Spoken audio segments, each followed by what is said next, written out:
You are about to listen to Grey Resurrection, Book 2 in the Tom Gray series, written by Alan McDermot, narrated by Andy Stevenson. Dedication. This book is dedicated to everyone who read, listened to, and loved Grey Justice. You guys rock. Prologue. Friday, 13th of April, 2012. If only he hadn't written that note. Arlan Banting's infatuation with Marites Cabanag had been going on for over a year now. Despite being one of the more popular boys in school, he had always been shy around the girls, never comfortable in forming close ties with his female classmates. It had taken months for him to pluck up the courage to invite her to Fonts and Mons restaurant in Barangay Seaside, and another 2 weeks to save up enough dinner money to pay for their date. But it had been worth it. He'd discovered that he had more in common with Marites than he could have ever wished for. They both loved the same music and films, and both played the guitar. Marites also had the voice of an angel and wrote her own lyrics, which Arlan would put to music before they recorded their efforts on an ancient tape recorder. One of Arlan's immediate dreams was to buy a smartphone with a decent camera, so that he could record one of their sessions and then send it to all of the many TV talent shows. But having a distinct lack of cash went hand in hand with living in Isabella City. It had been a first-class city in the early 60s, but after the Moro Rebellion razed the plantations, it had declined to a fifth-class province within a decade. Though it had a population of over 85,000 people, nobody lived in Isabella City anymore. They simply existed. Nobody, that is, except the criminal gangs who operated with near impunity. They consisted primarily of members of Abu Sayyaf, a military Islamist separatist group operating in Bangsamoro. That is an area comprising the Zamboanga Peninsula and the islands of Holo and Basilan, the capital of which is Isabella City. The gangs controlled everything, from the police and local judiciary to protection rackets and drugs. But their main source of income came from kidnapping. They had raised some hefty ransoms over the years, which replaced the donations they'd once received from their Muslim brothers overseas. Al-Qaeda in particular had been only too happy to help in their struggle for an independent province in the early days. As Arlan strode through the city, he regretted his decision to pass the note to Marites rather than giving it to her after class. If only he'd waited another 20 minutes, he wouldn't have been kept behind after school to explain his actions to the principal, and he would have been able to take his normal route home in time to babysit his younger sister while their mother went to her evening job. As it was, the only way he would keep to his schedule was to detour down Veterans Avenue. His normal route home took him right at the bandstand, followed by a left onto the Rizal Avenue extension, then onto La Piedad, and finally down Lower Lonotte Road and into a side street, where his shanty house sat among 100 others. This circuitous route added an extra 30 minutes to his journey home, but it meant he could avoid the Holo Bar, a hangout for members of the Arroyo gang. Unlike the Abu Sayyaf gangs who collected money on behalf of their masters on Holo Island, the Arroyo gang were in it for themselves. They would sit at the tables outside the bar, drinking San Miguel beer and smoking imported Marlboro cigarettes rather than the much cheaper, locally produced option. Anyone who happened within 30 yards of them was fair game, as Arlan had found to his cost earlier that year. A group of 5 of them had stolen his meagre savings and beaten him for good measure. When his mother had reported the incident to the police, they had promised to give it their full attention and probably binned the report once she'd left the station. Like everyone else in Isabella, the police rarely ventured close to the Holo Bar, unless it was to collect their weekly payoff for turning a blind eye. Arlan was glad to see that no one was occupying the chairs outside the bar, but still he quickened his pace and was about 4 yards past the entrance when a hand on his shoulder stopped him in his tracks. Saan ka papunta?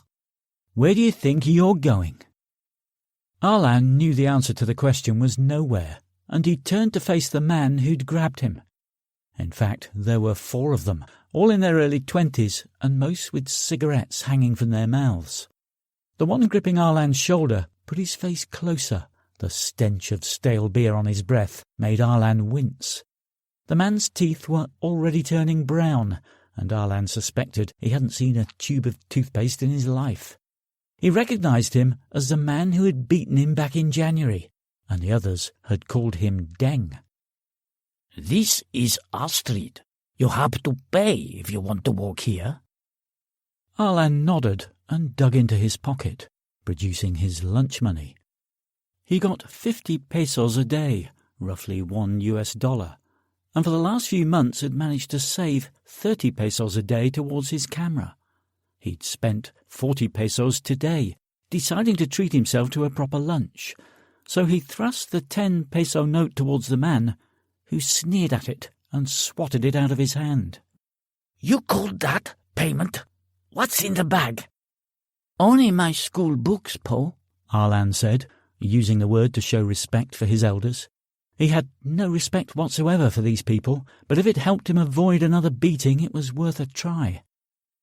One of the others grabbed the bag from his shoulder and rummaged through it, throwing out textbooks, pens and pencils. When he came across a photo of Marites, he sniggered and showed it to his friends. Who's this? Your sister? No, Po, my girlfriend. Liar, Deng said. She's too good for a peasant like you. Maybe you should bring her down to the hollow and let her meet some real men. Deng grabbed his crotch with his free hand and began rotating his hips back and forth, moaning through his nicotine-stained lips. Arlan knew a beating was just around the corner, no matter what he did, and the disrespect they were showing towards his first love drove him to actions he'd never considered in his wildest dreams. Before he knew it, his right hand bunched into a fist and flew at Deng's face, connecting with his left cheek. Unfortunately, Arlan was built for playing the guitar, not street brawling, and the blow bounced off harmlessly.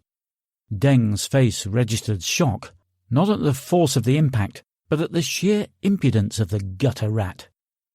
Putangina mo, papatayin kita. But before Deng could carry out his threat and kill the son of a bitch, someone else had an idea along similar lines, though it was Deng and his friends who were the targets. The jeepney is the ubiquitous form of public transport in the Philippines. Originally made from surplus jeeps left behind after the Second World War, they were modified to accommodate more passengers. This particular jeepney had been hijacked just a couple of streets away, and as it drove past the hollow bar, 4 AK-47 rifles appeared through the glassless side window and began blazing away at the men standing by the entrance. Despite their aim being beyond poor, the proximity guaranteed hits, and the men in the vehicle saw 3 of their targets fall instantly. The remaining 2 tried to run, but got less than a couple of steps before they too crumpled to the ground. The jeepney stopped, and a young man climbed out of the back and strode confidently towards the prostrate figures. One of them was clawing at the air and begging for help, but mercy and compassion were not in his assailant's vocabulary. Instead, he placed a sheet of paper over his victim's face and used a 4-inch knife to staple it to his forehead, before calmly climbing back inside the jeepney, banging on the side to tell the driver to move off. Arlan Banting's last action was to crawl towards a discarded photo of Marites, the bullet wounds in his chest and arm making it a painful journey. It was inches away, but every movement sent shockwaves through his body. When he finally collapsed, his finger fell still over her heart. Chapter 1. Saturday, 14th of April, 2012. Sam Grant had become a familiar figure in the Vista Real subdivision on the outskirts of Manila. Having paced out the route from his front door, around the houses and back to his starting position, he knew it was roughly half a mile, and so his aim was to do 10 circuits a day. Almost a year after breaking both arms and a leg in the explosion, it was a tall ask, but he was determined to get back into the old routine. For the first few days he had jogged round a couple of times before the muscles in his calves screamed for mercy, but after a month he was comfortable at 3 miles and pushing it at 4. An easy 5 was his ultimate target, but he knew that was still a couple of weeks away at least. After nearly 7 laps of the compound, the sweat completely soaked his sando, which was the Philippine equivalent of the sleeveless T-shirt. Completing the ensemble were a pair of bright blue shorts and his New Balance sneakers, all of which he had purchased in Manila. He'd arrived in the country wearing nothing more than a hospital robe. For the first 6 weeks that was all he'd needed, having been bedridden due to the multiple fractures. His chest had also suffered, but it was the face that took the most getting used to. When he'd first seen his new look, he had been horrified, but as the swelling from his injuries and the subsequent surgery went down, he found himself staring at a totally different person. His eyes seemed sunken due to the heavier brow, and his nose looked like it had been lifted off a local, flat against his face instead of sticking out proudly as it had once done. He had tried growing a full beard to hide the crescent-shaped scar which covered his right cheek, but the climate made it itch intolerably, so he settled for a goatee and moustache and simply put up with people staring at it. Time being the healer it was, the scar was already receding, but he knew he would wear it for the rest of his life. James Farrar had told him to use it as a reminder as to why he was here in the Philippines, but then James Farrar was a dickhead. From the moment he'd met Farrar, Grant had taken an instant dislike to him. He didn't know if it was the condescending attitude or the pinstriped suit, or just the stink of green slime. Of course, he couldn't be sure Farrar was from the Royal Intelligence Corps, because one of his favourite games was point-blank refusing to give Grant any information. The only thing Farrar had given him was a new name. Goodbye, Tom Gray. Hello, Sam Grant.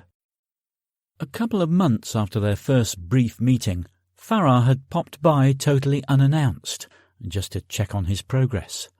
Since then, he had only made a phone call every couple of weeks, which suited Grant down to the ground. If Farrar wasn't willing to answer his questions, then the less contact they had, the better. Grant waved at Mr. Lee as he passed the house on the corner, and got a wave in return. The Philippines might not be the most modern country in the world, but the people were generally nice, and the whole neighbourhood had made him feel welcome when he'd moved in.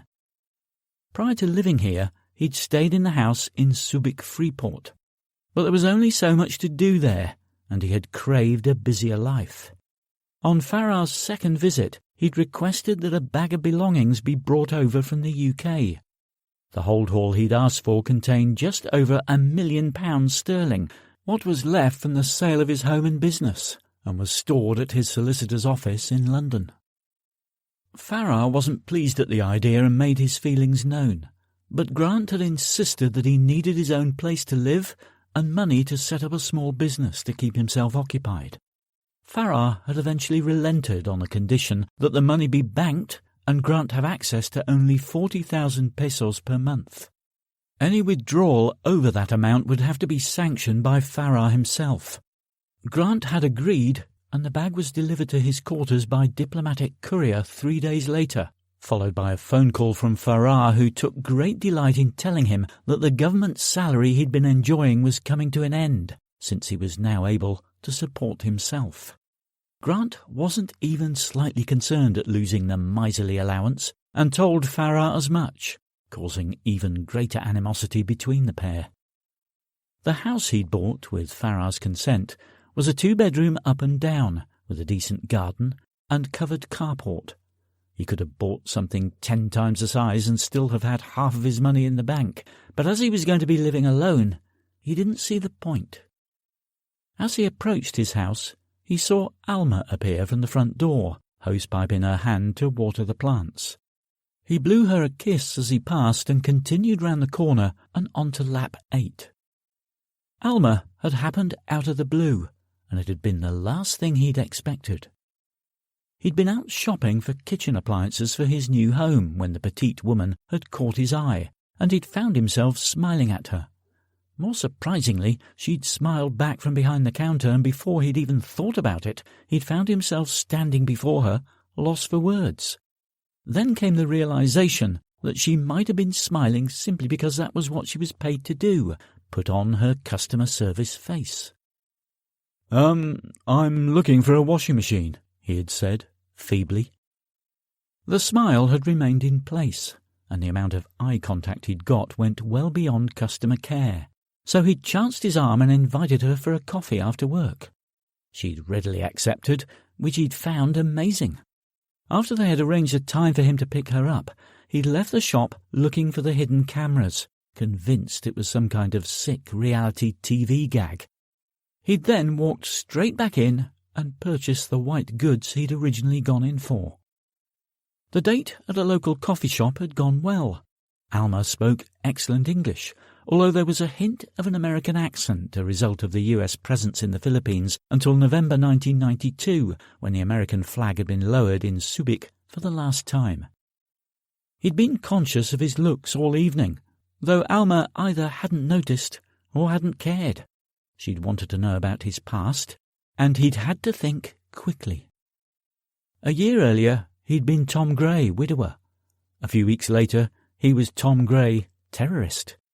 The next thing he knew, he was waking up in an admiral's bedroom in the Philippines with a new name, a new face, and an explicit warning from Farah. Tell anyone about his previous life, and he would be dead within 24 hours. He'd spent the evening telling Alma about Sam Grant, entrepreneur. The story he'd told was of a man who'd lived in London all his life, taking various part-time jobs before starting his own small business selling T-shirts online. A raft of other websites soon sprang up, and it was while on holiday in Manila the previous year that he'd seen the lack of online shopping sites and decided to corner the market. The latter part was true, as he'd tried to order some sneakers over the internet and found it impossible. So he'd rented an office, furnished it with half a dozen computers, and hired some developers to create the sites. He now had a dozen customers signed up to sell their goods through his web portals, offering them the software and hosting for free in exchange for 10% of each sale. Sales had taken a while to pick up, he'd explained to her, but the business was starting to pay for itself. He'd been in the process of looking into the warehouse and distribution side of the business when he'd met Alma. She was 27 and had been working in the department store for a couple of years. Alma had travelled up from the southern islands to stay with relatives in Manila, and having previously worked in a wholesale company, she had plenty of contacts that might help him in his quest to start selling direct to the public. They'd parted that evening without so much as a good-night kiss, Grant heeding the words of an expat he'd met in a bar when he'd first arrived in Manila. "It takes time to court a good Filipina," he'd said. "You should never try anything on the first 3 dates." It wasn't until he'd got into the taxi to take him home that Grant had thought about his wife and son. Was he being disrespectful towards them by flirting with another woman? All it had been was coffee and a chat, yet deep down he knew that he wanted a whole lot more. He'd wrestled with his conscience during the days leading up to their second date, and had come clean with Alma about being previously married. He'd lied when he'd said wife and child had both died in a car crash several years earlier, but at least she now knew about them. It wasn't the third but the 5th date before he kissed her, by which time he'd come to terms with the fact that he had to move on, no matter how much he missed his family. His relationship with Alma had moved on at an advanced pace from that first kiss, with consummation following soon after, and Alma moving in with him a few weeks later. She had certainly made her mark on the house, adding a woman's touch to his barrack-style minimalism. Pictures now adorned the walls, and a sensible spread of ornaments brightened up the living room. She had also introduced him to Filipino cooking in a big way, with sinigang na hipon, fresh prawns and vegetables in a sour tamarind broth, being his favourite dish. The food had certainly piled on the pounds, which was one of the reasons he wanted to get back into his 5 miles a day routine. The muscles in his calves were beginning to cramp as he neared the end of the 8th lap, but he felt confident that he could get another in before calling it a day. He tried to ignore the pain as he pounded the road, instead reflecting on the great shape his new life was taking.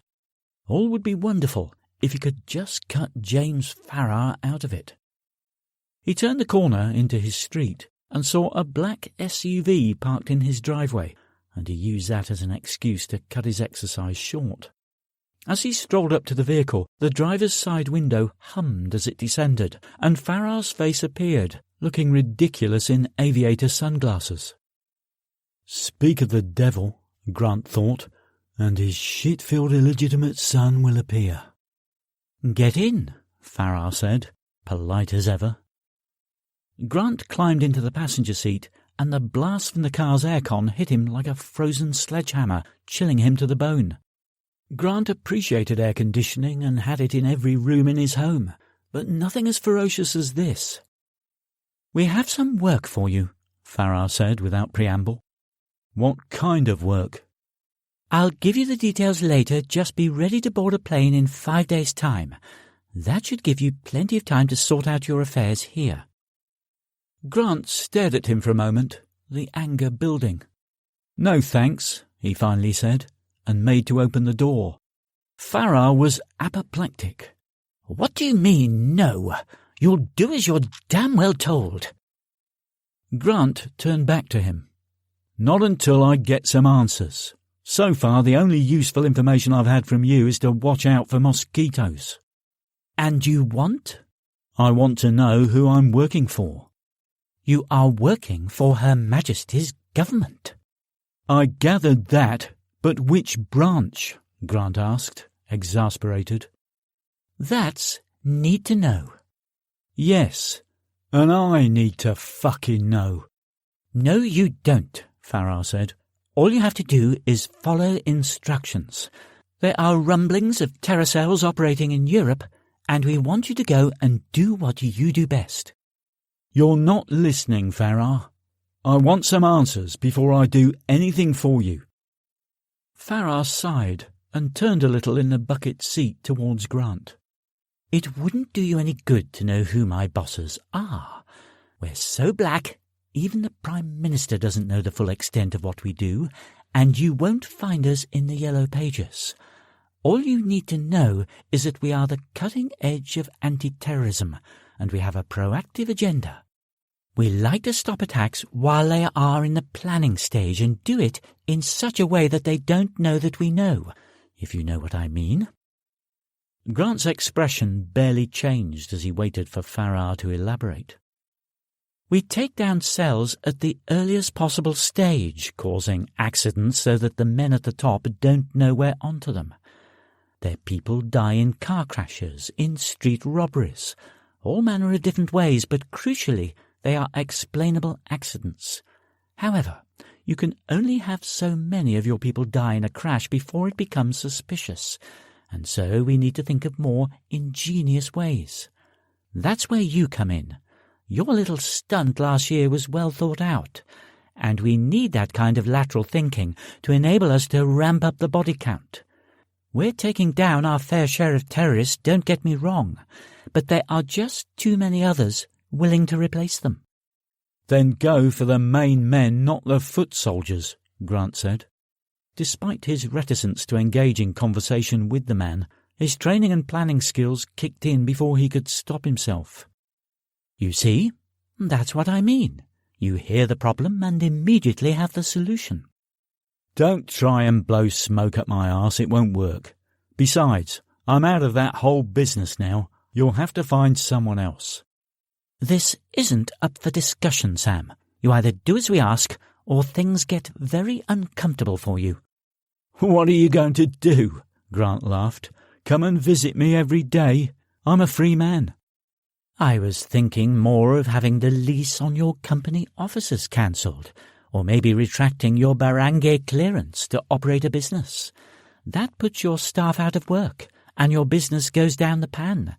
I can also stop all withdrawals from your bank account, leaving you without a pot to piss in.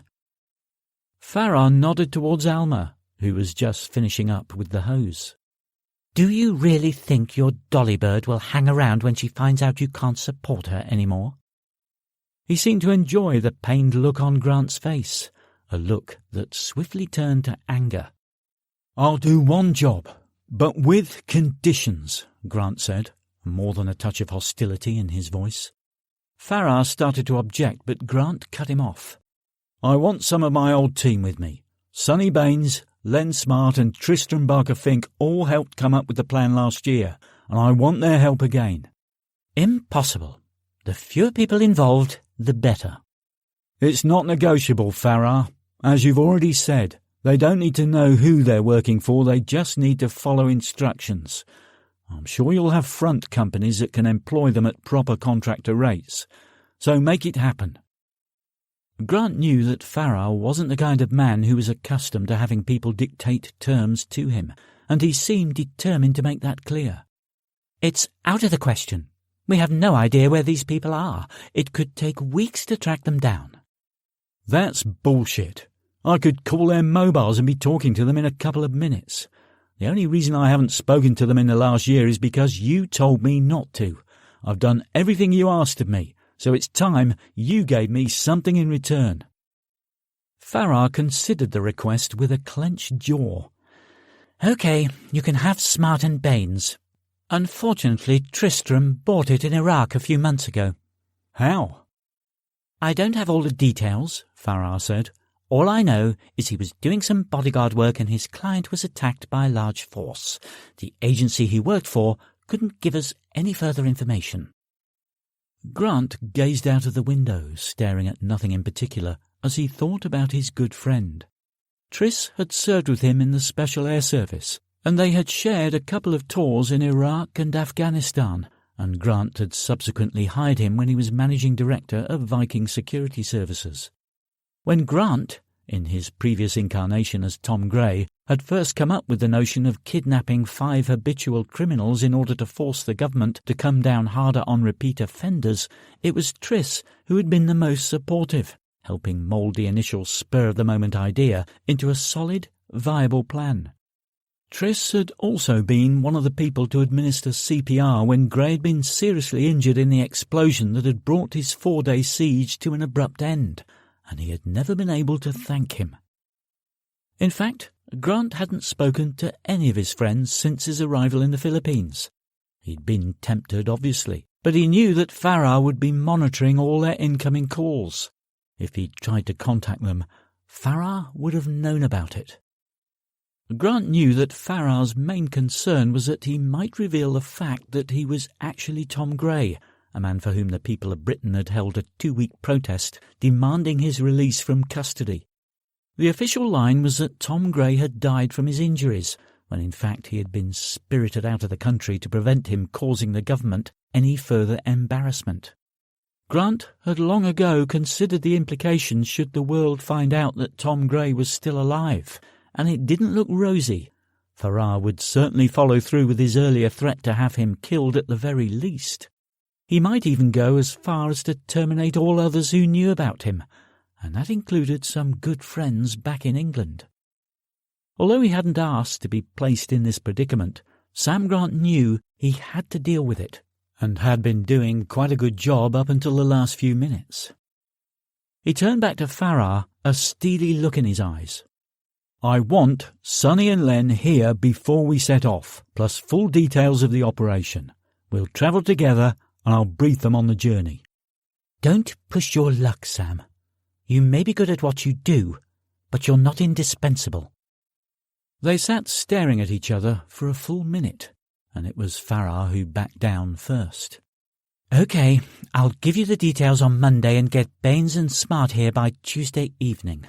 Just be ready to fly on Thursday afternoon." "How long will I be gone?" "It shouldn't take more than a couple of weeks. It all depends on how quickly you can devise and then execute your plan. We'll give you the target. You do the rest." Grant nodded and opened the door, glad to get back out into the warm evening air. He didn't look back as he headed towards the house and heard Farrar reverse off the driveway, then disappear towards the subdivision gates. Inside the house he found Alma preparing pulutan for the evening's game of tongits, a rummy-like card game the locals enjoyed playing, especially for money. The stakes were never high, but it made for a good night's entertainment, particularly when accompanied by a few San Miguel beers, his neighbours, and a table full of pulutan, drinking food to soak up the alcohol. Grant had always been one to drink first and eat later, but he had slipped comfortably into the habit of picking at the array of small dishes throughout a drinking session. Popular dishes included sisig, which consisted of ground pig's ears and liver, and tokwat baboy, toasted tofu and boiled ham in garlic-flavoured soy sauce.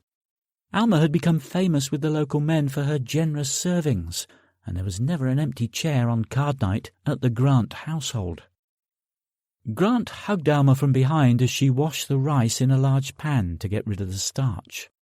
He stood a good 12 inches taller than her and had to stoop to kiss her affectionately on the neck. He then checked the supply of San Miguel and saw that he was down to less than a crate, so he grabbed a 500 peso note and headed towards the door. "Just going to get some more beer," he told her, and got a smile in reply. Like many Filipinas, Alma didn't drink. They tended to leave that to the Filipino men. She enjoyed the card evenings immensely, though, as it meant the wives would join their husbands in the house. The men would sit out in the garden while the ladies spent the evening inside, usually doing cross-stitch while sharing the week's gossip. Grant returned from the local shop within 5 minutes, his arms straining under the weight of 2 crates of San Miguel. The beers went into the drinks fridge, which he'd bought specifically for Saturday nights, and then he headed to the bathroom to have a shower. The guests began arriving just after 8 that evening, with Mr. Lee the first, as always. "Sam, how are you? How's business?" "Booming," Grant said. "How's the Lee Empire coming along?" Albert Lee had a string of shops in all the major malls dotted throughout Manila, and seemed to open a new one every time they met. "I'm meeting with 2 companies next week. If either of them can provide a suitable delivery service, I will be in a position to sign up to your website." Grant was happy at the news, but it reminded him that he had to make arrangements for his office manager Alfredo to take over for a fortnight. He also had to break the news to Alma, but thought it best to wait until they were alone. The evening began well, with each of the 5 guests doing their best to outdo each other in the business stakes.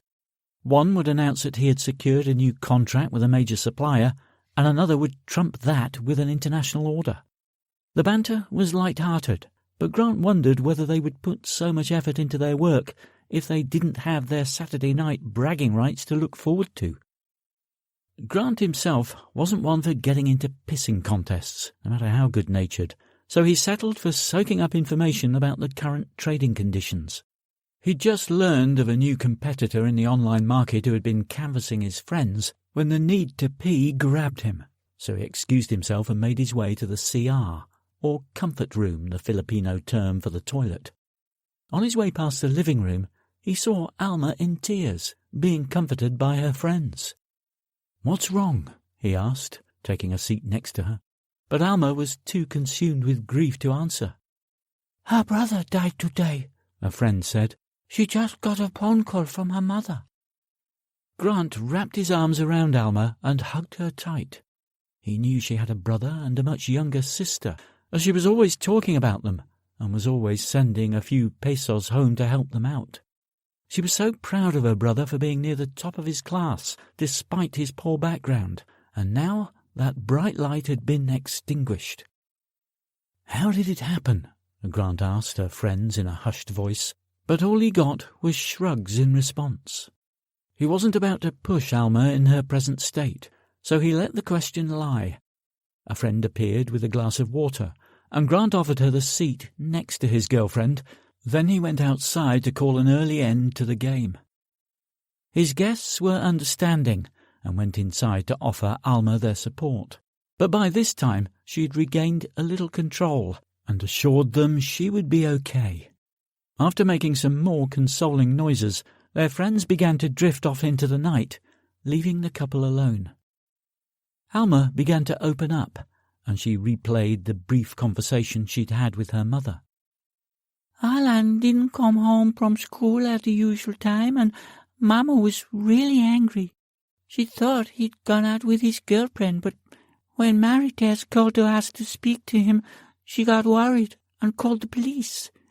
That was when she found out that he'd been shot. The police said it was a robbery, but Alan had nothing worth stealing. Her words tapered off as the tears came again, and just after midnight she finally drifted off to sleep in his arms. Chapter 2. Sunday, 15th of April 2012. Grant woke up on the sofa alone, a thin ray of sunlight blinding him as it broke through a gap in the curtains. He immediately remembered the events of the previous evening and went in search of Alma, eventually finding her in their bedroom. She was packing a hold-all with clothes and toiletries. She looked up at him as he appeared in the doorway, her eyes still red. "Kumusta?" he asked. I'm okay, she said, resuming her packing. but I have to go home for the funeral. I'll be back in a couple of days. Grant stepped into the room and gave her a hug. "I understand. I'll come with you." Are you sure? What about the abyss? Who will run things while you're gone? "It's fine. Alfredo can manage." It's not really safe in Isabella City, Alma said, concern etched on her face. Maybe you should stay here. I'll be back soon. "Darling, if it isn't safe, I'm definitely coming." Alma smiled and kissed him on the cheek. "How do we get there?" Grant asked her. We can take a flight to Zamboanga City, and then take the boat across the Basilan Strait to Isabella. There's a plane leaving just after 2 this afternoon. Grant checked his watch, added on 3 hours to get through the Manila traffic, and realised he only had an hour and a half to get ready. "Call and book the tickets and a taxi," he said. "I'll go and take a shower." He finished washing in less than 5 minutes, and as he dried himself, he realised he would have to call Farah to let him know where he was going. After getting dressed, he punched the speed dial number. Farah answered on the second ring. What? There's no end to this guy's manners, Grant thought. "I'm taking off for a few days," he replied. "I should be back late Tuesday night, maybe Wednesday." Taking off? Where to? This is no time for a holiday. Grant explained the situation, but Farah did not seem to care. My condolences and all that, but you're staying put. She can go down there herself. "I wasn't calling to ask your permission. I'm letting you know so that you can tell Len and Sonny that the key to my house will be with my next-door neighbour. Tell Sonny to introduce himself as Cousin Bob, and they can make themselves comfortable until I get back." You really are the most insolent, jumped-up... Grant ended the call and turned the phone off. He considered leaving it in the house while he was away, but he needed to be available should Alfredo have any problems at the office. He tucked it into his jeans and began filling his sports bag with enough clothes for 3 days. The final item was his bottle of insect repellent lotion. Farah might be an arsehole, but he was right about the bloody mosquitoes. The taxi arrived early to take them to Ninoy Aquino Airport, which was just as well as traffic was exceptionally heavy, even for Manila. They got to the Cebu Pacific Air Desk and picked up their tickets with a couple of minutes to spare, then rushed through the departure lounge to the boarding gate. Grant was glad to see that the plane was an Airbus A319 rather than some 10-seater turboprop, and he enjoyed a snack on the flight, his first bite of the day. An hour and a half later, they arrived in Zamboanga City and took a taxi to the port.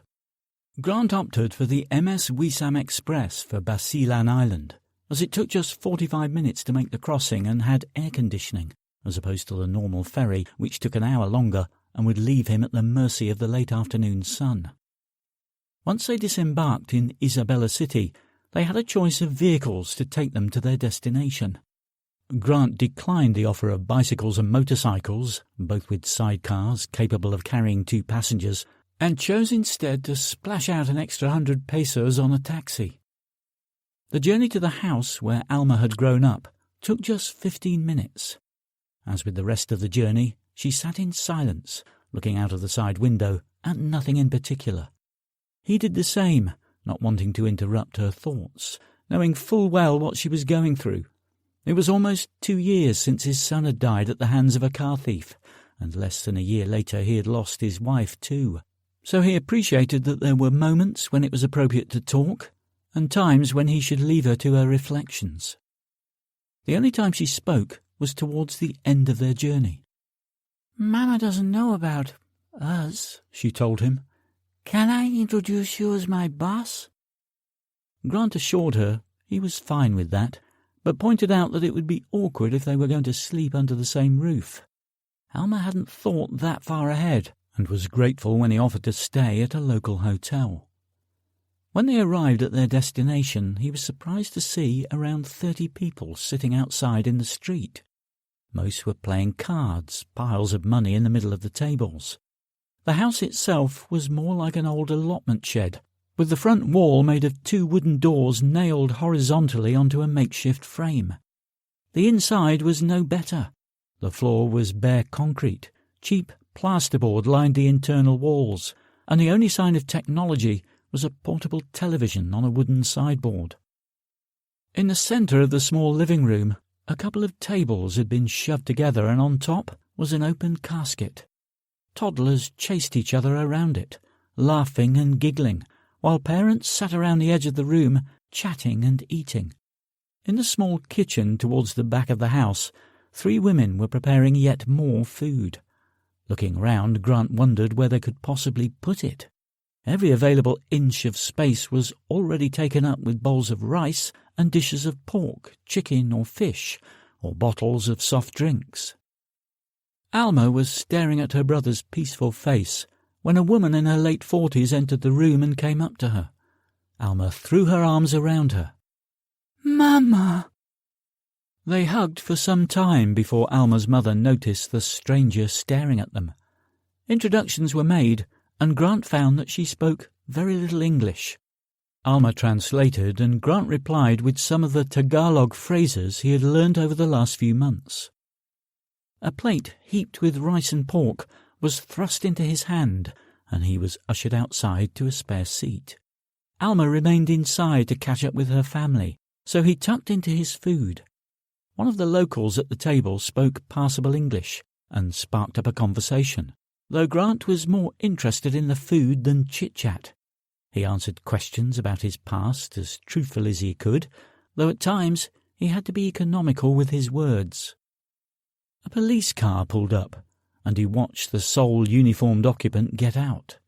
He gave Grant a curious glance as he passed, then walked into the house. Through the open door, Sam saw him cuddle Alma, a little too passionately for his liking, so he polished off his food and went inside on the pretence of grabbing a second helping. Alma stopped him on his way to the table and introduced the officer. "This is Lorenzo," she said. "We went to school together." Grant shook his hand.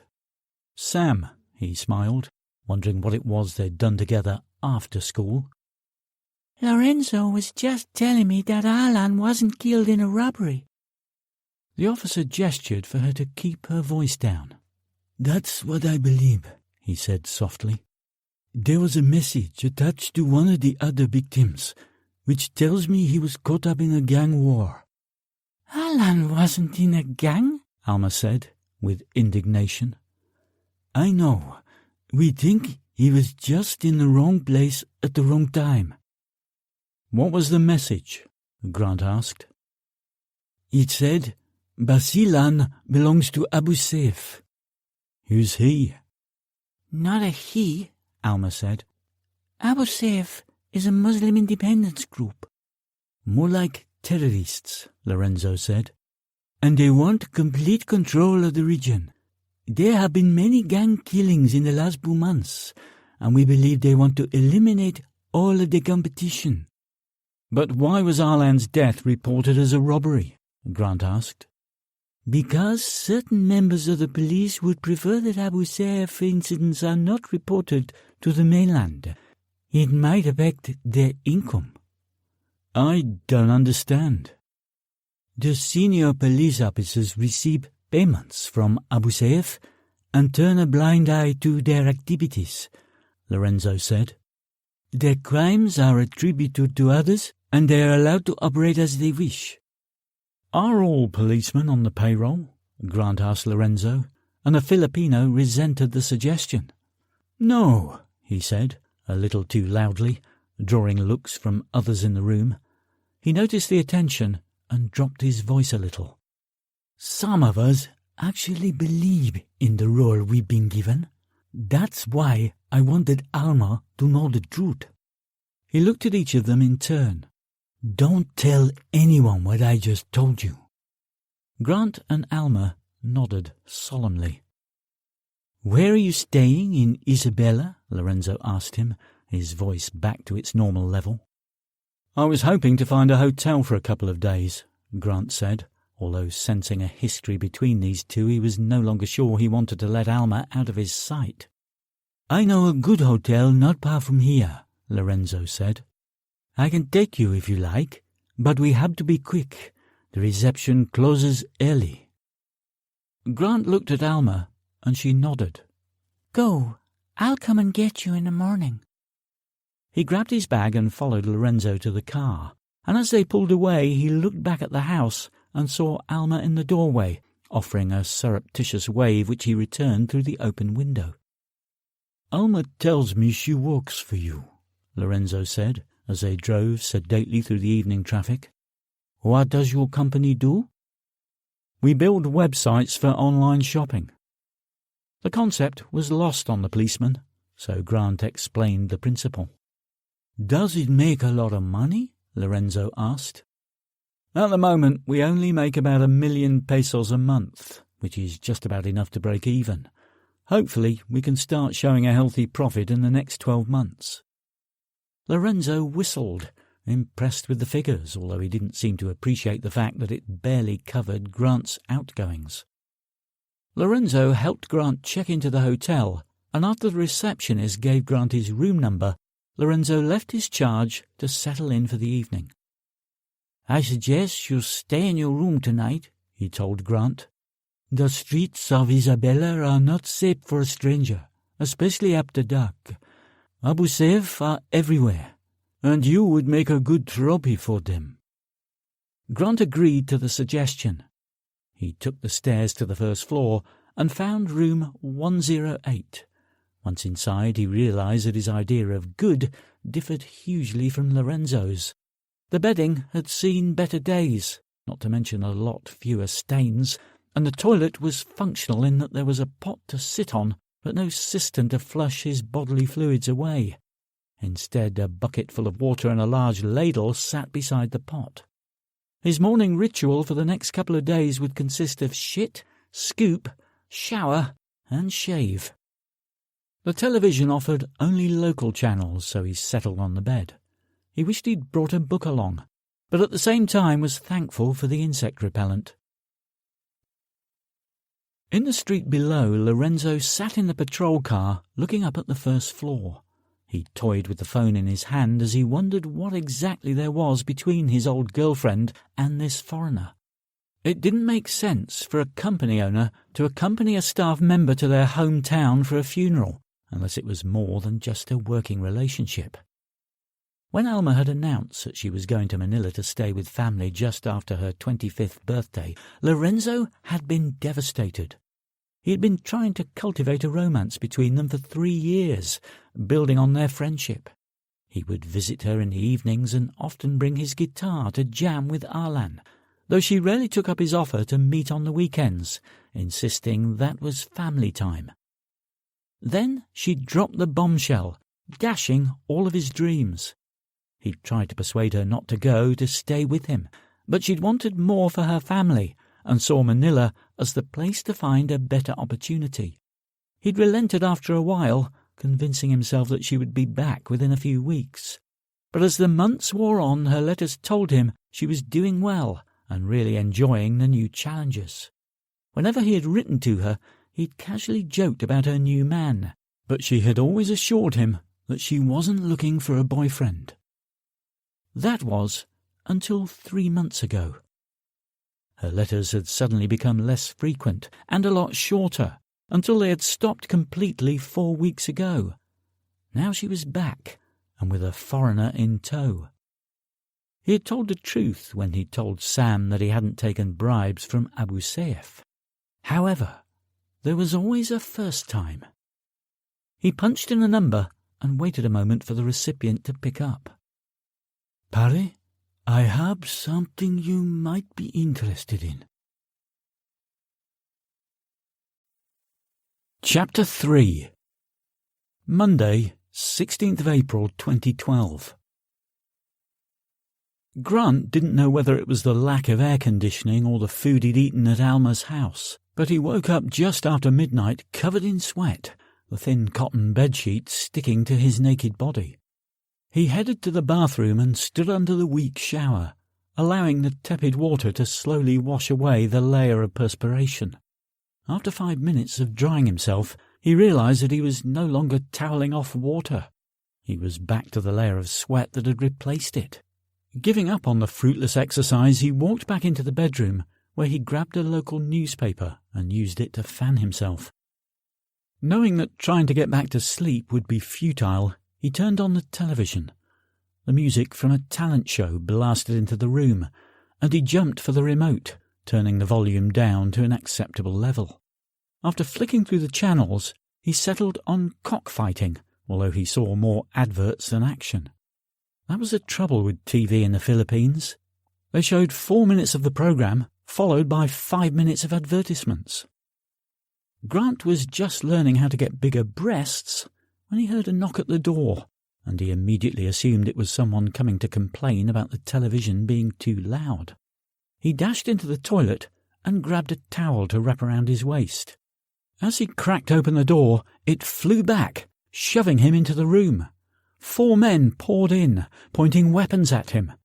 2 were handguns, the other 2 rifles which he recognized as American M16s. "On the floor!" one shouted.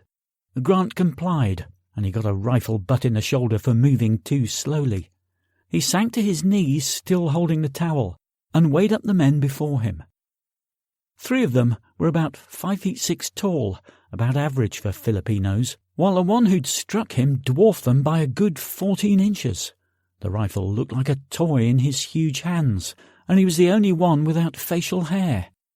Grant decided to designate him Ox, thinking that the dumb-looking giant probably could lift one even though he couldn't spell it. Grant considered fighting his way out, but they had too much distance between them, whether by training or chance he didn't know.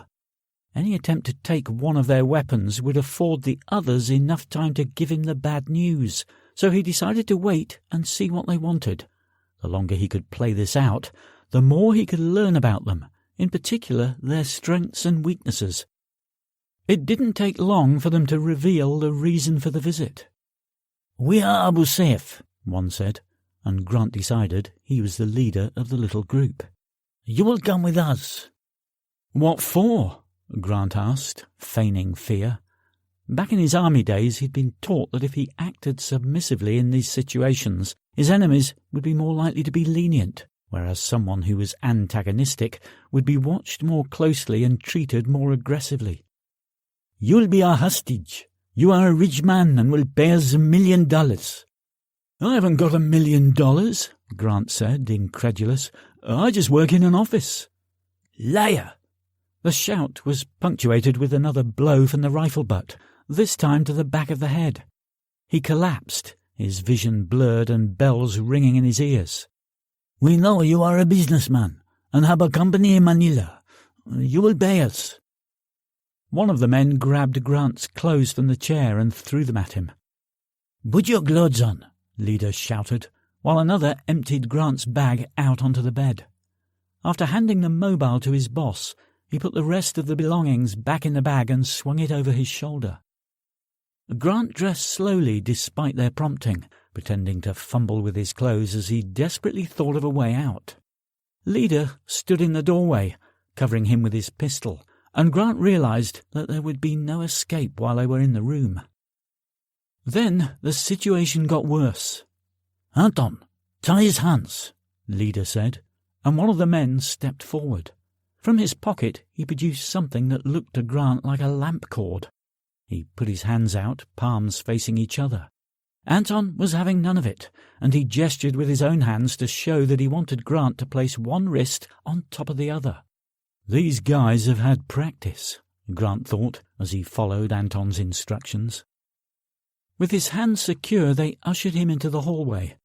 They were still too spread out for him to take them all down, even if his hands had been free. Once down the stairs, he saw that the reception desk was empty. Ox used the muzzle of his rifle to urge Grant through the front door, where a battered Toyota saloon waited, its engine running and the driver tapping on the steering wheel. Leader opened the boot and told him to climb inside, and Grant looked round for a possible alternative. There was a sprinkling of people on the streets, and he considered crying out for help, but his captors were either blissfully unaware of the onlookers, or, more ominously, they didn't care. If it was the latter, then attracting attention was unlikely to do him any good. He complied once more. The lid slammed down, blotting out the meagre street lighting. The air inside the cramped compartment was stifling. The car then took off, rattling his whole body as it navigated the uneven streets. Grant's head crashed against the lid of the boot every time they hit a pothole. By the time they reached the outskirts of town, a trickle of blood was already running down his forehead, and things only got worse once they hit the dirt roads leading out of Isabella City. Grant knew the situation wasn't going to improve any time soon, but one advantage he had was that they didn't know about his military past. They thought he was just a businessman, and he would happily keep up that illusion until the right time came. The car slowed, but the jostling continued for another 30 minutes, then abruptly stopped. Grant heard and felt the occupants climbing out, and the doors slamming shut, and a moment later the boot opened. Grant closed one eye to protect his night vision, expecting light to come flooding in, but the night was pitch black. As he was being dragged out of the car, he realized that the reason for the utter darkness was that they had driven deep into the jungle, and not even the night stars could penetrate the canopy. Blood dripped from his forehead into his eyes, and he wiped it away with his wrist. He then stretched his legs, glad of the chance to straighten them again after his short confinement. No sooner had he got the circulation going than Ox once more prodded him with the rifle, suggesting he fall in behind Leader, who strode into the darkness. As he set off, the lights of the car lit the men up, then swept away as the car turned and disappeared back towards the town. "Emilio, you watch your backs," Anton said as he fell in behind his giant comrade. After those few words they walked in silence for 3 hours, fording a shallow stream before heading to higher ground where the going was tougher on Grant. His calves began to burn as they took a circuitous route up the hill. Fortunately, Leader was also in the mood for a break and ordered everyone to rest up. While his captors dumped their gear and sought a comfortable place to sit, Grant collapsed into the foliage and began massaging his legs. He hadn't drunk water in hours and knew from his jungle training days in the regiment that dehydration was his most dangerous enemy right now. Unless he got that under control, he would be in no fit state to walk much further, never mind find a way to escape. "I need a drink," he shouted to Leader, who immediately came over and clamped a hand over his mouth. "Keep your voice down. The sundalos are everywhere." Grant waited until the sweaty palm had been removed, then asked what sundalos were, a lot more quietly. "They are the armed forces of the Philippines. They want to deny us our right to an independent Muslim state." Grant was encouraged by the fact that they were surrounded by the army, and it showed on his face. But his hopes were soon dashed. "They are incompetent, but even an idiot with a gun can be dangerous. They don't care who they shoot at, as long as they fire in our general direction. Sometimes they hit us, sometimes hostages. I don't think you should look at them as your saviors. They are more likely to kill you than rescue you." With a grin, Leader returned to his small backpack and took a swig from a half-full bottle of water before throwing it to Grant, who gulped it down. It was warm and did little to quench his thirst, but it would keep him going for an hour or two. A few minutes later they heard faint voices coming from below them on the hill. Leader whispered for everyone to start moving again. No one was sure whether the voices belonged to soldiers or civilians, but they were taking no chances and made as little noise as possible as they climbed ever higher in the dark. Even Grant, who would have been as clumsy as possible if it meant alerting a rescue team, did his best to keep the noise to a minimum. They trudged on for another 2 hours, until Leader suddenly raised his hand for those behind him to stop. Everyone stopped to a knee, even Grant. He cursed himself for letting his training take over, but none of the others seemed to care. They were more intent on finding out what Leader had come across.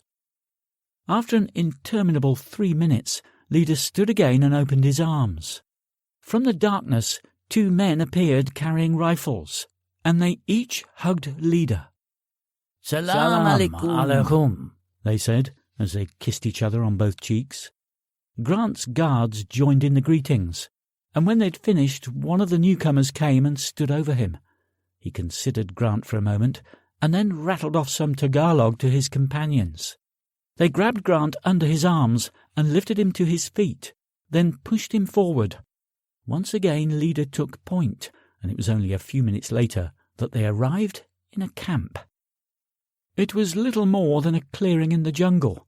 The remnants of the smaller trees they'd chopped down to create the open space still littered the ground. Larger trees were dotted around the centre, and all of them had hammocks swinging between them, some with more than one occupant. Over to Grant's right he saw a small tent capable of housing 2, maybe 3 people at a push, and to his left he saw a group huddled together on the ground. There were 4 Filipinos, a Chinese couple, and 3 Westerners. Ox poked him with his rifle, gesturing that he should join them. He took a seat next to the white trio, and the first thing he noticed was their poor condition. The 2 males were undernourished, their faces almost skeletal. Both wore shorts and T-shirts which looked like they hadn't been washed in months, and one man had a festering sore the size of a golf ball on his neck. The woman seemed in better health, though her clothes were just as ragged. Her shoulder-length blonde hair fell about her face and clearly hadn't seen shampoo in a long time, but underneath all the dirt he could see a striking woman. Despite the circumstances, something stirred inside him, something he hadn't felt in years. She grabbed his arms, her grip surprisingly strong. "I'm Vic," she said. "Vic Phillips." "Vic?" Grant looked confused. "Short for Victoria," she explained. "Ah, I see. Sam Grant. How long have you all been here?" Vic gestured to the men. "Robert Moore and I have been here since January, and Eddie Holton arrived about 3 weeks later." "What about the others?" he asked, looking beyond the trio. "The Chinese couple have been here for about 2 months and don't speak a word of English, and the Filipinos—" Her words drifted off, and her eyes glazed over as she stared towards the rising sun as it broke the horizon. "The locals don't have the same value as we do," Moore explained, rubbing the lump on his neck. "They tend to have a couple of weeks to come up with payment, or they are just taken away and never come back. We heard one of the guards joking about how one man's head bounced and rolled down the hill. That seems to be their favourite way of dealing with people." No wonder they all looked petrified, Grant thought. He wasn't afraid of death, but he didn't like the idea of it coming by decapitation. "Have you heard anything about us?" Vic asked. "On the news, I mean." "I don't really follow the local news. I mostly read the BBC News website." Vic looked at him, imploring him to continue. "Sorry, but I haven't seen anything about you. Any of you. Are you sure the government know you're here?" "Of course they do. We spoke to the British Embassy the day we were kidnapped, and John has sent them messages every week. There was no way of sugarcoating it, so Grant settled for, "I'm sorry." An awkward silence followed, during which Grant took the opportunity to assess his captors. There were 15 guards that he could see, some wearing US Army combat trousers, boots and smocks, while others wore a mishmash of army gear and civvies.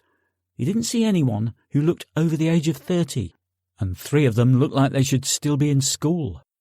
2 things they all had in common were that they wore bandanas in varying shades of green, and each carried small arms, including M16 rifles and pistols.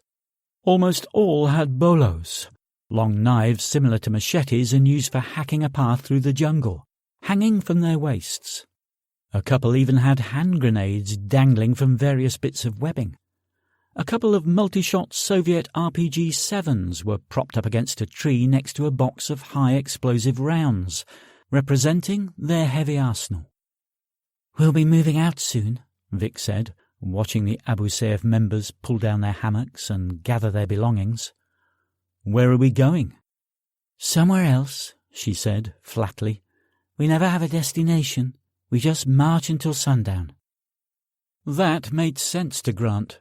Alma had told him that the island of Basilan was only about 40 miles across.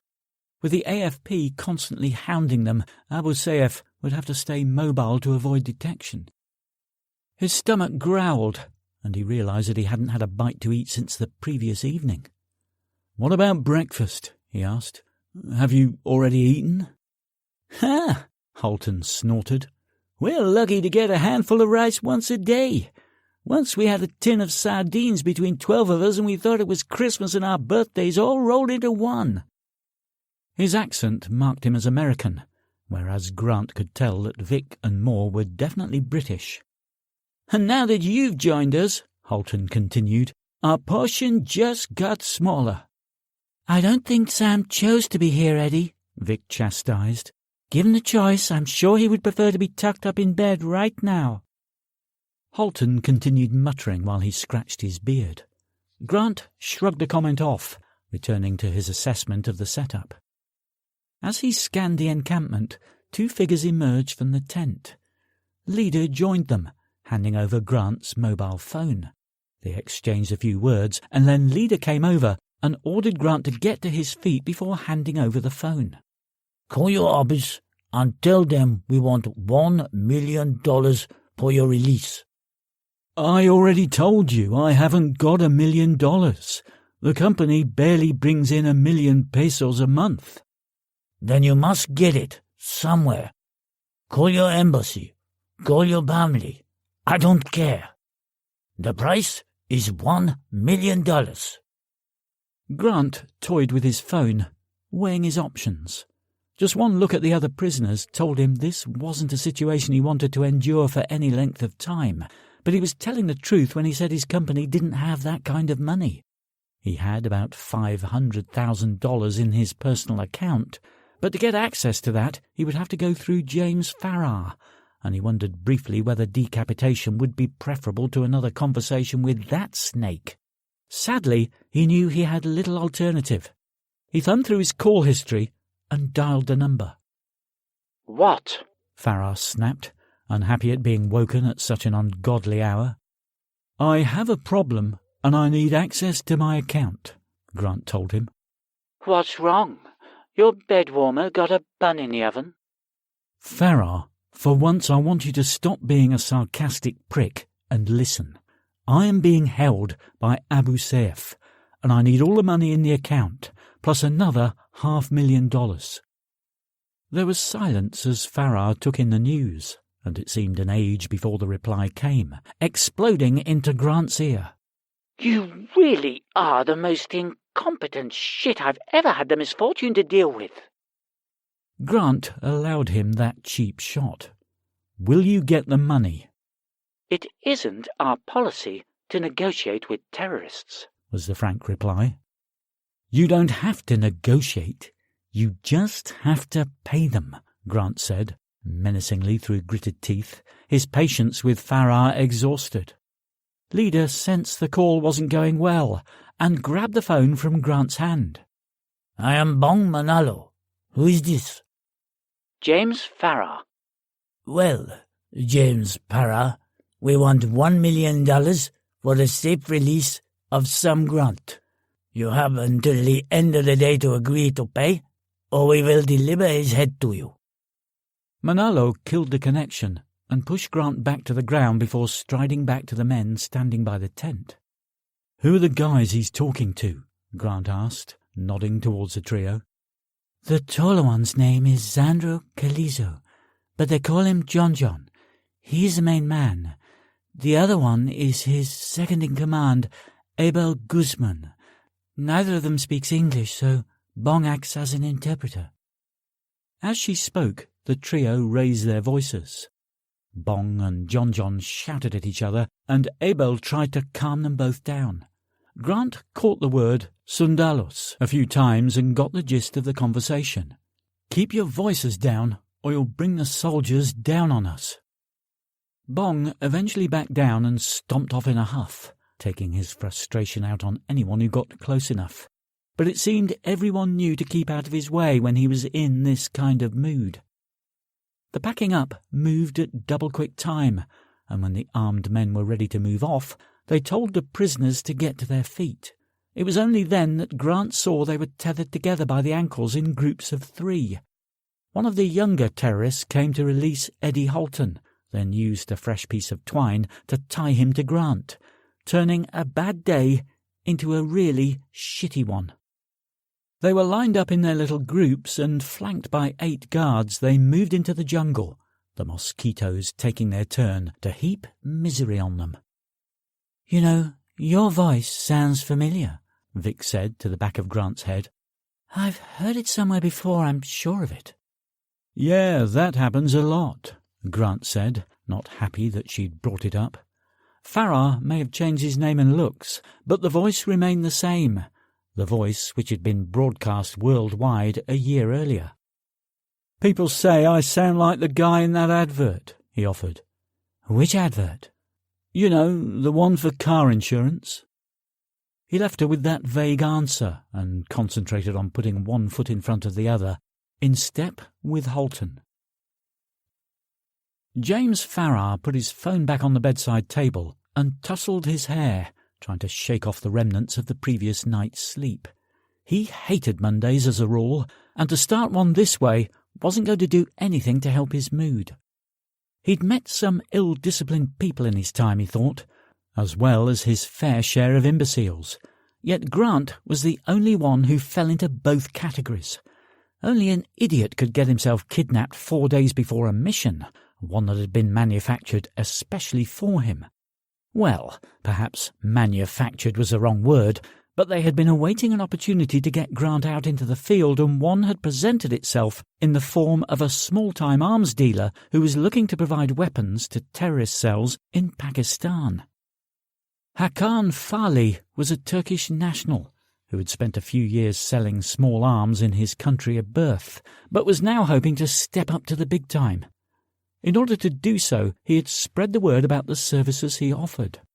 Unfortunately for him, he had spread it too far, and he had shown up on the MI6 radar in Islamabad while meeting with suspected terrorists.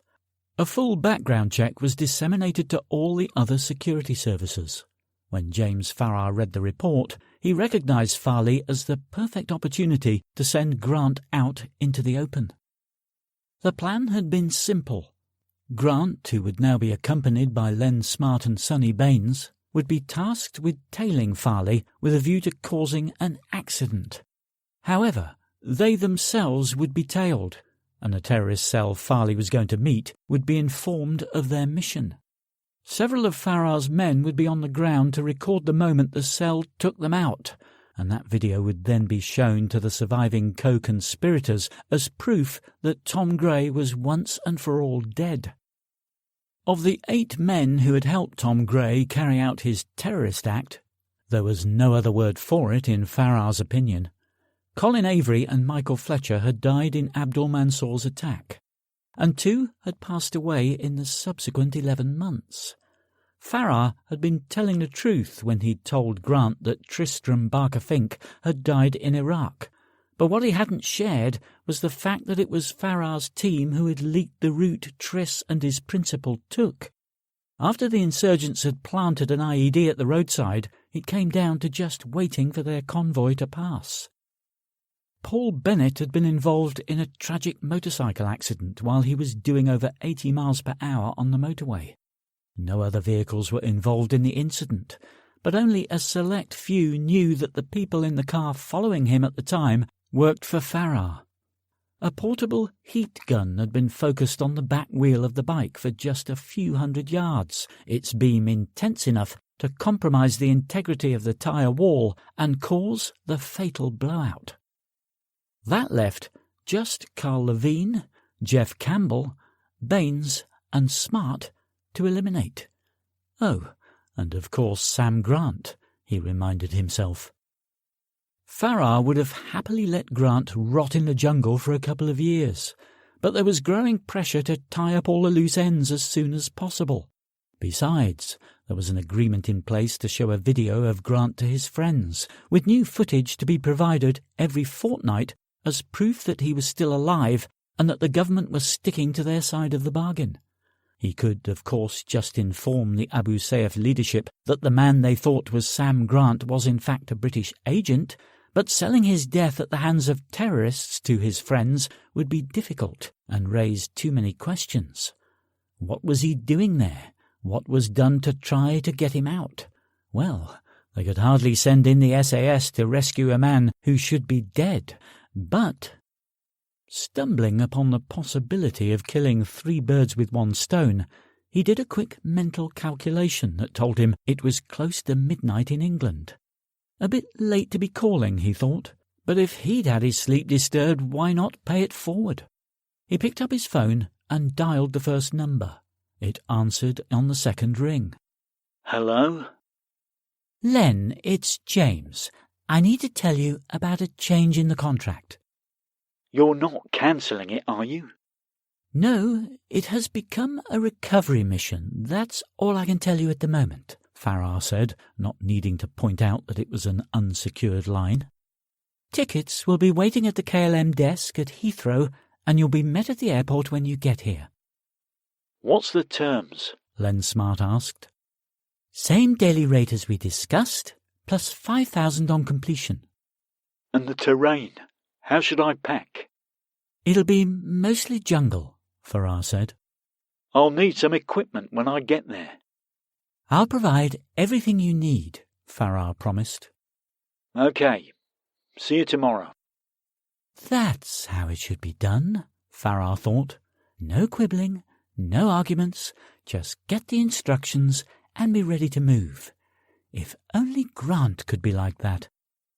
He ended the call and gave the same instructions to Sonny Baines, who also readily agreed. It was a shame they had to die, but when you dance with the devil... His next call was to the office. It's me. I need you to track a mobile phone, he said, and read out the number. It should be somewhere on Basilan. I want an exact fix and constant updates on its movement. With the wheels in motion, he cranked the air conditioning up a notch and jumped into the shower to prepare for what he knew was going to be a long day. Chapter 4. Monday, 16th of April, 2012. What do you know about our brothers in the Philippines? That had been the simple question, and Abdul Mansour had answered honestly. Very little. It had been asked at a meeting just over the Afghan border from his home in Pakistan. Abdul had told him what he knew, which was that Abu Sayyaf had some notable successes in the past, including the kidnapping for ransom of several foreign nationals, and of course the ferry bombing in 2004 which had killed over 100 people. There had been other minor incidents in recent years, but nothing that had made international headlines. Beyond that, he knew little of their current strength or future strategy, and said as much. They are more concerned with internal and regional feuds than striking out against their oppressors, Azar al-Asiri had told him. They need some proper leadership in order to focus their attention. Al-Asiri had long been both Osama bin Laden's deputy and the brains behind Al-Qaeda, but had nowhere near the charisma of the man he called the Sheikh.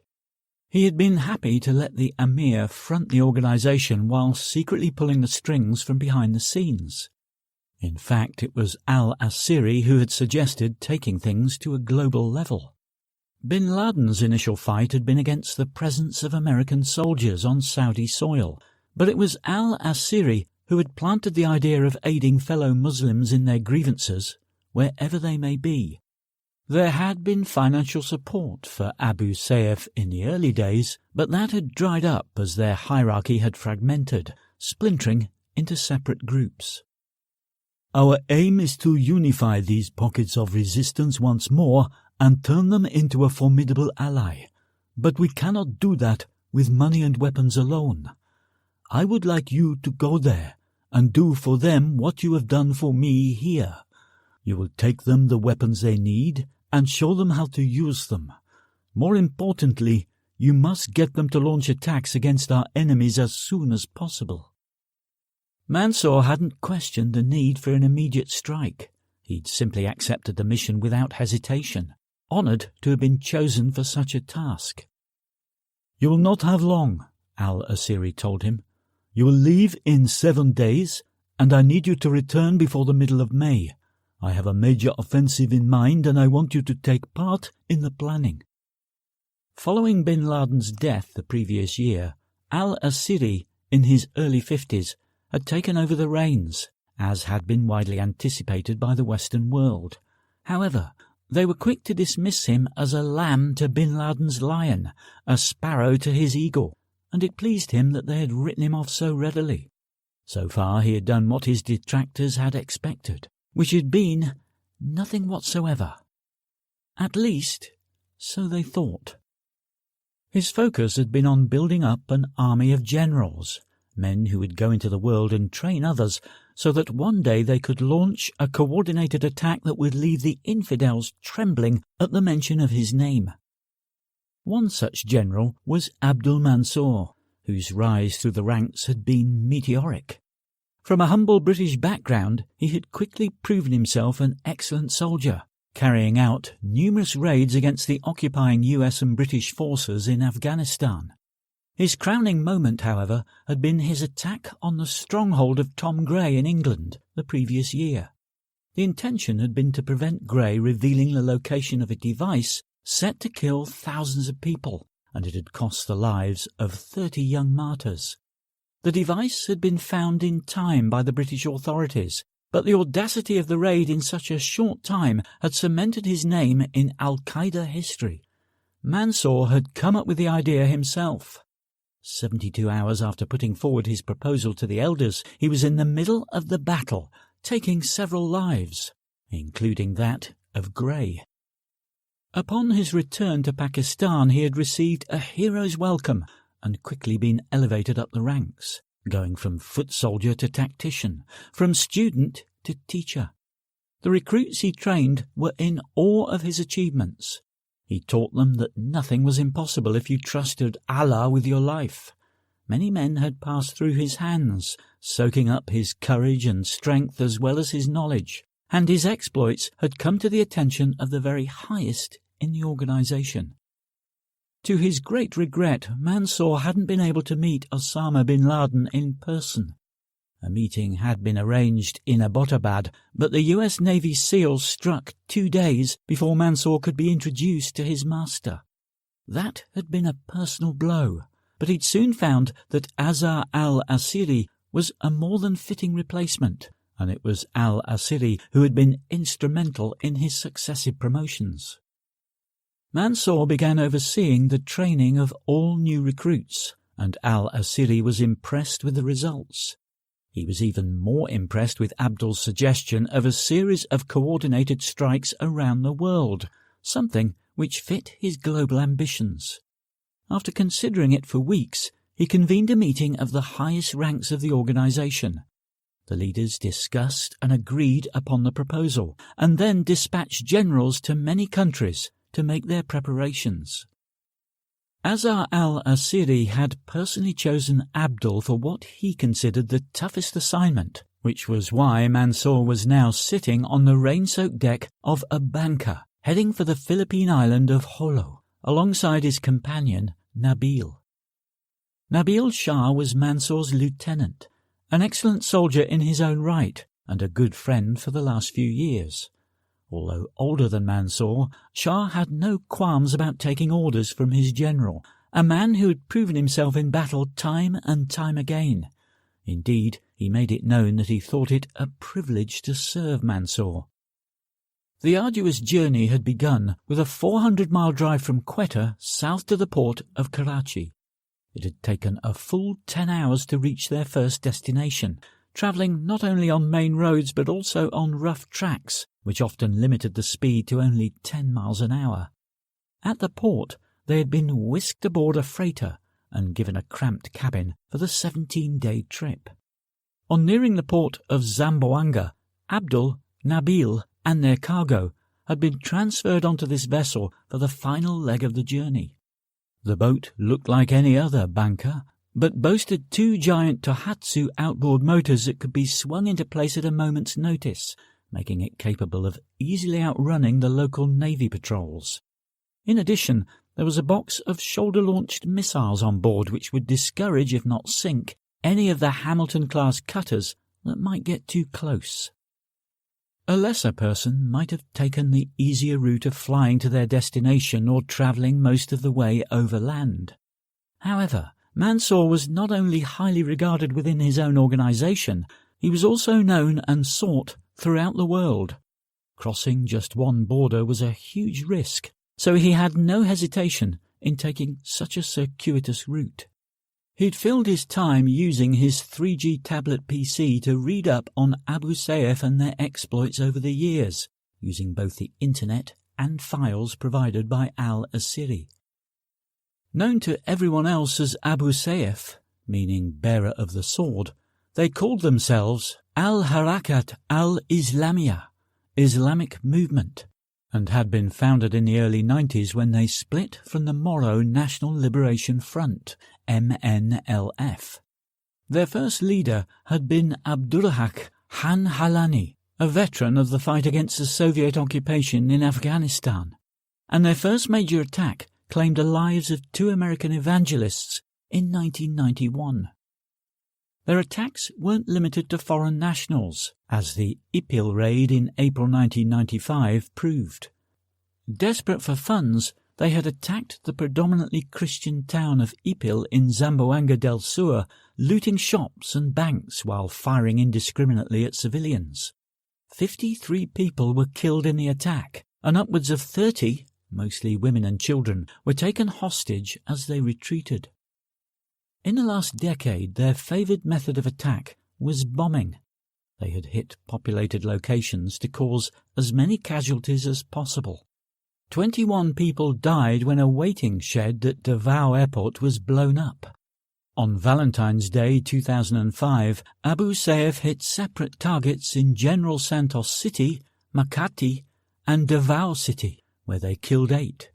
Recent attacks had been sporadic, with only one making the international news. 11 people died that day as up to 70 members of Abu Sayyaf raked houses with gunfire and set them ablaze in a pre-dawn raid. In order to carry out these attacks, Abu Sayyaf needed weapons, and weapons cost money. In the early days they received funding through Muhammad Hamal Khalifa, a brother-in-law of Osama bin Laden. Bin Laden had been a colleague of Han Halani during their Afghan Mujahideen days, and had provided his personal financial support until 1995, when US authorities uncovered Khalifa's connection to Abu Sayyaf.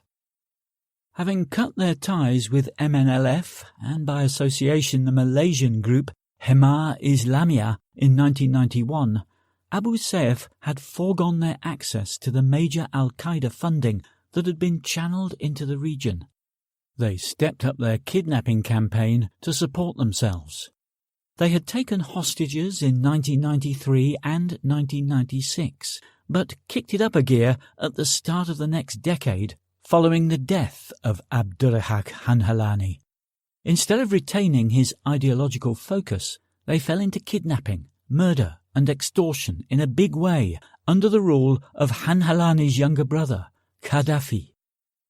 There were several abductions in 2000, starting with several teachers and students from 2 schools in Basilan. Father Roel Gallardo and 3 of the teachers were found murdered in May that year, evidence of torture on their bodies. Following that was the Sipadan kidnapping, in which 21 people were taken from a dive resort in Malaysia, with most of them being released within a few months.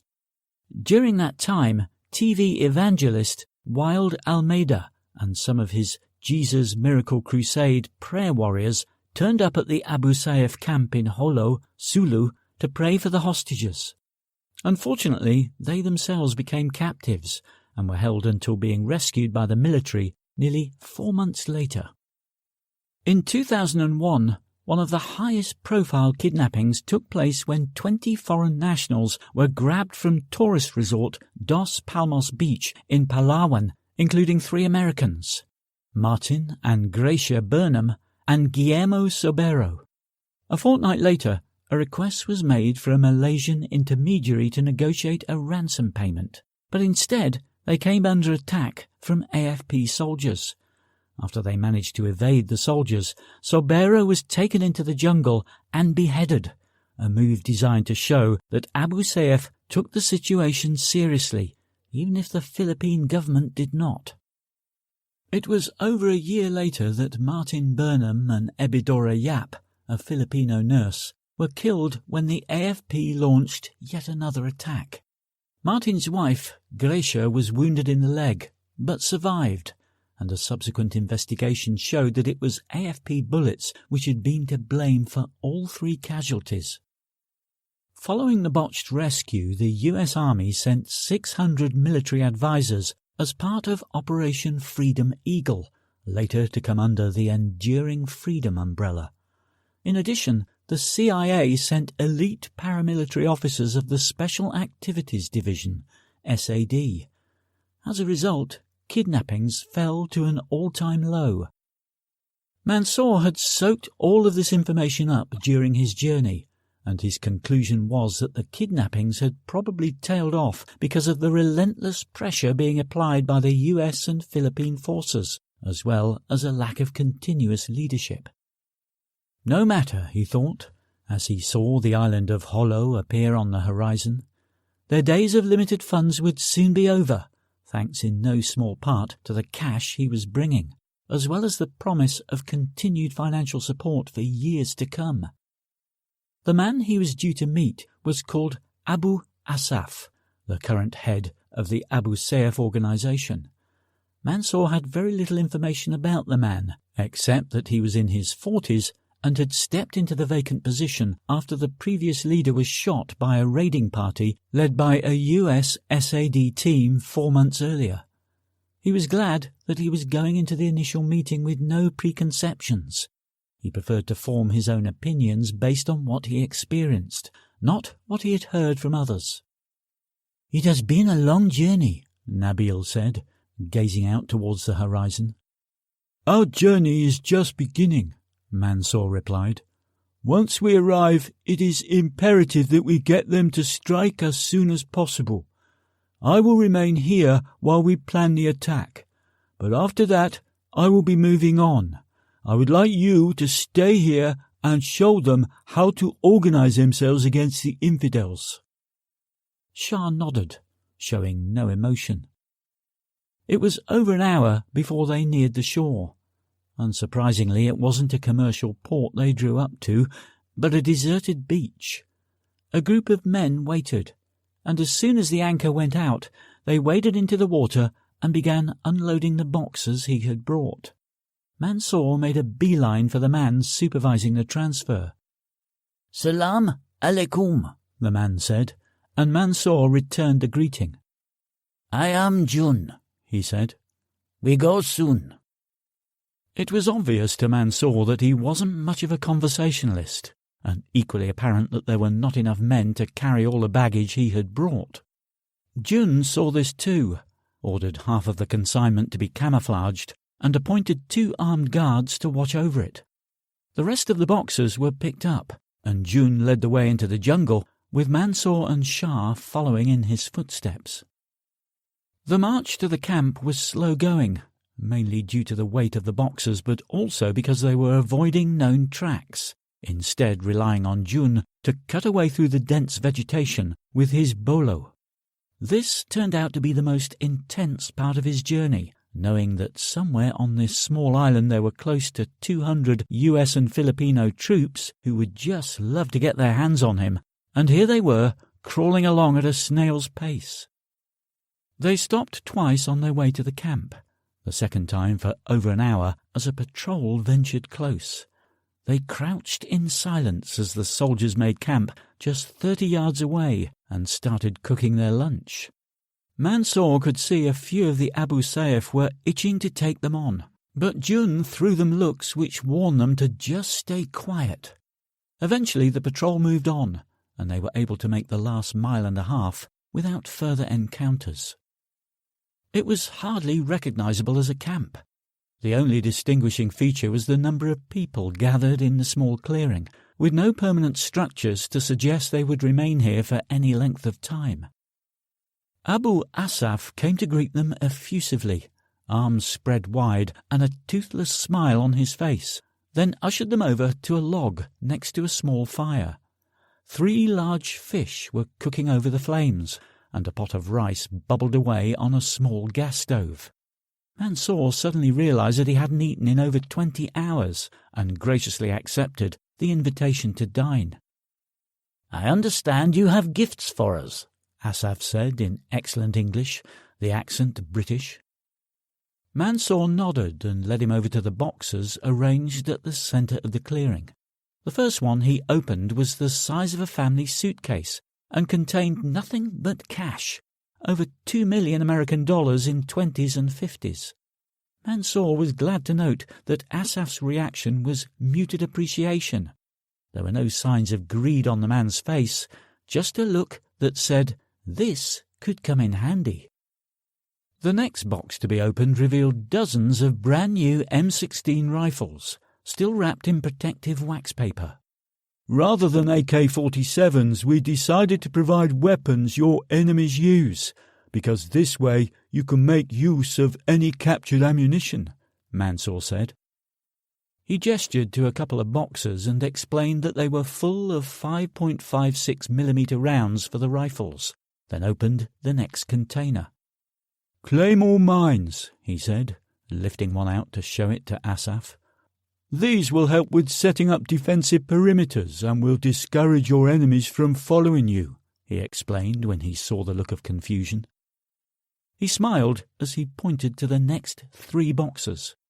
"These will be the difference between a struggle with the AFP and driving them out of the land," he said.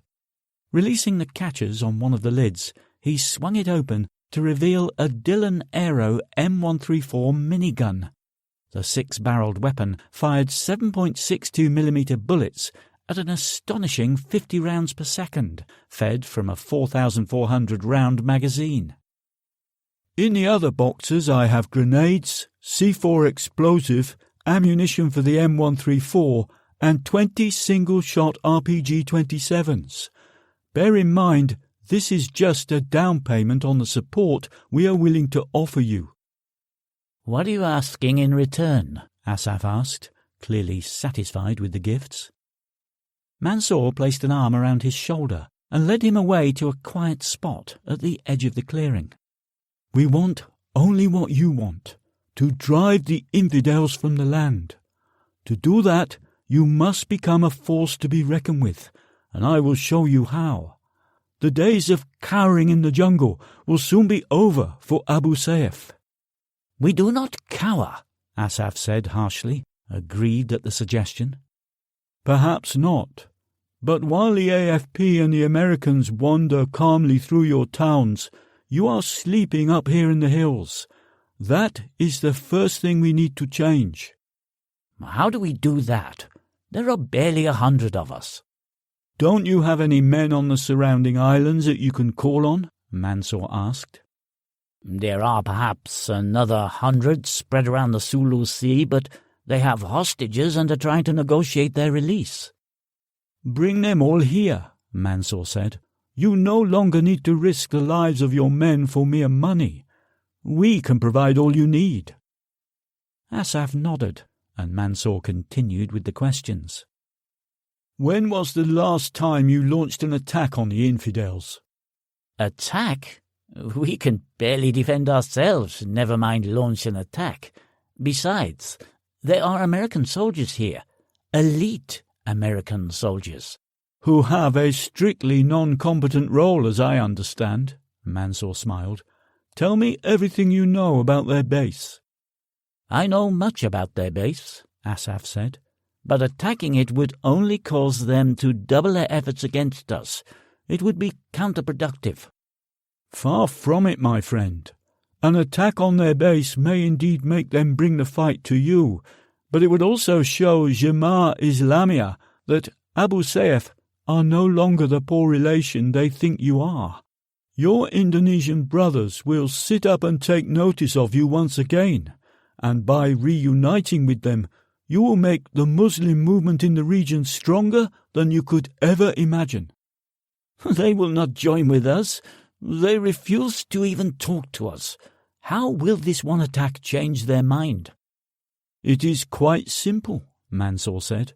I will act as your emissary to explain that they can join us and share the glory, as well as the support we will provide, or they can fend for themselves and we will no longer provide them with training, weapons, or funds. They are proud people, Asaf argued. They will not submit to threats and intimidation. As are we all, brother. But any man who puts his own pride before the will of Allah is not worthy of calling himself a true believer. I will give them one chance, and one chance only. Naturally, I shall be very diplomatic in my approach. Mansour could see that Asaf was still not convinced, but he was confident in his own ability to bring the two groups together. Let me worry about Jemaah Islamiyah, brother. All you need to do is help me plan the attack on the American camp.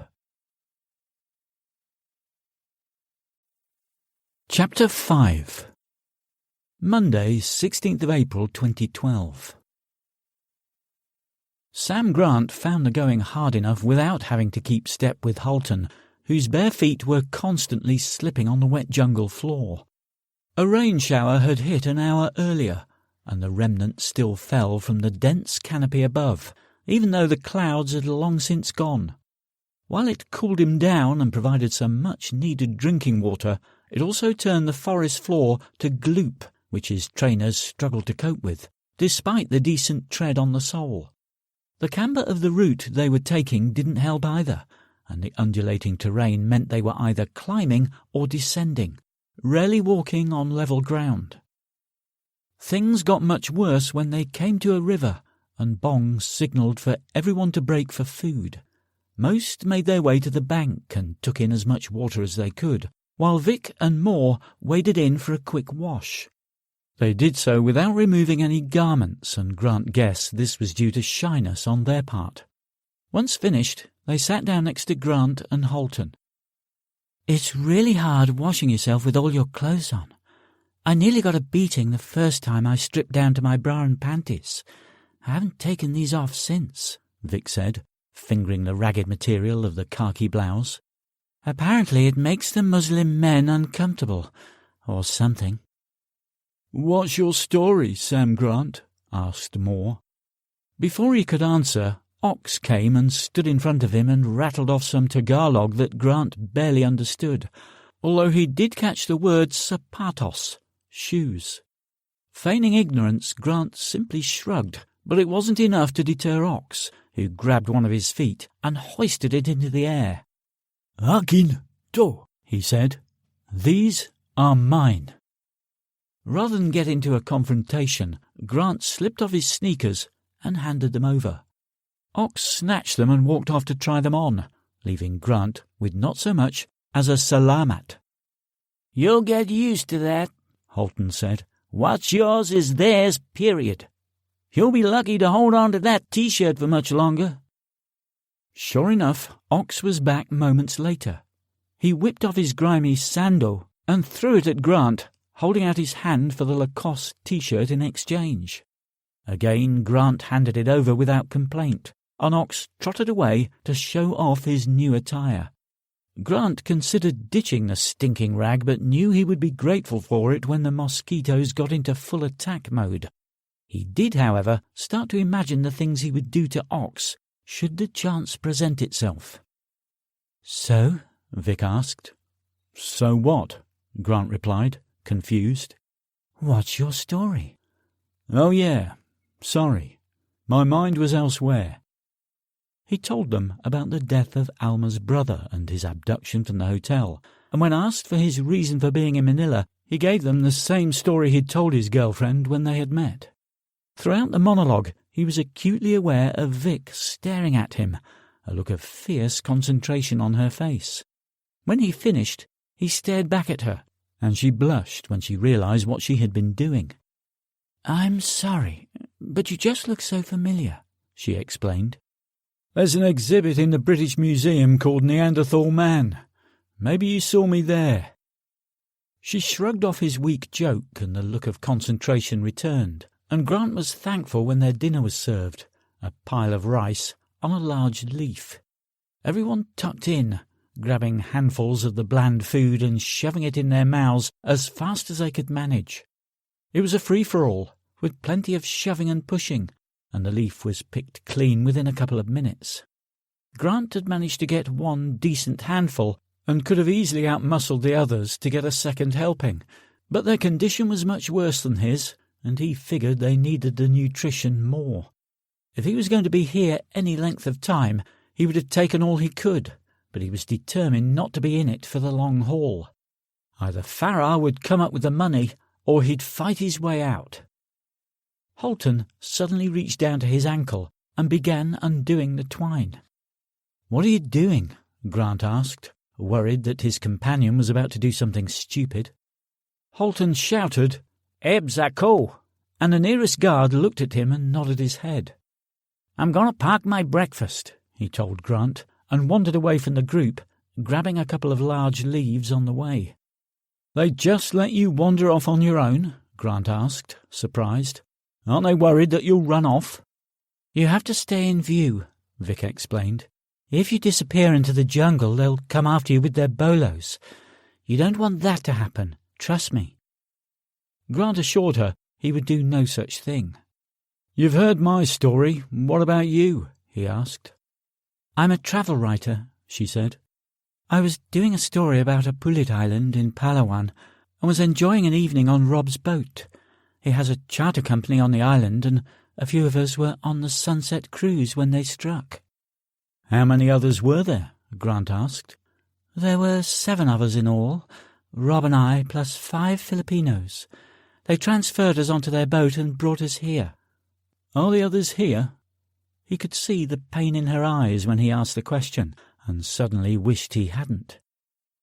"There were 2 couples, and one of them had a daughter, Carmen. She was only 3. Her voice tailed off as the tears came, and Grant guessed this wasn't the first time she had cried since coming here. "They threw Carmen overboard on the second day," Moore explained, putting an arm around Vic's shoulder and cradling her head against his chest. "She had been crying, probably because she was so hungry, and when her mother couldn't settle her down, one of them just grabbed her and tossed her over the side like she was a bag of rubbish." "Christ," Grant said, astonished that anyone could be so deliberately brutal towards a child. "The mother dived straight in after her," Moore continued. "Before they could stop him, the father jumped too. We were about halfway through our journey at the time, which meant they were about 150 miles from land." He didn't need to elaborate for Grant to understand there was no way they could have survived. The other two made it here with us, but after 10 days the husband was taken for a walk and never came back. When the wife couldn't arrange her ransom, she was taken for a walk too." "What about Eddie?" Grant asked, nodding in the direction of the squatting figure 10 yards away.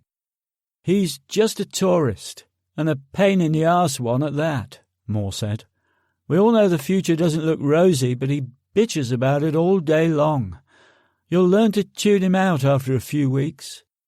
"I hope it isn't going to take that long," Grant said. "Do they honour the ransoms that are paid?" "Yes, so far. There was a German guy here last month, and he managed to arrange his ransom within a few days.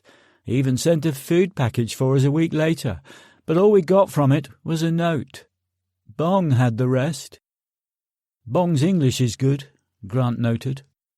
"He was educated at De La Salle, the best university in Manila," Vic said, having regained her composure. "Comes from a well-off family who kicked him out of the house when they heard he was hanging out with Muslim friends, and he came down here to teach them a lesson. His friends introduced him to John, and he signed up there and then." "Did he tell you this?" "God, no. It was Dindo," she said, lowering her voice and gesturing towards one of the younger captors. "He drops by every night and slips me some food when the others are asleep. I think he has a crush on me." Grant wasn't surprised, given her looks. "Bong doesn't seem very friendly. Are they all like that?" "To be honest, most of them treat us as well as can be expected. Bong is the exception, though. I think there's a little power struggle going on there." "How so?"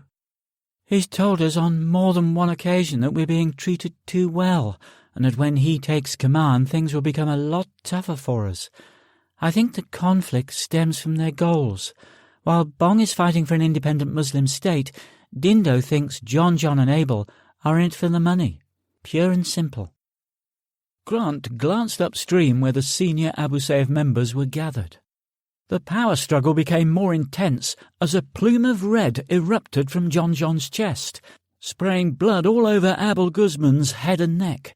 The report from the bullet followed a millisecond later. "Sundalos!" As the shout went up, their captors grabbed their weapons and began returning fire, spraying bullets into the undergrowth in the general direction of the initial round across the river. As bullets began peppering the area, Vic and the rest of the hostages tried to make themselves as small as possible. Grant knew it was just a matter of time before one of them was hit.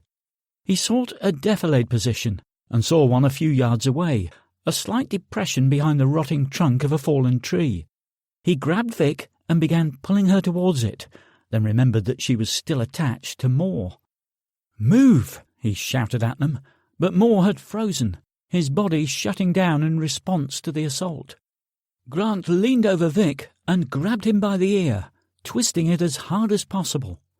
Moore had no option but to follow, and Grant pulled them to the safety of cover. The fire intensified on both sides, and Grant realised that Bong's warning about the AFP was true. They were more likely to kill the hostages than rescue them. Both sides were firing indiscriminately, and Grant wondered how many of the AFP had their eyes open as they shot. Bullets strafed the log, and a cry went out as one of the Filipino hostages took a round to the calf, a round that would have done serious damage to Vic or Moore if he hadn't dragged them to safety. Grant gauged the incoming fire and estimated that there were 5 or 6 attackers at best, suggesting a small recon patrol, an extremely stupid recon patrol given the circumstances.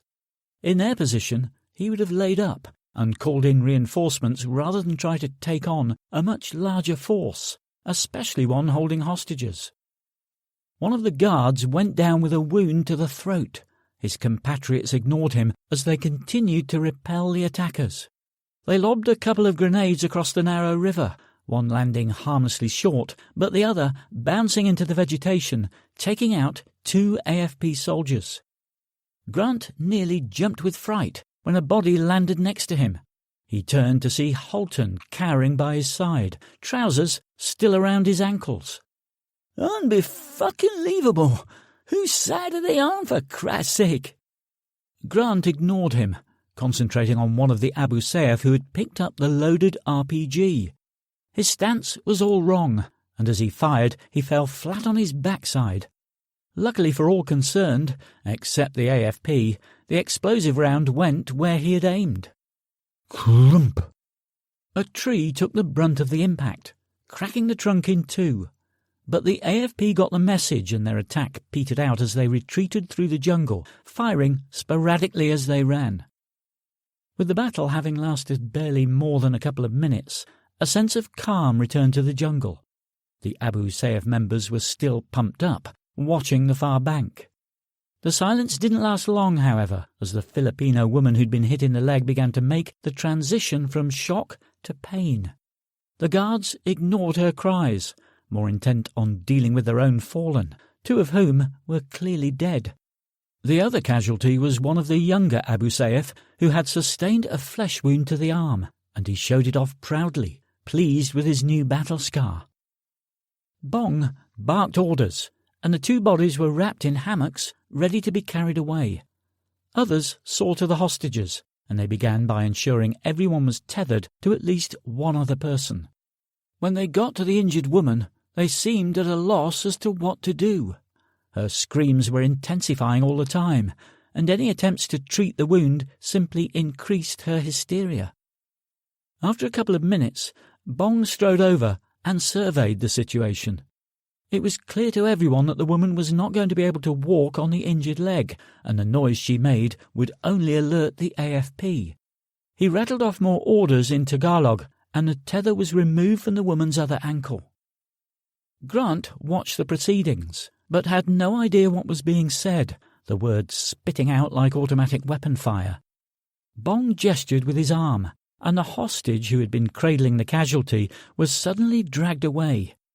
His own screams began to drown out those of the woman Grant assumed to be his wife or girlfriend. He kicked and screamed as they pulled him clear, and Grant knew what was coming. He grabbed Vic and cradled her head into his chest, just as Bong lowered his rifle and ended the woman's pain with a single shot to the head. Her partner collapsed in tears, howling with grief, and Bong was clearly not in the mood to put up with it. He pointed the rifle at the man and barked out more instructions, but the heartbroken hostage either wasn't listening or didn't care. His cries continued for a moment as he stared at his loved one, then stopped as rage moved to the top of the emotional table. His face contorted, and he clambered to his feet, anger etched on his face. Bong shouted at him to back off and raised his rifle to reinforce the threat. But the man kept coming, fists clenching as he approached. Another warning, but the advance continued, the man cursing venomously as he moved nearer. "Bahala ka," Bong said. "Suit yourself." The rifle spat one more time, and the man collapsed in mid-stride. Abel Guzman came over and began remonstrating with Bong, who stood his ground and argued back, vehemently defending his actions. Everyone stopped what they were doing to watch the confrontation, which escalated when Guzman pushed against Bong's chest. He stumbled backwards, losing his footing on a tree root and splashing into the river. Apoplectic, he jumped up and ran for Abel, grabbing him round the throat and pinning him to a tree. Guzman tried to prise him off, but Bong had too firm a grip, so he fumbled for a weapon as his face began to turn scarlet. He reached towards his bolo, but Bong swung a knee up, deflecting his hand away from the handle of the knife. With his last remaining strength, Abel tried to claw at Bong's face. His reach was half an inch short, and his life ebbed away moments later. Bong let him drop and spat on the corpse before cursing in deep, deep Tagalog. He turned and looked at his men, daring any to challenge him for the leadership. None seemed in the mood, even though they were brandishing weapons. Their tacit approval accepted, he gave orders to pack up while he himself took the cell phones from the fallen leaders and claimed their tent as his own. Grant was once again tied to Halton. He felt thankful that his companion had managed to dress himself once more, though his sarcasm hadn't deserted him. "Just another day in paradise." "And it's about to get a lot worse with Bong in charge," Moore said. He turned to Grant. "Thanks. If you hadn't moved me, I'd hate to think what would have happened." "Don't mention it. Just make sure you take cover next time the bullets start flying." "That wasn't your first time in a gunfight, was it?" Vic asked. "What do you mean?" Grant replied, but he was already aware of what she was implying. When the firefight had started, all the hostages and a couple of their captors had frozen, dropping where they were. He had been the only one to seek protection. His army training had kicked in once more, and while it may have saved his life again, it was beginning to get noticed. If Vic and Robert could spot it, it wouldn't be long before one of the guards did, and that would make him dangerous in their eyes. "I mean you knew how to react when they started shooting at us." "Self-preservation, I guess," Grant shrugged, trying to play down the incident. But Vic wasn't ready to accept such a weak response. "If it was self-preservation, why didn't you just look after yourself? Why did you drag Rob and me behind the tree?" "I suppose I wasn't really thinking straight," he said, knowing it wasn't far from the truth. Thankfully, her questions stopped when they were ordered to get up and prepare to move out. Lined up in pairs, they were given the bodies of the dead to carry, and the formation moved off once more.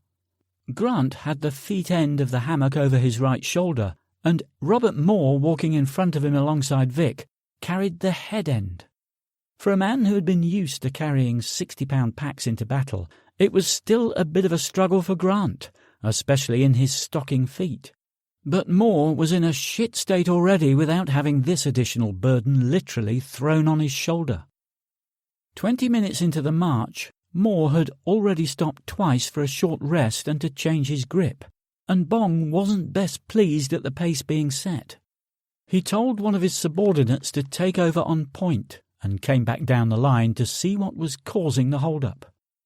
"Pick it up," he shouted at Moore, who had dropped his end of the hammock so that he could massage his shoulder. Grant laid his end on the ground and told Bong to let him have a rest. "Can't you see he's in no condition to carry this kind of weight?" Bong advanced towards him menacingly, despite the height disadvantage. Grant, having learned a lesson less than half an hour earlier, adopted a submissive posture rather than standing up to the man.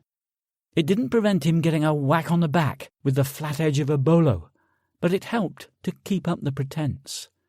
Bong was readying himself to deliver another blow when one of the phones in his pocket chirped. He dug it out and stabbed the connect button. "Ano?" "What?" He spoke for a couple of minutes, then ended the call with a simple, "Sige." "Okay." "We are taking a boat ride," he announced to the prisoners, and after a brief scan round to get his bearings, he resumed point duty, leading them downhill towards sea level. "Do they often move you from island to island?" Grant asked Moore as they once again picked up their load. "No, we've always been here." Grant considered the implications. The AFP were on this island, which meant that if he could get away from the Abu Sayyaf, he would have someone he could turn to. The next island, wherever it may be, might not contain any friendly forces at all, which meant escape would need to entail slipping away from his captors and stealing a boat and crossing an ocean. If he was going to end this any time soon, he would have to do it before they were loaded onto the boat. Through a gap in the trees, he saw the Sulu Sea in the distance, and estimated that it would be a couple of days at their current pace before they reached the coast.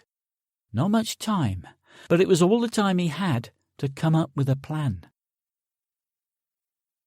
James Farrar toyed with the phone as he considered the best way to word his message to Grant. When he called the cell phone, he was certain it would be answered by one of the Abu Sayyaf, so he would demand to speak to Grant to make sure he was still alive and well.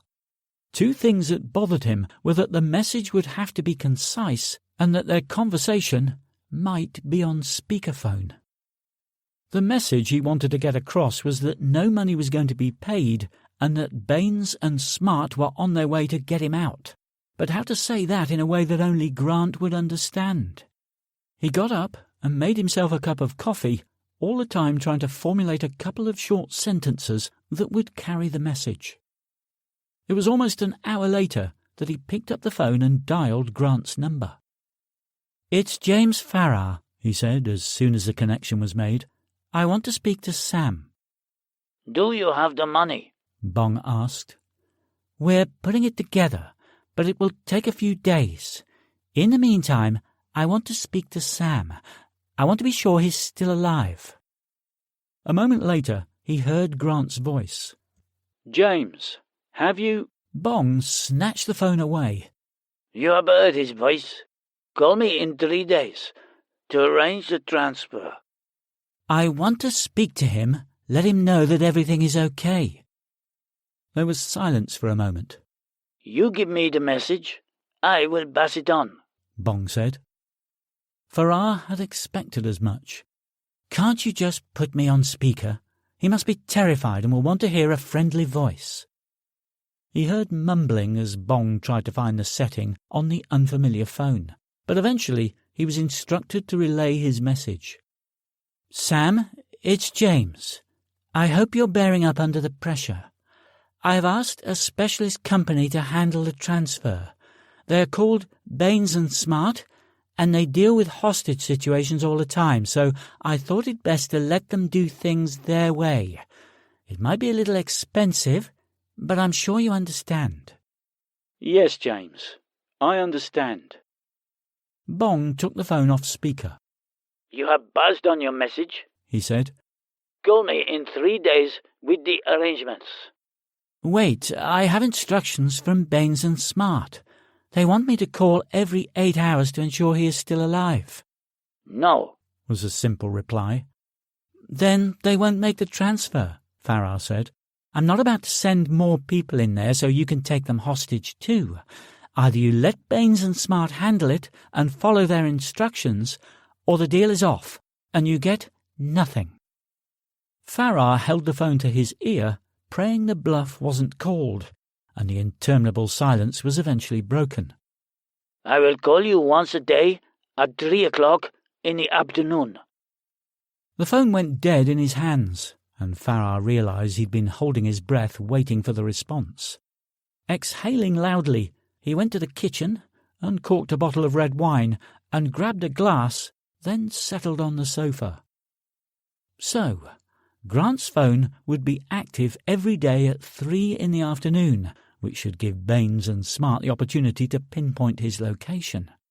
Hopefully, Grant got the message that help was on its way. The last thing he wanted was the son of a bitch ruining his plan by escaping before the others arrived. There was always a chance that the man holding the phone might split off from the others, but there was nothing he could do about that, and he wasn't one for worrying about things beyond his control. After polishing off half of the wine, he headed for bed, making a mental note of the equipment he would need to source in the morning. They would need weapons, a device to track him with, and some form of communications, both for the mission and to report to him. Happy in the knowledge that he could have everything he needed delivered to the office, he set the alarm for 5 and climbed into bed.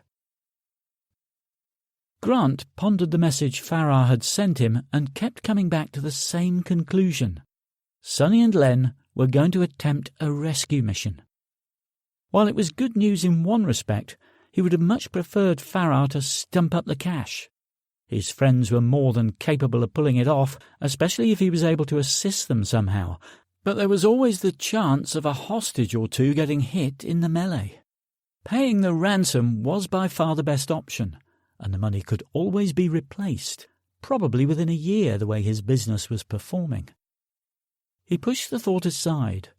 Focus, he told himself. Sonny and Len were probably already on their way, which meant they would be arriving in the Philippines in the next 24 hours. Adding time for a briefing and the trip down to Basilan, he reckoned they could be on the island by Wednesday morning. Unfortunately, he and the others would reach the shoreline at roughly the same time, which meant his friends would end up scouring the wrong island for him. Grant gave himself 2 priorities, the first of which was to slow their progress somehow. The second was to get his hands on a weapon. Chapter 6. Tuesday, 17th of April, 2012.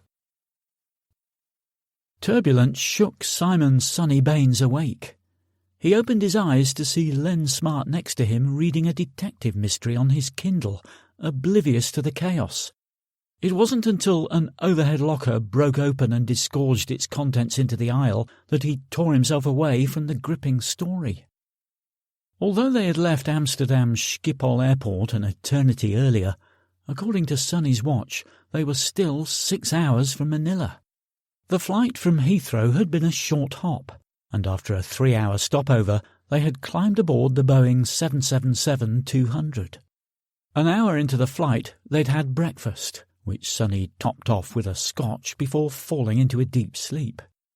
Sonny never had any trouble sleeping on planes, an ability Smart had never mastered. A freezing hillside in the middle of winter was no problem, but not an airplane seat. It didn't matter whether it was a civilian airliner or a military transport. He just couldn't nod off, no matter how tired he was. "Do you think Tom will be joining us on the pickup?" he asked Sonny. "He's got a new name now," his friend reminded him in a low voice. "Yeah, right. It's hard to get used to the idea after knowing him as Tom for all those years. I wonder what name he's chosen." "I guess we'll find out soon enough. What are you reading?" "Black Beast" by R.S. Guthrie. "Any good?" "Brilliant," Smart said, and promptly turned his attention back to the Kindle. Sonny shoved a pair of headphones over his ears and scanned the channels on the in-flight entertainment console, settling for an episode of Mr. Bean. But as the plane cruised over Central Asia, he quickly lost interest in the show. Instead, he recalled the last time he had seen Tom. It had been in the ruins of the old pottery factory that Tom had transformed into a fortress until Abdul Mansour and his men had attacked and reduced it to rubble. Tom's plan to seek retribution against the boy who'd killed his son had been audacious and had almost succeeded. It also nearly cost him his life. It would be good to see his old friend again, Sonny thought, and closed his eyes to sleep away the rest of the flight. It seemed just moments later when Len woke him. "We'll be landing in 15 minutes, Smart said, stowing his Kindle in his rucksack. Sonny paid a quick visit to the toilet and then stopped by the galley to chat up the stewardesses. Despite being in his mid-30s, he looked 10 years younger and hadn't seemed to age a day since joining the SAS as one of their youngest recruits. The name Sonny soon stuck, and he used his boyish good looks at every opportunity, with varying degrees of success. On this occasion he struck out and resumed his seat, staring out of the window as they approached Ninoy Aquino International Airport. After touching down, they made their way through immigration and picked up their luggage, a suitcase each packed with items most of which they were never likely to use. It was just easier to throw some jeans and T-shirts into a case than explain why they were arriving for a holiday without a change of clothes. As promised, they were met at the exit. A Filipino in a white shirt and black trousers held up a card with their names as they fought through the crowd of taxi drivers looking for a chance to charge unsuspecting foreigners 10 times the normal fare. Len and Sonny introduced themselves and were led out into the sunshine. The first thing that hit them was the smell, like a combination of sewage and rotting food. As they walked to the pickup area, the heat added to their woes, and they were thankful when they climbed into the air-conditioned SUV. It took close to an hour to get the 3 miles to their destination near the British Embassy in Makati. Manila has some of the most congested roads in the world, despite government efforts to keep the traffic flowing. Vehicle number plates end with a number, and each day 2 of those numbers were banned from the road. Despite this measure, journeys were most often made at a steady crawl at best. Along the way they had to contend with a variety of ancient trucks, buses and cars. Now and again they would spot a brand new vehicle that seemed very out of place. At each set of traffic lights, their transport was assaulted by vendors or beggars, often 7-year-old girls carrying a baby and dressed in rags, holding out a hand in the hope of $1 or $2. The SUV pulled into an underground car park below a 30-story office block. The driver opened the door for them, then led them to an elevator which took them to the 17th floor. The door at the end of the corridor proclaimed the office to belong to Knight Logistics Management, and they were shown into the reception where a lady in her 50s asked them to take a seat. A few moments later, a connecting door opened, and Farrar ushered them into his office, pointing towards a sofa as he sat on the corner of his desk. They dumped their luggage and took a seat. "Gentlemen, thank you for coming at such short notice," he said. The pleasantries out of the way, he laid out the details of the mission. "Sam Grant has been kidnapped by Abu Sayyaf, a Muslim terrorist group operating in the southern Philippine Islands. I want you to get him out."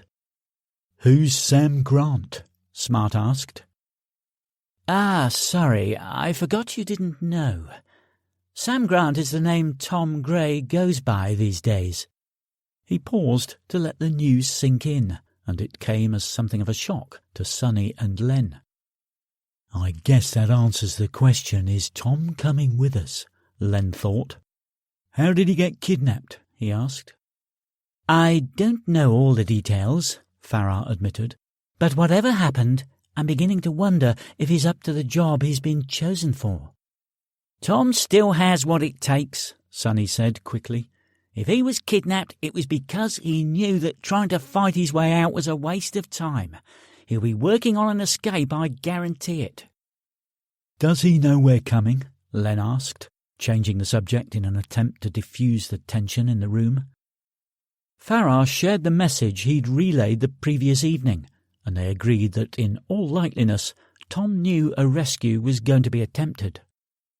"You said you'd have some equipment for us," Len said, and Farrar retrieved a long sports holdall from a closet. Inside they found 2 Heckler & Koch MP5SD suppressed submachine guns, a pair of Beretta M9 pistols, and 2 American M4 carbine rifles with underslung M203 grenade launchers. In addition, there was ammunition, plus night vision goggles, a smartphone, and a communication set comprising throat microphones and earpieces. "These comm units use 2048-bit encryption and flash burst the messages, so they're very hard to intercept or decrypt." Flash bursting meant compressing the whole message into a tiny blob of data and sending it when the user finished talking. So rather than anyone being able to hear their real-time conversation, eavesdroppers would simply hear a millisecond burst of static. "The phone will give your current location as well as the location of Sam's phone." He opened an application and they saw a map of the Philippines with a green dot flashing over their current location in Manila and a red cross on one of the southern islands. The map lacked topography, showing just the land masses as brown to the sea's blue. A scale on the right-hand side of the screen showed the distance between the 2 locations. "How up-to-date is Tom's location?" Len asked. "Sam's location," Farrar said, emphasizing the new name, "will be real-time just as long as his phone is turned on. Abu Sayyaf have agreed to call me at 3 in the afternoon each day, so we know it will be updated at least once every 24 hours. He used his thumb and forefinger to expand the image with the red cross and hit a symbol at the top of the screen, which showed a dot-to-dot red trail. "These are Sam's movements since they first made contact with me. It looks like they traversed the high ground and are heading towards the coast." "Do we know the enemy's strength, numbers, weapons, anything at all?" "Nothing whatsoever. You'll be going in blind with just a cross on a map as your guide. Is there a problem with that?" Len and Sonny looked at each other and had the same thought. This was a clusterfuck waiting to happen. "What is it with people's perception of the SAS?" Sonny asked. Why does everyone think we're invincible superheroes? We only get the job done because we do our homework and know what we're facing, not by jumping in with our eyes closed and nothing but a mean expression and a huge set of balls." There was no animosity in his voice, a touch of sarcasm perhaps, but no animosity. Farrar, however, chose to take it completely the wrong way. "I'm beginning to wonder if anyone from your beloved regiment is capable of conducting a real mission these days," he said, eyes directed towards Sonny. "In case you didn't know, I called you as soon as I found out that he'd been kidnapped. That was only 28 hours ago, and considering we don't have any assets down there, and given the fact that I haven't been able to have a private conversation with him to get any first-hand intel, it is impossible to know anything about what you will be facing. But then, you'd know that if you were smart." "He's smart," Sonny said, pointing to Len. "I'm pragmatic, and this has nothing to do with being capable of conducting a real mission. This is about the 7 Ps. Proper, prior, planning prevents piss-poor performance." Len put a hand on his friend's arm to calm him down. "We've been in worse situations," he said to Sonny, then turned to Farrar. "We'll do it, but the price just went up. 30,000 on completion, each." 20, Farrar countered. 25. "Done. There's a plane waiting to fly you to Zamboanga, but you'll have to make your own way from there. My driver will take you back to the airport and show you through the diplomatic channel, so you'll avoid having to check in the bag. My secretary will provide you with the necessary passes." He stood and ushered them out of his office, handing Sonny the bag after they'd collected their own luggage. As promised, there were 2 name badges waiting for them on the secretary's desk, each complete with a recent photo. "My number is programmed into that phone, which uses satellite rather than 3G, so you should have a signal wherever you are," Farrar said. "I'll keep you updated if there are any developments." The driver was waiting in the hallway to take them back to the car park. "I would have done it for the original $5,000, Sonny said to Len as they walked towards the elevator. "It's Tom," Len replied. "I would have done it for nothing." When he was alone in his office, Farrar checked his watch and calculated the time it would take them to arrive on Basilan and make their way into the jungle. The ideal scenario was for them to be within sight of Grant before he gave their location away, but unless they fed him regular updates, he doubted he would get to know when they were close enough. He decided to wait until Bong called him tomorrow for his 3 o'clock conversation with Grant and break the news then. He would then have the location and could guide them to an ambush. It wasn't as if they were likely to manage a rescue in the meantime, not with the ammunition he'd supplied. Any soldier with as much time on the range as the SAS had would be able to tell when all the explosive propellant had been removed from a bullet, so the powder in the rounds he'd given them had been replaced with plain old sand. Figuring that they would have no reason to fire their weapons until they got into a battle with Abu Sayyaf, he had no concerns about them discovering his little subterfuge until it was too late. The only thing that could scupper his plans would be if they found Grant as soon as they landed on the island. But if the AFP and US Special Forces had trouble locating anyone from Abu Sayyaf, he was damn sure a couple of ex-soldiers, no matter how good they once were, would find it a struggle to locate them. With Baines, Smart and Grant out of the way, he could then turn his attention to the 2 remaining conspirators, Carl Levine and Jeff Campbell. They would demand some kind of explanation as to why their friends had disappeared, which was the reason he'd videotaped the conversation they'd just had. That would keep them quiet for a while, giving him the chance to put together a plan to eliminate them and close down the operation. After that, he would finally be free to return home to England and be done with this terrible climate once and for all. He knew he would have to be quick, though, as having 5 friends die within a year would be seen as too much of a coincidence, especially when these 5 knew something that could cause serious embarrassment to the government. The deaths of Barker, Fink and Bennett would arouse little suspicion on their own, but when Baines and Smart disappeared along with Grant, he was sure Campbell and Levine would begin asking questions. This made their demise all the more critical, so he went to his computer, entered his password to open the secure file, and began reading up on the preparations for their deaths. He knew that Campbell had booked a holiday in Florida for himself, his wife, and his 3 children, and would be leaving in 9 days. So he was the priority target. The surveillance operation had noted a few of his most common habits, including the darts night at his local pub, the Wheatsheaf, every Wednesday evening. He also went jogging at 7 o'clock every morning, and these 2 opportunities were the ones the team were currently working on. The last updates to his file were his UK team's 3 suggestions for the takedown.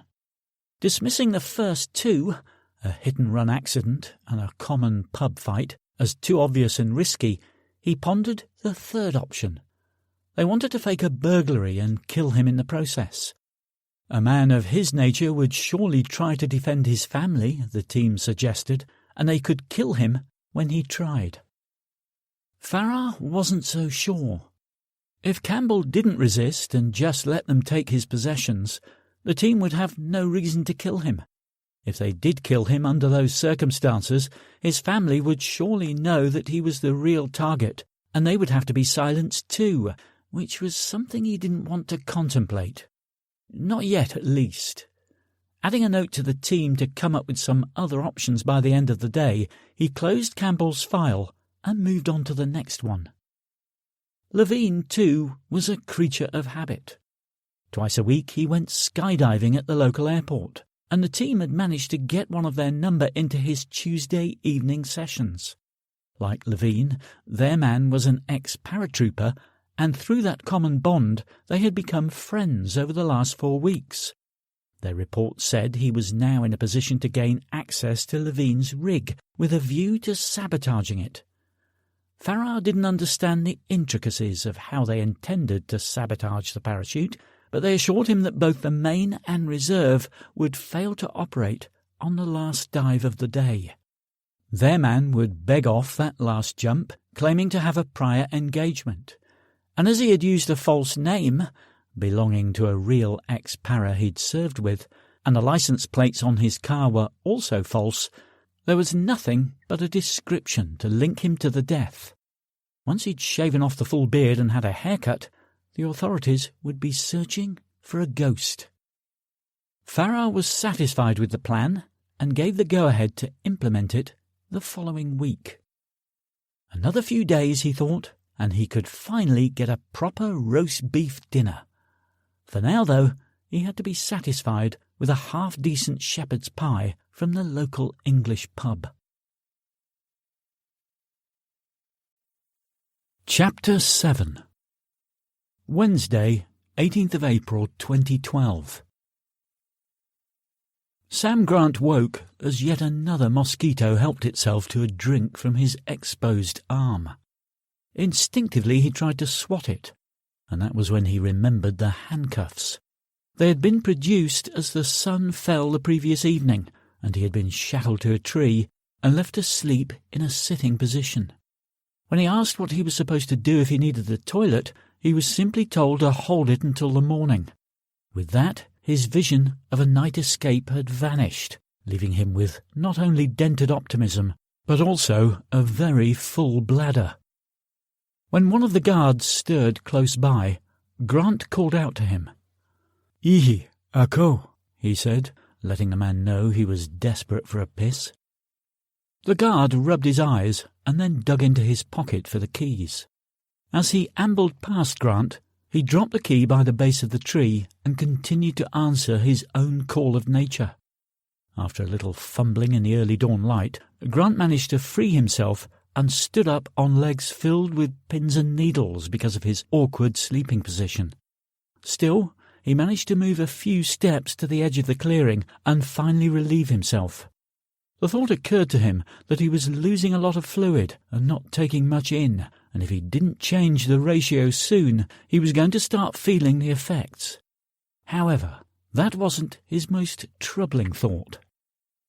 The previous day, in line with Muslim tradition, the bodies of John and Abel had been buried as soon as was practical. Grant and the others had been given the task of digging the grave, while the Abu Sayyaf washed the dead and shrouded them in hammocks, these being the only white material they had. With the bodies laid to rest, their heads pointing towards Mecca, the pace of the march had picked up considerably. By the time they stopped to clear a campsite for the night, the beach was no more than 5 hours away. They would reach it long before Sonny and Len could get to the area. His only hope was that they would lie up close to the shore and wait until nightfall before boarding the boat, but that was far from guaranteed. Movement near his foot caught his eye, and he saw a 6-inch-long black millipede slink past his toes. He followed its path and watched it crawl inside a fallen tree trunk, where he noticed the particularly sharp remnants of a branch that had been snapped off, probably when it was felled. The stub of the branch gave him an idea, and he knew what he had to keep an eye out for. He rejoined the group, most of whom were already awake and preparing for another day in the jungle. Holton, in particular, was in good voice. "Who's Dina?" Vic asked, catching Grant totally off guard. "What made you ask that?" "You were saying the name over and over in your sleep," she said. "You must have been dreaming." Grant knew which dream she was referring to. It was one he had at least 3 times a week, and it never varied. He is in the car with Dina driving and Daniel in the back seat, all 3 of them heading towards the beach for a mini-break. He is enjoying the beautiful sunshine and Daniel singing, when the song suddenly stops and the sky darkens, thundery black clouds blotting out the sun. He looks in the back seat, and Daniel is flopping from side to side, his eyes lifeless. He turns to tell Dina, but she is removing her seatbelt, foot planted on the accelerator as their speed builds with each passing second. He tries calling out to her, telling her not to do it, to stay with him, but her focus is on the approaching bridge spanning the motorway. He screams her name again, and she is smiling now, not at him, but at the bridge support looming large. He tries to reach across to her, but his own seatbelt is so tight that he can't move a muscle. "Dina!" With that final scream, the dream ends, a split second before they crash headlong into the concrete pillar. "Dina was someone I knew once," he said. "It was a long time ago." "The name's familiar," she said, curiosity once more etched on her face. "It's not that unusual. I went to school with 3 girls called Dina," Grant lied. He could see Vic racking her brains for a glimmer of recollection, but he wasn't about to help her. Instead, he stood and did some stretches to try to eliminate some of the muscle knots he had accumulated during the night. In the distance, he heard the sound of a light aircraft, and moments later his captors began shouting for everyone to move to cover. Grant followed everyone's lead and jogged into the trees. He squatted down, head up in search of the plane. It passed over a minute later, a single-engine Cessna T-41B. "They fly over every few days," Moore told him nervously. "Yeah, and every time they fly over, we get attacked a few hours later," Holton added. Grant ignored the morale officer's whining and considered how he could turn this to his advantage. He searched the undergrowth for something that could be used as a weapon, and found the perfect item, a twig the thickness of his thumb with a point at one end where it had been cut from a tree. It even had a growth on either side, so his hand wouldn't slip down the shaft when he used it. He slipped the 8-inch shiv into his sock and pulled his pant leg over it for concealment, careful to make sure no one noticed his movements. Once the sound of the engines died away, Bong instructed everyone to get up and start packing, seeming desperate to leave the immediate area. The group had cut down only the smaller trees to clear their campsite, leaving the canopy overhead in place, just as they had in the other camps they had made. Grant thought it unlikely that they would have been spotted from the air, but the others obviously had different opinions. Their eyes scanned the jungle as they stuffed possessions into their packs, weapons always close at hand. Within 10 minutes they were on the move again, and Grant tried to keep pace with Dindo while trying not to make it obvious. It meant Holton had to move at the same speed, which did nothing for his demeanour. Grant found it unnerving that now and again Vic would turn and look at him with a puzzled expression, and he wondered how close she was to guessing his true identity. Given the current situation, it might not be that big a problem, he thought, especially if she didn't make it out of the jungle. However, if she managed to secure her release and shared the news with others, he knew Farah would make him disappear again, this time permanently. After 5 hours, they were within smelling distance of the sea. Grant thought his wish was going to come true when Bong ordered everyone to make camp. Through a gap in the trees, he could see a sheltered cove with a golden sandy beach. He was thankful that there was no sign of a boat, adding to his hope that they would wait until dark to transfer to the next island. As a fire was prepared and rice thrown into a pot, he realized how hungry he was, but was more intent on scanning the surrounding jungle for signs of anyone approaching. Whether it was the AFP or his two friends, he wanted to be close to one of his captors when it all kicked off. Dindo unwittingly obliged, drawn to the group by Vic's beauty. He stood to one side of her, glancing her way now and again, and both Grant and Vic knew that he was trying to get a glimpse down the front of her tattered T-shirt. Vic did nothing to obscure his view, probably afraid to lose her only real supply of nourishment. Instead, she leaned forward a little, giving Dindo a better view of her cleavage while she chatted to more.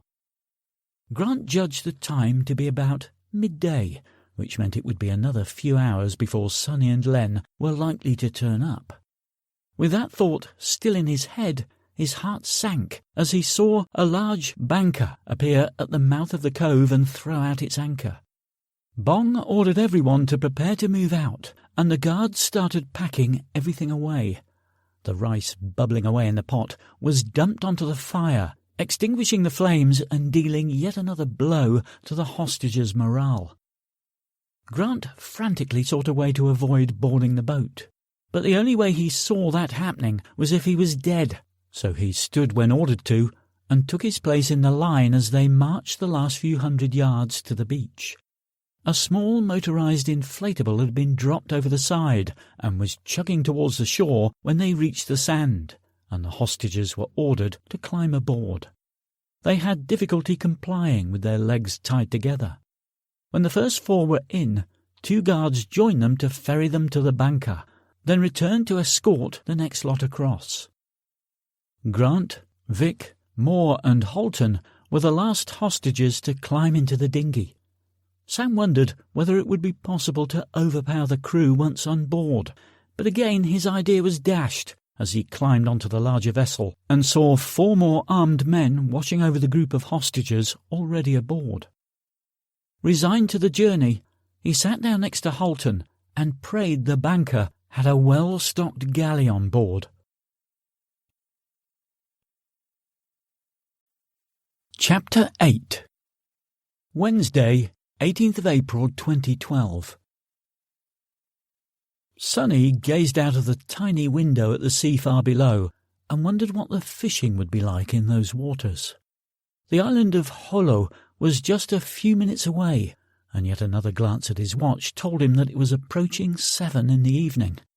The return journey from Farah's office to the airport had been as torturous as the initial drive over, and once they'd passed through the diplomatic channel, they'd heard the news that the plane was suffering a technical fault in the avionics.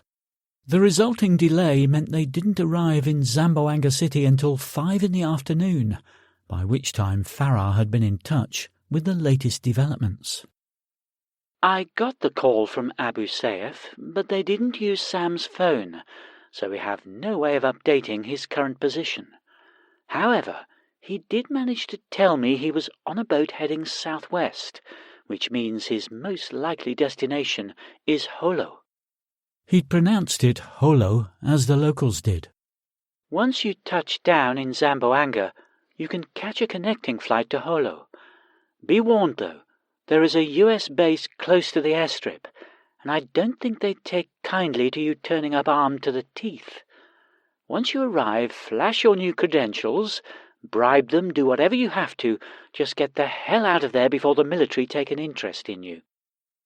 With that advice ringing in his ears, Sonny had booked them 2 seats on an Airfill Express DHC-8 for the 35-minute flight. The plane touched down on the single airstrip and taxied to the gate, where any concerns they had about customs inspections proved unfounded. Once outside, they flagged down a battered taxi and asked to be taken to the Bud Daho Trail. Bud Daho is a volcano rising out of the centre of the island to a height of just over 2,000 feet. Its last eruption was over 100 years ago, and while it was considered active, there was little chance of it going off in the next few days. It was dark by the time they reached the beginning of the trail, and as expected, there were no other visitors to worry about. They paid off the taxi driver, who insisted he would be happy to wait for them, but Sonny declined the offer. He even offered his services as a guide up the mountain, but Sonny insisted they knew the way, and he reluctantly drove off into the night. Once the headlights had disappeared, Sonny and Len changed from their tourist clothes and comfortable shoes for field uniforms made from disruptive pattern material and sturdy hiking boots. The DPM had an infrared reflective coating, which made the wearer less likely to be spotted by anyone using night vision devices that detected infrared signatures. Donning their own night vision goggles and cradling their suppressed MP5SDs, they set off up the trail, maintaining a moderate pace to ensure they didn't alert anyone to their presence. Having studied a Google map of the island, they'd agreed that the most likely landing place for Sam and the others would be the north end of the island, and from there they would most likely head inland. Their plan was to get to high ground and from there make a night sortie to try to locate their friend. Should that fail, they would wait until they got an update the following afternoon and close in on the latest location. It was midnight by the time they got to within 100 feet of the summit and found a good location for their lying-up point.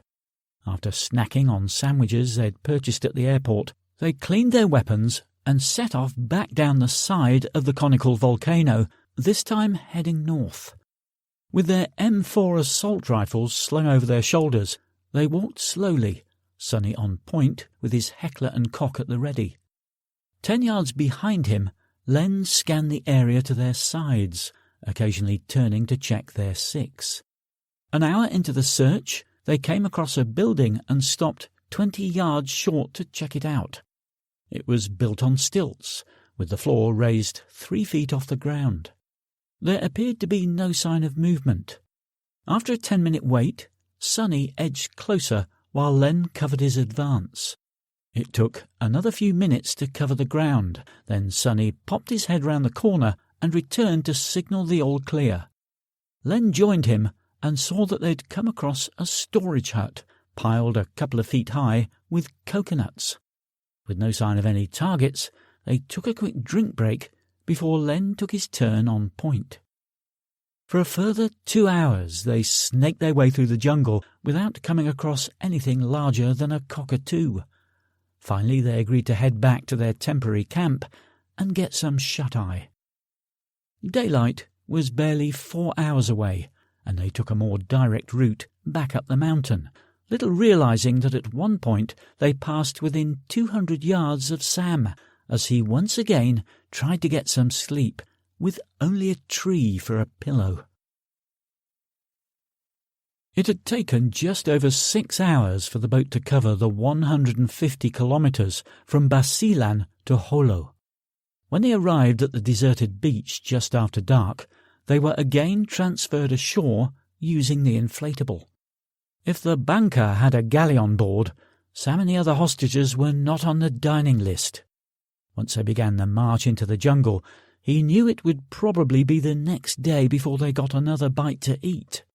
All the while, he kept close to Dindo in anticipation of an AFP attack, hoping he could take out the young Muslim with his hidden shiv and grab his weapon to aid his escape. Unfortunately, no such attack took place, and at around 11 in the evening they arrived at yet another temporary camp, but one which was vastly different from the others he had been in. The first difference was the number of terrorists he saw, close to 200 by his estimate. There were also boxers galore, and all the weapons on view looked like they'd just come from the factory. As they entered the camp, they passed a huge pot of rice and a selection of cooked meats, although he couldn't tell which animal they'd come from. Given his current hunger, he wouldn't have cared if it had once been a horse's arse, and their spirits were raised when they were told to sit, and bowls of rice and meat were handed round. It wasn't exactly a banquet, but he could see from the smiles on the faces of the other hostages that it was the best they had eaten in a long time. Grant watched a group of men who were gathered around a box, deep in discussion, torches masked with red tape illuminating a drawing of some kind. It looked to him like one of the many free-for-alls he had taken part in while on operations, when his small squad would evaluate a situation and all offer their opinions, regardless of rank. He popped another piece of horse-arse into his mouth just as the group broke up and started to walk towards the huddled hostages, causing him to stop mid-mastication. Two of the men were taller than the others, their attire different and their features Arabic. Grant's entire body froze as he stared at the face of the man he'd been researching for the last 9 months, the man who had effectively ended the life of Tom Gray.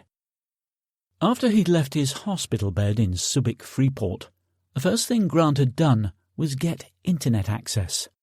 Farrar had agreed to it and had provided the laptop, but only after reminding him that his old life was over and he shouldn't try to contact anyone from the past.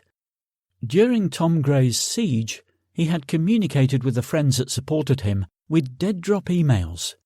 This involved writing and saving the email, but never sending them.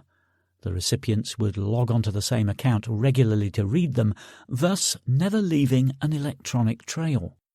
Farrar and his bosses had learned their lesson and set up security privileges on the machine so that it refused to load the websites of any email providers. Grant also suspected it contained a key logging program which would record every stroke on the keyboard. Unfortunately, his knowledge of computers wasn't advanced enough to check for such software, and searching for help online would just alert Farrar to his intentions if any were installed. Instead, Grant had worked on the assumption that everything he did was being monitored.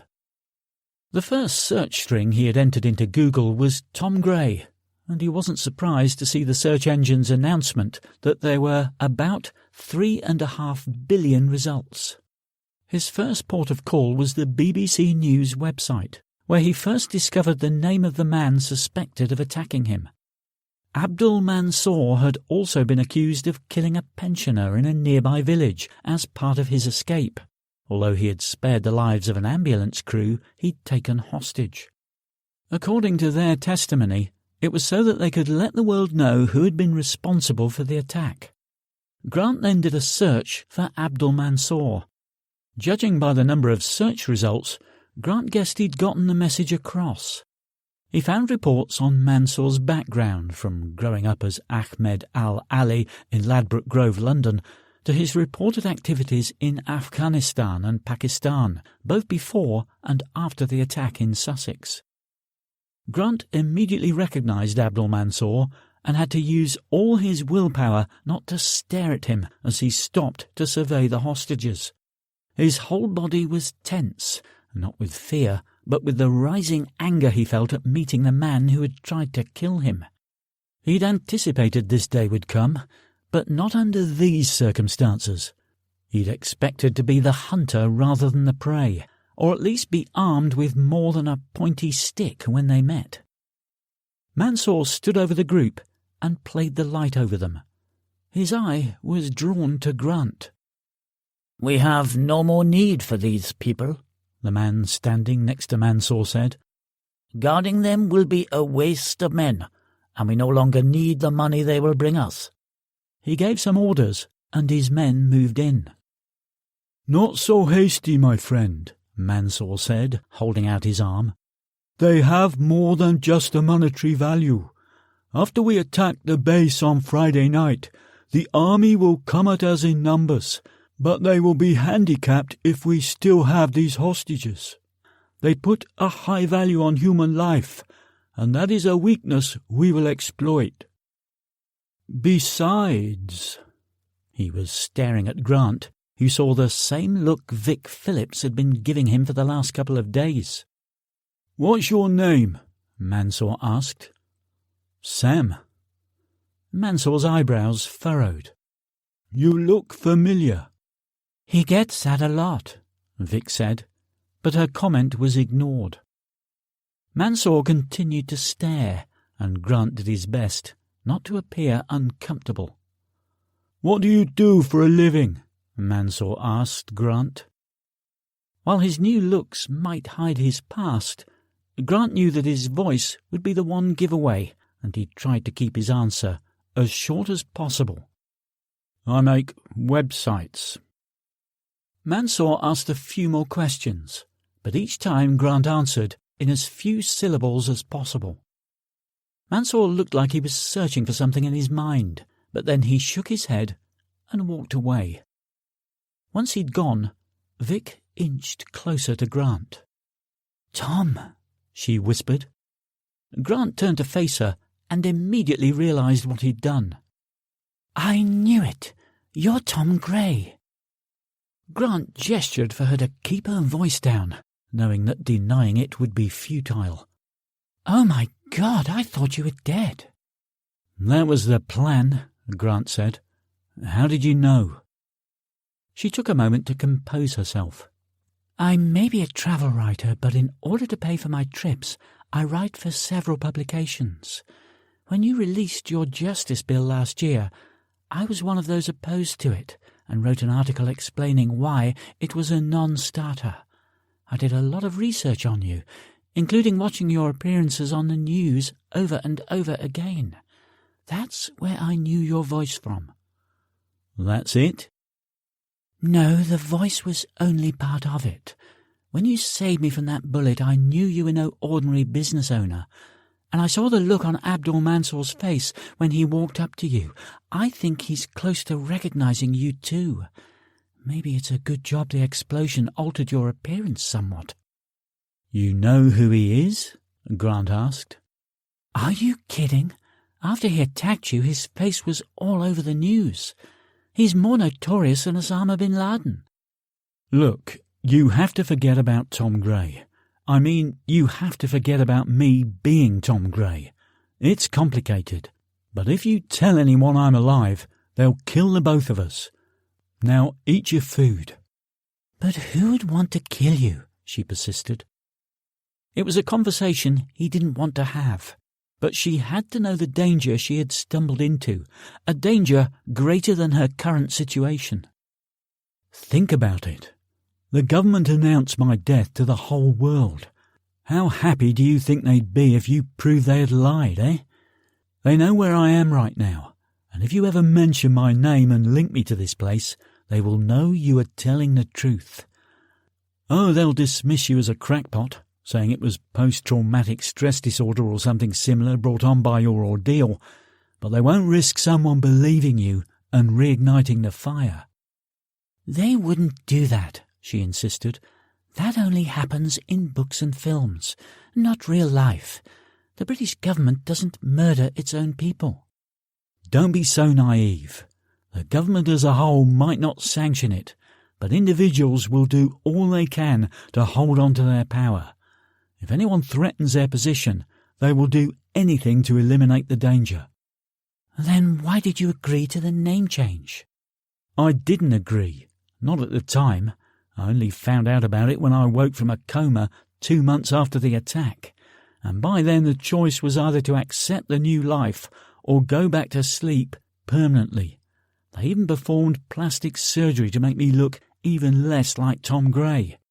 I'm banished from the UK, I can't contact anyone from my past, and I didn't get a real say in any of it. If they can do that to someone who had such a high public profile, they wouldn't hesitate to silence someone who, and I mean no disrespect, they've never heard of. But I don't understand. Why keep you alive if you are such a thorn in their side? That was one of my first questions, and it seems some friends of mine had them over a barrel. I don't know the full details, but they negotiated a deal whereby I get a new life and the government's lies aren't exposed. I guess it would have been easy enough to get rid of me, but to silence my 8 friends too would have been a red flag to the conspiracy theorists. I see, Vic said. That's gotta suck. As I said, I didn't have a choice, and if we don't get out of here sharpish, it's going to suck a whole lot more. What's your plan? Not a plan as such.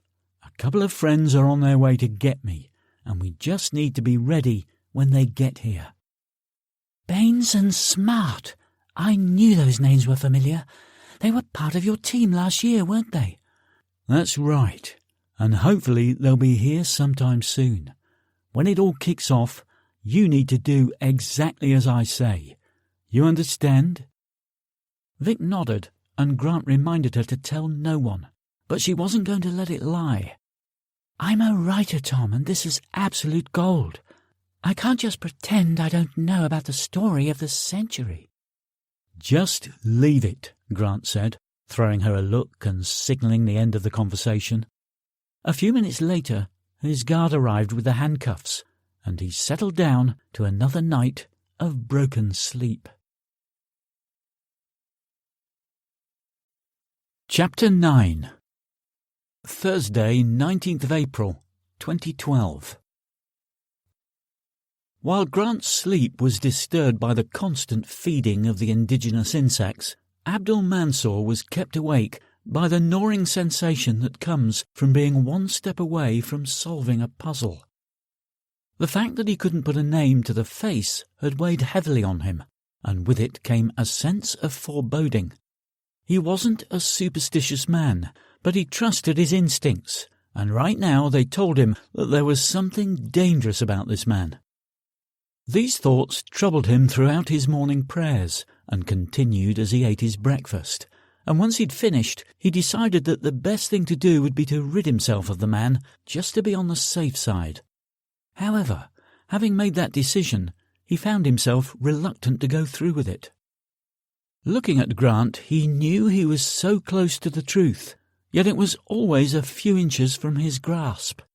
If he killed the man and then subsequently made the connection, it would be too late to do anything about it.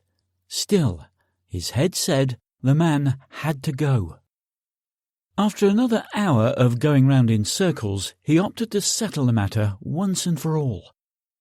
"Brother," he said to Abu Asaf, "the prisoner, Sam Grant, troubles me deeply. I feel it is not safe to keep him alive." "Troubles you? In what way?" "I don't know," Mansour had to admit, "but it would be safer for all of us if he was no longer with us." Asaf shrugged and called over one of his men. "Bong, take Grant into the jungle and dispose of him. Do it quietly." Bong Manalo nodded and went to find a couple of helpers, and together they approached the group of prisoners. Having already finished their breakfast, the hostages were lounging in anticipation of the inevitable daily march through the jungle.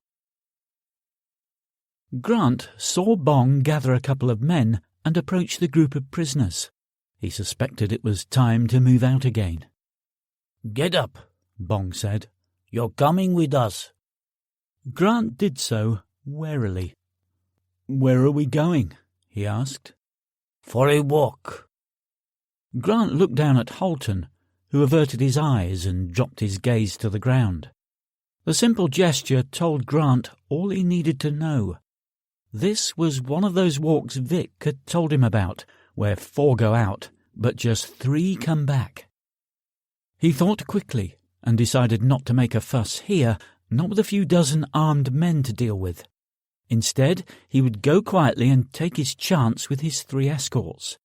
2 of them carried their brand-new M16 rifles, while Bong held his bolo and had a pistol in a hip holster. For his own part, Grant could feel the shiv up against his right calf and knew the time to use it was drawing close. As they walked towards the edge of the clearing, Vic returned from her visit to the toilet in time to see Grant being led away. When she asked Holton what was going on, she got the same response he'd given Grant, and she immediately chased after the small group. No! She was quickly grabbed from behind and dragged back to the group of hostages, but she managed to scream one more time before a hand across the mouth silenced her and a bolo appeared at her throat. If you make another sound, you will take a walk as well. Do you understand? With tears running down her face, she nodded, never taking her eyes off Grant's back as he finally left the clearing and was led down a track and out of sight. After grabbing a couple of hours' sleep each, one napping while the other took watch, Sonny and Len set off back down the mountain just after sunrise in search of their friend.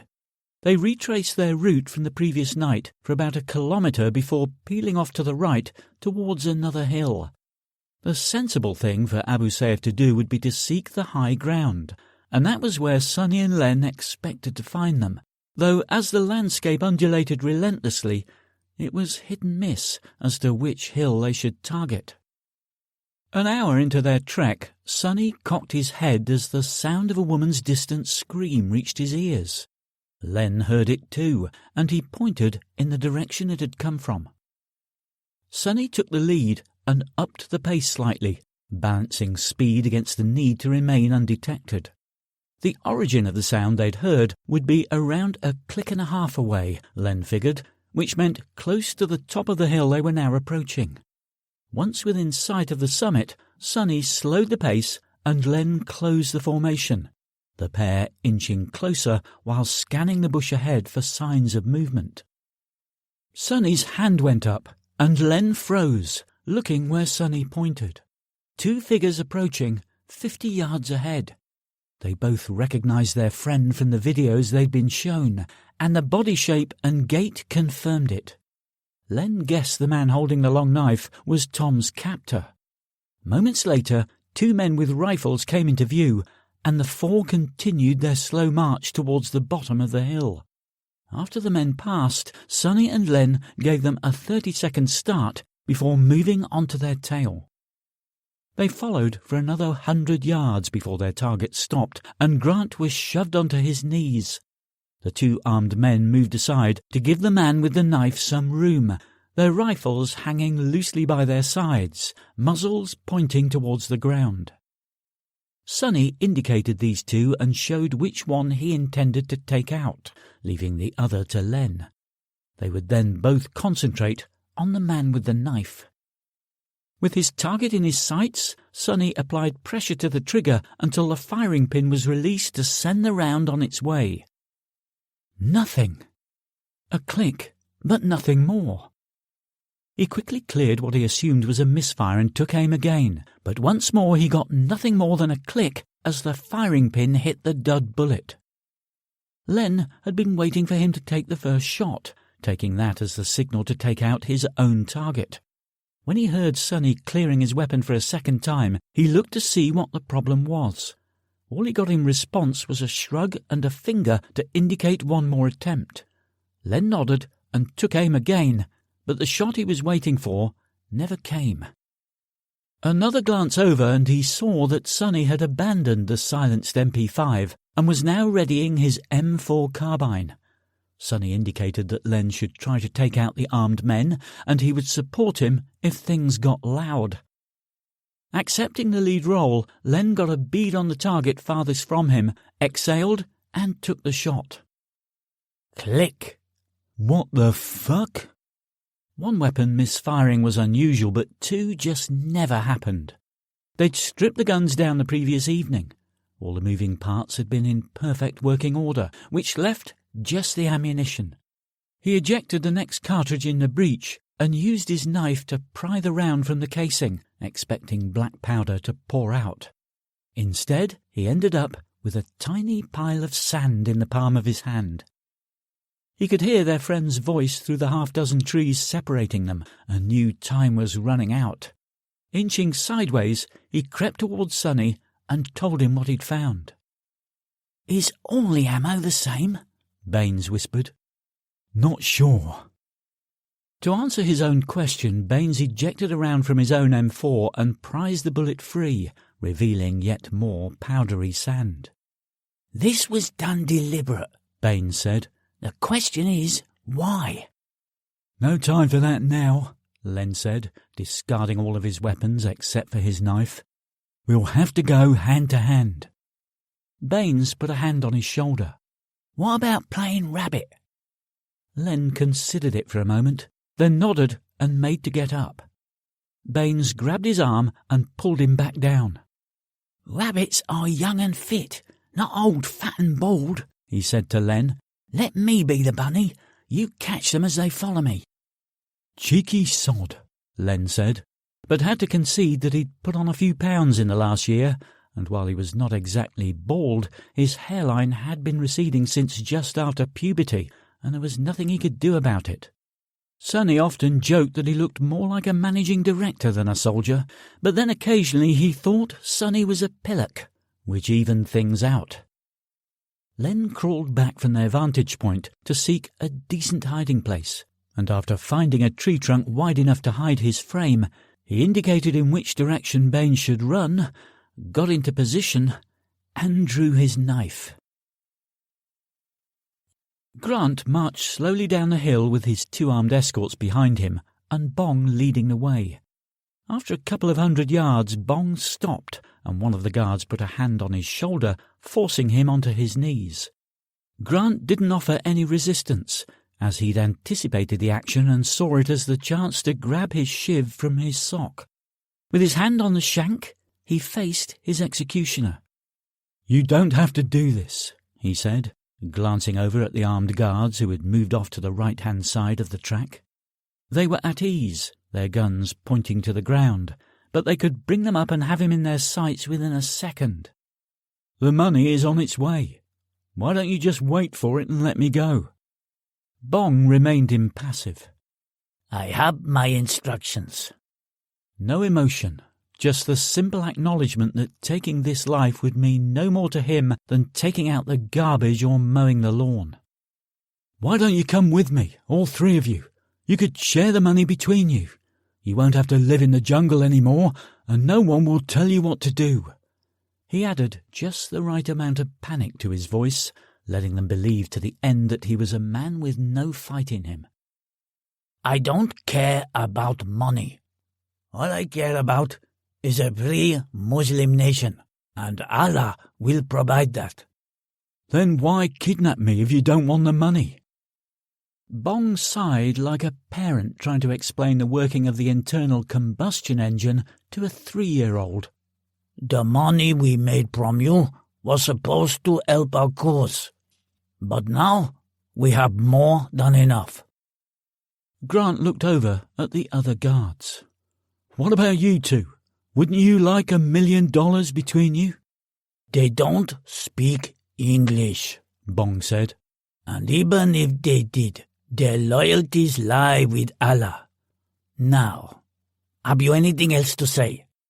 "Yes, that man in your group, the foreigner, he's going to get you all killed. Believe me, I recognise him from the television, and he was responsible for an atrocity in England last year. He recruited 30 local men and got them all killed while he got away." Bong let out a snort of derision. "You think I fear death? No, it is coming to all of us, and I will embrace mine so that I can finally fulfill my duty to Allah." He looked at his bolo and ran a finger along the sharp edge. "You should embrace yours too." As Bong took a step forward, Grant prepared himself. The bolo was hanging at Bong's side now, and he would have barely a second to get in close enough to use the shiv before his enemy had time to pull it back and counter the strike. Still, a second was a long time when the target was oblivious to the threat you posed. At least, that was what his training had taught him. One more step. A shout of pain pierced the jungle, and all four of them looked in time to see a uniformed figure stumbling away from them. Grant recognized the gait and immediately knew that it was a diversion, one which his captors fell for. The two guards immediately began firing as the retreating shape blended into the surrounding jungle, and a moment later they gave chase. Bong raised his bolo, pointing at his two compatriots. "Stop! Let him go!" As he took a step towards them, Grant saw his chance. He sprang to his feet and threw his left shoulder into Bong's armpit, lifting him off his feet, while his right hand came round and plunged the point of the stick into the Filipino's neck. His momentum carried them for a couple of steps before he tripped on a tree root and they collapsed in a heap. Grant lay on the arm holding the bolo while he grabbed for the pistol in Bong's holster. He met no resistance. Bong was too busy dealing with the damage to his throat to bother about anything else. With the pistol in his hand, Grant pivoted towards the other two targets, flicking the safety off as he brought the weapon round in anticipation of them bearing down on him. He was surprised to see that they hadn't even noticed his attack, intent as they were on chasing their prey through the jungle. He looked back down at Bong, who was clutching at the wound in his neck. He figured that the terrorist might survive if he got help quickly, and that wasn't something he wanted to happen. "Live by the sword, die by the sword," he whispered, and brought the bolo down hard, the sharp blade severing a few of Bong's fingers on its way to embedding itself in his spinal column. With one down and two to go, he set off in pursuit of the remaining threats. They were about 20 yards ahead, still pausing and firing every few steps, and he made up the ground quickly. He was within 10 yards and had one of them in his sights when the leader passed a tree and an arm flashed out, catching him in the throat, sending both man and rifle clattering to the ground. The second terrorist stopped too, stunned at what he'd seen. He then saw a uniformed figure appear from behind the tree, stooping to collect the weapon on the jungle floor. Raising his own rifle, he got the stranger in his sights and his finger began to squeeze the trigger. Len saw the rifle being aimed at him and grabbed for the weapon at his feet, expecting to get the bad news any second. When the double tap came, he tensed for the impact, but none came. Instead, the remaining terrorist collapsed like a sack of bricks. As he went down, Len saw Tom Gray standing a few yards beyond the body. He retrieved his knife from the throat of the man on the ground. "I see the timing's still there," he said, and gave his old friend a huge embrace. Sonny came jogging back through the jungle. "Typical. I'm the one that gets shot at, and Len gets all the hugs." He ignored the look he got from Smart, and instead grasped Grant's hand and slapped him on the shoulder in a more macho welcome. "Good to see you, Tom," he said. "It's Sam now." "Yeah, Farrar told us. It's going to be hard getting used to calling you Sam after all these years." "We can discuss that later. Right now we have to get moving. There's a couple of hundred heavily armed terrorists about half a click from here, and all that shooting will bring them down on top of us." While Sonny and Len collected the weapons and ammunition from the fallen, Grant trotted back to Bong and went through the dead man's pockets looking for more ammunition. He found a spare magazine, along with the mobile phone the Filipino had taken from him. When he rejoined the others, Sonny led them back towards their LUP on the adjacent hill. They moved quickly, desperate to put as much distance between themselves and anyone following. After a kilometre, they stopped for a 2-minute breather and checked their tail to see if anyone had latched onto it, but there was no sign of a pursuit. "Well, I'm glad to see you guys. What the hell made you decide to turn up at a firefight without any weapons?" "We had weapons, more than enough to do the job," Len said. "Trouble was, the ammo Farrar gave us was no good." What do you mean by no good? Sonny removed the projectile from one of the 9mm MP5 rounds and handed the cartridge to Grant, who immediately recognised the problem. Are they all like this? All the ones we've tried have been, and I can't see it being an accident. Grant let the sand trickle through his fingers. The question is, why? Why send you all the way here and then give you duff kit? It looks like he didn't want the rescue to succeed, Len offered. Possible, but then he could have just left you two at home and refused to pay a ransom. It doesn't make sense. Maybe he was just sold some dodgy ammo, Sonny said. Possible, but I doubt it. Then let's go and ask him, Len said to Grant. He was about to get up when he spotted the red dot moving up from Sam's shoulder to his temple. We've got company, he said, and turned slowly to look in the direction of the laser sights. Let me see those hands. Now. The good news was that the voice was American. The bad news, they realised, was that they had a whole lot of explaining to do. The trio got to their feet, hands in the air. Walk towards me. Slowly. They did as instructed, and 6 figures emerged from the bushes, their camouflage having worked a treat. 5 of them were Filipinos, while the 6th stood a foot taller. What the hell are you doing running around the jungle armed to the teeth? The tall man asked as he approached, weapons still trained on them. When he got no answer, he instructed his men to gather the weapons and frisk their prisoners. The quick body search produced 2 knives, a couple of 5.56mm magazines, and their mobile phones and comms gear.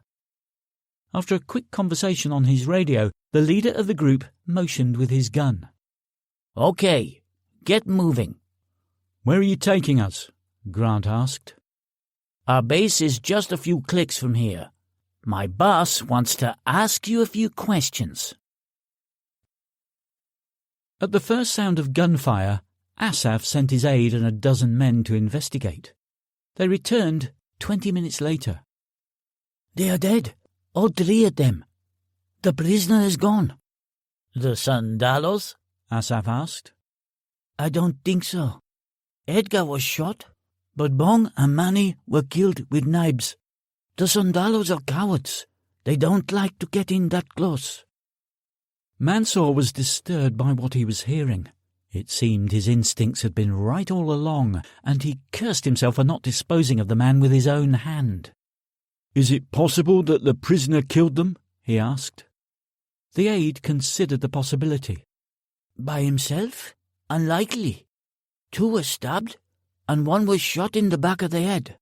I can't imagine how he could do that, especially when they managed to fire so many shots. He must have had help.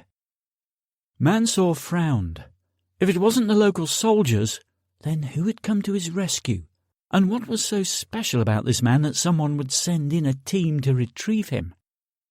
Remembering that he had discussed the upcoming attack on the base in the man's presence pushed those concerns aside. Should he bring this to Asaph's attention? He decided not to. Asaph would surely want to cancel the attack, and there was a schedule to maintain. Instead, he took Nabil's arm and pulled him to one side. The attack will go ahead tomorrow, as planned, but there is a chance they may have been forewarned. You should expect heavy resistance. If Allah wills it, they will all be sleeping in their beds. If not, I am ready to fight for my place amongst the virgins. Allah will reserve a special place for you, I am sure of it. They rejoined Asaph. How are the preparations for the attack coming along? Mansour asked. The vehicles have been purchased, and we will fit them for the miniguns this evening. Everything else is in place, and the men know what is expected of them. I would still like to get the team leaders together to go through the attack one more time. Asaph nodded and sent his aide to gather the men around the map table, which was nothing more than 4 crates pushed together in a square. When the vehicles go in, you will have some extra company, Mansour said. The Americans have a fondness for all things living. so we will place one of the white prisoners in each vehicle. We will need to ensure they are prominent, but not so much that they interfere with the mission. Any suggestions?" He was hugely disappointed by the lack of response. How on earth were these people going to think on their feet in the middle of a battle if they couldn't come up with a solution to this simple problem? But then, the raid didn't have to succeed. It just had to be audacious and act as a warning to the Western world. "Nabil, what would you suggest?" The trucks we will be using have an open bed at the back. We could lash a board to the back of the cab so that it is pointing to the sky. We can then strap the prisoner to the board, standing up, facing forward. They would be vulnerable to any incoming fire, which should cause our enemies to think twice before shooting. "I like it. Take some men and oversee the modifications to the trucks. Once they are completed, we need to finish off the defences, so you will need to be quick." Nabil selected a couple of armed men to guide him down the mountain and another couple to help carry the mounting for the miniguns, and they set off through the morning heat.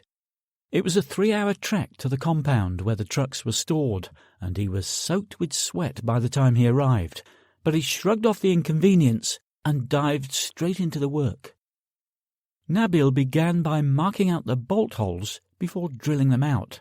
He then used a rivet gun to secure the feet of the Mk-16 naval post mount in place and secured the minigun to it before turning his attention to the post for the prisoner. They settled on a couple of planks 6 feet long by 8 inches wide and lashed them to the back of the cab vertically. Once the modifications had been made, they drove the trucks to a clearing a couple of kilometres from the base of the hill and climbed back to the camp. Nabil saw Mansour standing with a group of others around one of the boxes, explaining how the Claymore mines worked. Nabil joined them. "You are just in time," Mansour said. "I have been told that the perimeter foxholes have been completed. After you've eaten, I would like you to check them and start laying the defensive mines." "Certainly," Nabil replied. A bellyful of food was just what he needed, and afterwards he went to inspect the work that had been done. The first foxhole he came across had 6 soldiers sitting around it, showing how much work remained to be done. It was barely a scrape in the ground, and the occupant couldn't have been more conspicuous if he'd painted himself fluorescent orange. Nabil instructed one of the men to gather the others from around the perimeter. While he waited for them to return, he gave the remaining soldiers instructions as to what he expected. This hole needs to be at least 1 meter from front to back and 2 meters wide. It also needs to be deep enough so that you can stand up in it with just your head and shoulders visible. He marked out the size with a stick and told them to start digging. While 2 took to that task, Nabil showed the others how to create a roof for the hole using branches lashed together with thin strips of bark. The finished product looked like a coffee table with a 20-centimetre leg in each corner. Nabil placed it over the finished hole, and it had enough of a gap on the right-hand side that the occupants could get in without removing it. The final step was to camouflage it. He used cuttings from nearby bushes and ferns to disrupt the outline, while allowing those inside a good field of fire. Nabil pointed to one of the soldiers. "Get another 30 men and tell them to bring shovels. The rest of you, follow me. I will mark out the locations for the other foxholes, and I want 4 men working on each one. These have to be in place before we launch the attack tomorrow, so you will have to work fast." He paced out the distance to the next hole to ensure they weren't too far apart. If the enemy managed to overcome one of the positions, he wanted the neighbours to be able to cover the gap. By the time he'd done a complete circuit of the hill and returned to the original hole, he had marked out 10 positions, and work had begun on each of them. Next up was the laying of the claymores.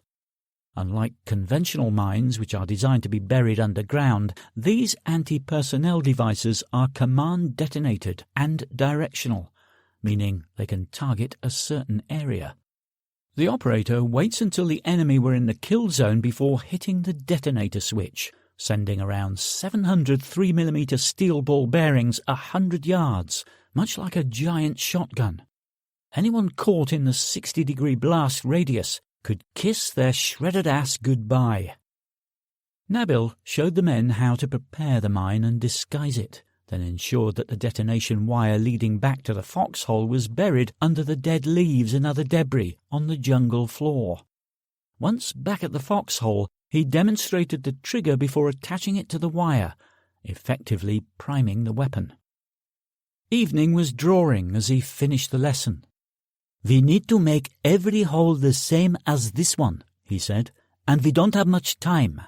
After tomorrow's attack, the enemy will come at us in great numbers, and these defenses will be the only thing between survival and annihilation." Leaving them with that thought, he returned to the camp for his evening prayers. As he neared the plateau, he heard the familiar sound of gunfire coming from the opposite side of the hill. He flicked off the safety on his M16 and headed towards the noise. Chapter 10. Thursday, 19th of April, 2012. Sister Evangelina Benasuedo was concluding afternoon prayers, guiding the children through the Lord's Prayer for the second time that day. She had been running the tiny school virtually single-handedly for nearly a year since arriving from Manila, and the work had been the most rewarding of her life. It lifted her heart to see the happy faces of the orphans as they followed her lead, a few of them grappling with the English words, but the majority comfortable with the new language. Thy kingdom come, thy will be done, on earth as it is in heaven. Give us this day our daily bread, and forgive us our trespasses, as we forgive those who trespass against us. As they neared the end of the prayer, Evangelina heard a commotion outside the front door and became wary. In a predominantly Muslim region, her Christian teachings attracted a lot of negative attention. This was the reason she had hired a local ex-policeman to stand guard outside during school hours, and it sounded like he was in a confrontation with someone. She was walking towards the door just as it crashed in. Half a dozen armed men strode into the classroom. They all brandished bolos, and 2 or 3 of them were already blooded. Through the open door she could see her guard laid out on the floor, blood seeping from several wounds. She saw the men eyeing the youngsters, and ran between them and the attackers, arms outstretched. "They are just children," she screamed, but her protests were cut off as a bolo arced through the air and cleaved a gaping wound above her temple. A second blow caught her on the back of the neck as she fell. The last thing she saw was the kids being dragged, kicking and screaming, through the classroom door. Camp Bautista is located next to Jolo's domestic airport runway and is home to the 3rd Marine Brigade, Philippine Marine Corps. Within the base is another compound which houses U.S. troops, predominantly National Guardsmen, plus a detachment of the CIA's Special Activities Division. In the battle against Abu Sayyaf, the U.S. military had been given a strictly advisory role, assisting the local armed forces in terms of strategy and occasionally logistics. This directive hadn't sat well with Colonel Travis Dane, commanding officer of the Special Operations Group, which was the elite paramilitary element of SAD. Sitting around in a comfortable office while just a few clicks away there were bad guys waiting to be killed was anathema to a man of action like him. Being limited to arming and training the local soldiers had done nothing for his already formidable demeanour, leading the indigenous troops to give him the name Angry Dog. He was proud of his new tag and made sure everyone used it, even his own men.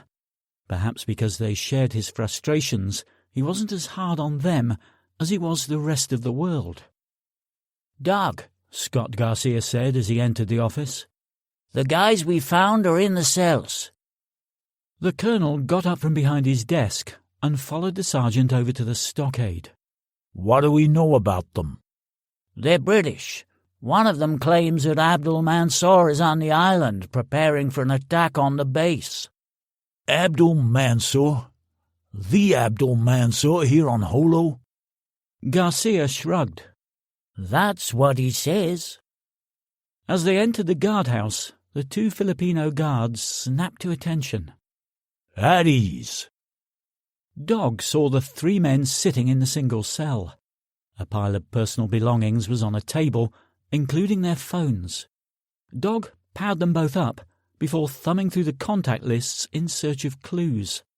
One phone contained several Manila numbers and a few belonging to mobiles, while the other contained a single entry, Farah. They got names? Dog asked Garcia. Baines, Smart, and Grant, the sergeant said, pointing to each man in turn. You want to tell me what you were doing in my jungle? He asked the trio through the bars. We came to get our friend, Smart said, indicating Grant. What's your friend doing here? The question was met with silence. Okay. Tell me about Abdul Mansour. He's here on the island and is planning to attack one of the bases tomorrow night, Grant said. This is the only base on Holo, Dog told him. We have a few people scattered across the island doing humanitarian work, but this is the main camp. So tell me how Mansour came to be on Holo. I don't know. I was captured by the Abu Sayyaf on Basilan last week, and they brought me here yesterday. Mansour was already in their camp. And he told you he was going to attack this base? He didn't tell me personally. I overheard a conversation. How can you be sure it was Abdul Mansour? His face has been all over the news for the past year. I'd recognize him anywhere. Dog's expression conveyed his skepticism. Sorry, but I don't buy it. Mansour is a big-time player. If you told me he was going to attack the White House, I might believe you. But to come to the poorest part of the world to attack a base housing less than 100 U.S. personnel is not his style. Whether you believe me or not, it's going to happen, Grant said, exasperated. You can either prepare for it or ignore the warning and explain to your bosses why everyone under your command is dead. Dog let out a laugh. I hardly think a few dozen poorly armed terrorists are going to wipe out an entire base. I'd say the number was closer to 200, and their weapons looked brand new. I think your intel needs updating. The size of the enemy force was news to Dog, and it took a moment to process the new information. His team consisted of just half a dozen men, himself included, with the rest of the U.S. contingent made up of 80 National Guard engineers. There were also over 100 Filipino Marines assigned to the base. While they might be closely matched on numbers, he felt sure that training and experience would be the deciding factor. That was, if there was such a strong opposing force and it was actually planning an attack. We'll need to check this out, he said. You said you were held in their camp. Where is it? Not far from where he found us, Grant said, nodding towards Garcia. Head south for about 1 click, then start climbing. They're on a plateau about 100 yards from the summit. He took his sergeant aside. Scott, does that sound plausible? Garcia pulled his operations map from his pants pocket and found the location. He could be telling the truth. Those directions put them on Hill 178, and we've had a few skirmishes in that area, though we've never managed to get close to the top. Drones haven't managed to tell as much either. Take your team and see how close you can get. Avoid contact if you can. Just give me numbers. Dog lowered his voice to a whisper. Before you leave, stop by the command center and get close-up shots of these guys using the CCTV. Then have them sent to Langley. Garcia nodded and left the room. Dog sat on a desk and folded his arms. So, assuming you're telling the truth, I still need to know who you are. We're usually the first to be notified about kidnappings, and there's been no reports of a white male being taken. Not for a few months, anyway. Why would that be? Maybe because I didn't contact the embassy, Grant shrugged. But you have had contact with the outside world, Dog said, and turned his attention back to the phones. The operating system was unfamiliar, so it took him a moment to find the call log. As he was fiddling his way through the menus, the door banged open and a 5-foot storm barreled into the room. General Thomas B. Kalinag, commanding officer of the 3rd Marine Brigade, had a reputation that made Dog look like an excited puppy. While Dog begrudged his unit's non-combatant role, Kalinag resented their very presence on Philippine soil. "When were you going to tell me about these prisoners?" Dog stood lazily to attention, knowing his insubordinate actions would further rile the officer, but caring little. I was just about to send a runner to inform you, sir. Kalinag dismissed the excuse with a wave of his hand and stood in front of the cells, staring at the occupants. "Who are they? What are they doing on Holo?" I was just in the process of establishing that, General. Would you mind if I continued? The Filipino shot him a look before moving away from the cell and settling into a chair behind the desk. You say you were kidnapped last week, Dog continued, which means you could only have been communicating with someone called Farah. Why did they let you keep you mobile, I wonder? It looks to me like you guys are members of Abu Sayyaf. They didn't let me keep it, Grant said indignantly. I took it back when I escaped. Okay then, tell me about Farah. He's just someone I met in Manila. One of my captors saw his name in the phone and called him. That's all. So how come your friends have a phone with just one contact in it? Farah. Instead of answering, Grant stared at the wall, indicating an end to the conversation. Garcia popped his head round the door and nodded to Dog before disappearing as quickly as he'd appeared. Gentlemen, you might as well tell me who you are now. Your mugshots are currently being analyzed at CIA headquarters in Langley, and they will be able to cross-reference your details with every friendly intelligence agency in the world. Why don't you just... He was interrupted by the chirping of Grant's phone, and the display told him who was on the other end of the call. Let's see what Farah has got to say about all this, shall we? "Give me the phone," Kalinag said. Once Dog handed it over, he answered and put it on speaker. When the notification appeared on his laptop screen, Farah clicked the message and saw that Grant's phone had been activated. Strangely, the device he'd given to Smart and Baines appeared to be in exactly the same location. Did it mean they had successfully rescued him already, or had they been captured by Abu Sayyaf too? He decided that the only way to find out was to call Grant's phone and see who answered. "Hello," he heard when the call was connected. Farah didn't recognize the voice, but it was definitely Filipino. "Where is Bong?" he asked. "Bong isn't here," the voice said. "Who is this?" "It's Farah. Is Sam still with you?" "Yes, Sam is here, and so are 2 of his friends." Excellent, Farah thought, giving himself a mental high five. Knowing he had to temper his excitement for a little longer, he took a couple of deep breaths. "I think you should know that Sam and his friends are mercenaries working for the British government. They were sent to kill your leaders." Farah, you bastard! Smart's words told Farah that his last statement had sealed their fate, and a genuine smile appeared on his lips for the first time in weeks. "Goodbye, Sam. I can't say it's been a pleasure knowing you."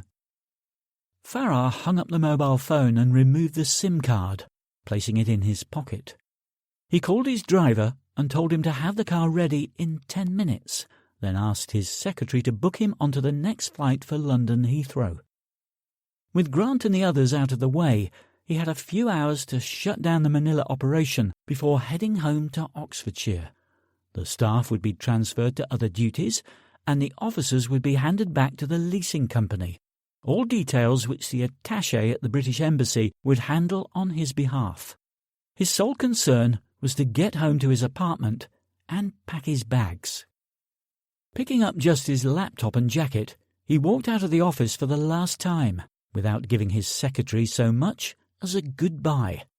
On the drive to his apartment, he tossed the SIM card into the street, where 1,000 tyres would crush it to dust within the hour. When he arrived home, he told the driver to wait while he went inside to collect the few personal items he'd brought with him from the UK, mainly clothes and books. With his suitcase packed, it was time to head to the airport, where his ticket was waiting at the Emirates airline desk. In the first-class lounge, he relaxed with a 12-year-old malt. As he sipped the whiskey, he was thankful that the end of the operation was in sight.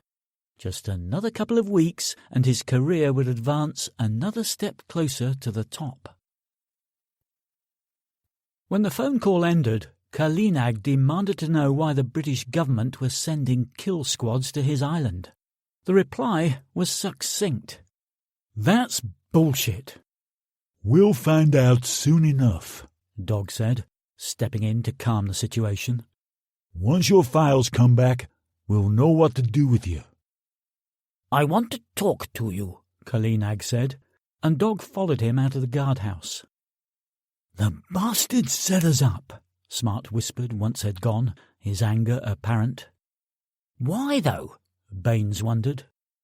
"Pretty obvious, really," Grant said. "Very few people outside the government know that I'm still alive, and every single day brings the threat that one of us might break the news. It's something I've thought about for the last year, and I know what I would do if I was in their shoes. Get rid of us permanently." "We considered that too," Smart admitted, "but they can't kill us all. We agreed that if one of us dies in suspicious circumstances, the others would go to the papers with our story." "What if the deaths were above suspicion? Farrar told me that Triss died while on a mission in Iraq, and that happens in our line of work, so it didn't raise any alarm bells with me at the time. That means, of the 7 of us that survived the attack last year, there are only 6 of us left. If Farrar had succeeded in getting us captured and killed by Abu Sayyaf, there'd be just 3. 2, Baines corrected him. Paul came off his bike a couple of months ago. "Fell off or knocked off?" Grant asked. "The back tyre blew while he was bombing up the motorway. Witnesses said there was no one near him at the time. Trust me, we checked." "So with us out of the way, there's just Jeff and Carl left, and the secret will die with them." "That's if they accepted that our deaths were not suspicious," Baines pointed out. "Of course they wouldn't be suspicious. They can hardly blame the British government if we were killed by terrorists in the Philippines, can they?" They considered their position for a while. No matter which way they looked at it, they kept coming back to the same conclusion. "Farrar's trying to bury the evidence, namely us," Smart said. The others agreed, and the discussion turned to their options. Baines wanted to turn the tables on Farrar. Grant was quick to point out that it was a waste of time. Farrar must have been taking orders from someone in power, someone near the top of the political ladder. If we take him out, they will just replace him with someone else to finish the job. "So we take the fight to them?" Smart asked. "It's that, or spend the rest of our lives on the run." Baines began suggesting a plan of attack, the first stage of which was to grab Farrar and find out who was pulling his strings, but Grant was quick to dampen his enthusiasm. "One step at a time. First we need to get out of here." The thought brought them all back to reality. With their photos winging their way to Langley, it was only a matter of time before Baines and Smart were identified. Grant was another story. If the CIA cross-referenced with the British security services, it was possible that a match might come back.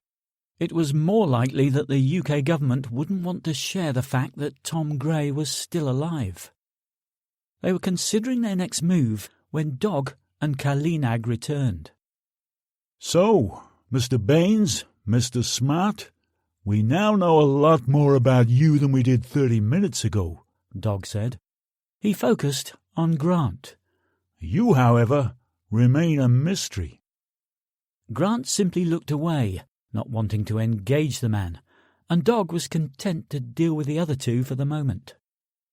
Quite a past you guys have, he said, reading from a printout.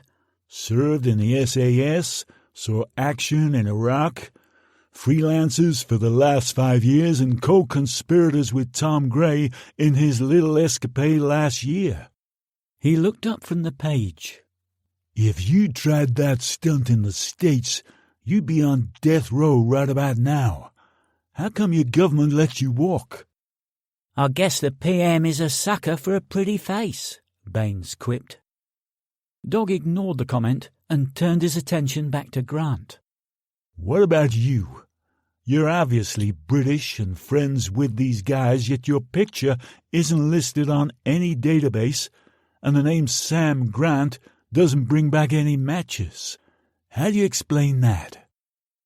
Grant maintained his silence, much to Kalinag's annoyance. Answer the question, he shouted, but Grant didn't so much as flinch.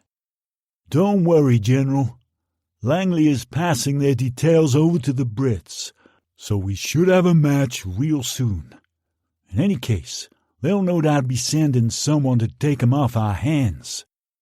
He flipped a lazy salute to the superior officer and took his leave. 4 hours later, the reply from Langley came through. Dog looked at the printout and wondered just who the hell this man was, given that the page simply contained the name Sam Grant and the words Top Secret in big, bold letters. No matches in the CIA database, or any other database for that matter. NSA had turned up blank, as had the FBI, leaving just the concise response from the Brits. Orders from Langley were to await their collection by a British team, ETA 31 hours. Back in his office, and with his interest aroused, he spent the next 2 hours researching Baines, Smart, and the whole Tom Gray affair, but there was no mention of Sam Grant. There was, however, a strong likeness between Grant and the image of Gray on his screen. Could this be the man sitting in his cell? It would explain the secrecy, especially as Gray was certified dead. Internet searches for Sam Grant returned nothing that related to his prisoner, adding further weight to his burgeoning theory. He printed off a photo of Tom Gray and was heading over to the guardhouse when one of his troopers caught up with him and flashed a salute. Sergeant Garcia has just reported in, Doug. He's taking heavy fire on Hill 178. Casualties? One dead. He's pulling his team back. Dog grimaced. Kalinag wouldn't be happy that one of his men was down. Okay. Tell Harrison to take 2 squads in support. The trooper nodded and ran off to relay the order, while Dog abandoned his trip to the cells and instead headed towards the command centre. What's the latest? He asked as he entered. Garcia's pulling out. Confirmed 1 dead, 1 injured, a bullet to the leg. It's slowing their withdrawal. Dog grabbed a headset. Bravo 1, Charlie 2, what's your situation, over? We're half a click from the base of Hill 178. No pursuit at this time, over. What's the enemy strength, over? Upwards of 30. Small arms and mortars. Over. It didn't sound like a typical skirmish. The numbers suggested a much larger concentration of enemy forces than they normally encountered. Dog gave Garcia coordinates to an exfiltration point and ordered a medevac team to meet them there. With the team now out of danger, he crossed the square to the guardhouse, formulating a plan as he walked. Dusk was approaching, heralding a shift change for the ubiquitous flying insects. He was thankful for the army-issue repellent that would keep them at least 8 inches from his skin, for a while at least. Inside the stockade, he took his usual seat on the corner of the desk and pulled out the printout he'd made, which had Tom Gray's photo and some notes he'd garnered from the internet. Now and again, he would look up at Grant, then back to the page. So, it looks like you did some time in the SAS too, Sam Grant. He glanced over to the cell, but the prisoner remained impassive. Time to crank it up, he thought. It also says you're single. Well, you are now that your alcoholic wife rammed herself into a bridge. Grant's jaw hardened at the remark, but it was Baines who gave the game away by leaping from his seat and grabbing the bars. She wasn't an alcoholic, you worthless shit. Dog dismissed the 2 Filipino soldiers on guard duty, and once they were gone, he strode over to the cell. Calm down, son. I didn't mean anything by it. I was just fishing, and I think I just caught me a Tom Gray. He looked at Grant, who offered no denial. Baines also turned to Grant and shot him an apologetic look. "So, what happens now?" Grant asked. Well, a team is en route to pick you up and take you back to England. In the meantime, why don't you explain what you're doing here and what that phone call from Farrar was all about? Wait, who exactly is coming to pick us up? Dog shrugged. All I know is a team from the UK are on their way and they'll be here the day after tomorrow. The 3 men looked at each other. After a few moments, it was Grant who made the decision, and he told Dog the entire story, starting with Abdul Mansour's attack the previous year. He explained how all 3 came to be on Holo and ended on Farrar's phone call, and the implications it held for all 3 of them. "I know you don't agree with what we did last year, but if you hand us over to them, you'll be signing our death warrants." That's where you're wrong. What you guys did took balls, but I couldn't say that in front of the General. "Then let us go." Dog shook his head. No can do. The best I can offer is to pass your concerns back to Langley and let them decide. Grant sprang to his feet. "Are you fucking listening to me? If you mention the name Tom Gray to anyone, you'll be next on their list." Dog considered the statement. With the story he'd just heard, he knew it made sense. Okay, so I don't tell Langley, but that doesn't leave me with many options. "Well, we're fresh out of options too," Grant said, "so I'll make this simple. If you hand us over to them, I'll tell them you know my real identity." He let the threat hang for a moment. "Now, find a way to get us out of here." Chapter 11. Thursday, 19th of April, 2012. When the Emirates flight touched down in Dubai, Farrar was one of the first to disembark from the first-class section. In the VIP lounge at the gate for his connecting flight, he turned his phone on and checked for messages. He was a nervous flyer and had happily complied with the stewardess once she informed him that it could interfere with the flight instruments. There were 7 voicemails, all from his boss, which suggested they weren't welcome home messages. His call was answered on the 2nd ring, the voice exploding in his ear. "Where the hell have you been?" "I was on a flight, sir. What's the emergency?" "What's the emergency? Well, let's see. The last communication I had from you said our 3 problems had been eliminated. So why did I receive a request for information about them from our American cousins? How do you explain the fact that they are being held at a US base on a remote southern Philippine island?" Farrar's head spun. How could they still be alive? Did they escape, or did Abu Sayyaf let them go? As he pondered the likelihood of both scenarios, a third came to mind. They hadn't been with Abu Sayyaf when he'd called. "Are you still there, Farrar?" His boss's voice brought him back to the moment. Yes, sir, still here. I'll catch a flight back and sort this out personally. Don't bother. I've sent a team to do the job. I couldn't sit around all day waiting for you to return my calls. You just get back here and report to my office as soon as you land. Yes, sir. I'll be there in... The line was already dead, and a sinking feeling in the pit of his stomach told him his future was heading in the same direction. Damn you, Tom Gray! He sat in the lounge, fuming for what seemed an eternity, until self-preservation took over. Perhaps all was not lost. There was still a chance to redeem himself by personally making sure the remaining 2 hits were executed as planned.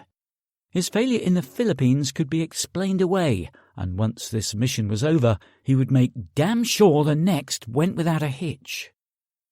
Aboard the plane, he declined the offer of champagne, preferring instead to keep a clear head while he fabricated an explanation for his superiors. "What makes you think Grant is telling the truth?" Dog asked Garcia towards the end of the debriefing. He'd given the sergeant a rundown of the information received from Langley, but had stopped short of revealing Grant's true identity. "These people were dug in, and dug in well." Most of the encounters with the terrorists had taken place as they moved from one temporary base to the next, but this latest battle suggested a more permanent encampment. "It still doesn't mean an attack is imminent or that Abdul Mansour is on the island."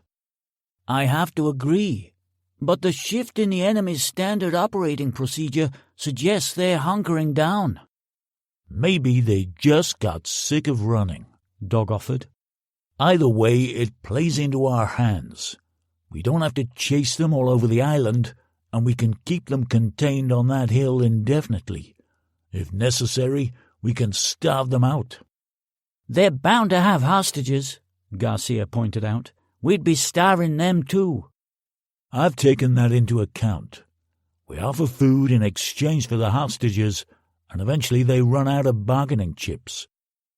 He could tell by the look in Garcia's eyes that something was bothering him, and asked him to speak his mind. "Well, they might refuse an exchange, and instead start killing hostages until food is delivered.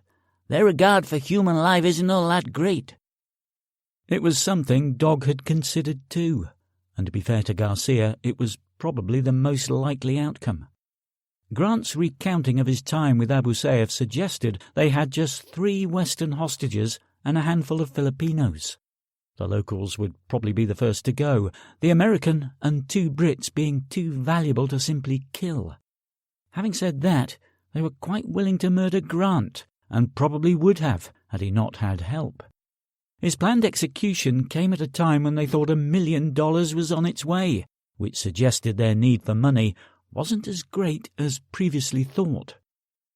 So, what made them toss away $1 million? The question brought him back to Grant's sighting of Abdul Mansour, and he knew in an instant that the man was telling the truth. He shared his thoughts with Garcia, who concurred. "He could be telling the truth about an attack too," Garcia said. Dog nodded. If Grant was right, a couple of 100 terrorists were about to come charging out of the jungle. He'd need more than a handful of battle-hardened soldiers, some National Guard bridge builders, and a heap of, in his opinion, poorly disciplined Filipinos if he was going to repel them successfully. "Do we wait for them to launch an attack, or try to stop them before they get here?" Garcia asked. "We don't have the men to go out and face them. In fact, we're going to be hard-pushed to mount a solid defense within our own perimeter. I'll call SOC back and see what resources they have available." He rose from his chair and gestured for Garcia to follow him. "Before I call this in, I want to see if Grant knows what we will be facing," Dog said as they crossed the square to the stockade. The prisoners were just finishing a meal when they entered, and Dog waited for the Filipino guards to clear away their dishes before dismissing them. "Sam, you said an attack was about to take place on this base, and we believe you," Dog said. "We need to know what we're up against." "How many men? What weapons they have available? Anything you can tell us," Garcia added. Grant told them what little he knew about the enemy's strengths.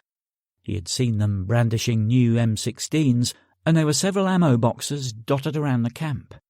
There were also the multiple-shot RPGs, but he had no idea how many rounds they had for them. That was all he could be certain of. One or two of the boxes looked like they might contain more RPGs, but he hadn't seen the contents, so he couldn't be sure. What else? Garcia pressed. There were a few other containers, but they could have contained anything from food to a small generator. Apart from the weapons, there's a couple of hundred bad guys and Abdul Mansour. How does that stack up against your defensive capabilities? We're slightly outnumbered, but we know how to build a perimeter, Garcia said, confidently. Baines wasn't impressed. I've seen Abdul Mansour in action, and he knows how to plan a coordinated attack at very short notice. Last year he took 30 kids off the streets, gave them AK-47s, and managed to get through Tom Gray's defences, which included well-trained armed police officers. Imagine what he could do with 200 armed men who've already seen their share of battle. So tell me, how many skilled troops do you have? 6 with combat experience, Dog replied, plus another 70 National Guard and 100 locals, give or take. They can all handle a weapon. That may not be enough. Can you draw on anyone else in the region? Smart asked. I'm heading over to speak to Special Operations Command Pacific. We'll have all the men we need by the time tomorrow night comes. He got up to leave, but Grant had some final words of warning. Don't underestimate him. Get them to send the best they have, and lots of them. Standing beside Abu Asaf, Mansour waited as Nabil Shah climbed back to the camp. The gunfire had lasted barely 3 minutes. "A small patrol," he reported when they asked what had happened. "I estimate 5 or 6 men. We killed one that we know of and took no casualties of our own. It was all over by the time I got there." Asaf shrugged off the incident. "We have these skirmishes all the time," he told Mansour. "It is nothing new." Perhaps, Mansour mused, but something told him all was not well. How often do patrols come into this area? Asaf had to think about the question for a moment. "The last time they ventured this close was about 3 months ago," he admitted. "Most of our encounters are in the lower regions, in the valleys and flatlands, towards the edge of the forest." As the last of the twilight gave way to darkness, Mansour made his decision. The prisoner who escaped must have alerted the enemy, which is why they sent a scouting party. We must bring forward the attack before they can prepare their defences. "You want to attack them in daylight?" Asaf asked, his expression suggesting he wasn't happy with the idea. No, we must hit them tonight. He turned to Shah. Nabil, have you prepared the defences? "Everything is in place." Good, good. To Asaf he said, Nabil will lead the attack. Gather your senior men and we will assign them their targets. Asaf called one of his men over and told him to assemble the others. I must leave tonight, Mansour said. Please ensure the transport is ready to go in 3 hours. Asaf handed a phone to another soldier and told him to contact the boat owner with the updated schedule.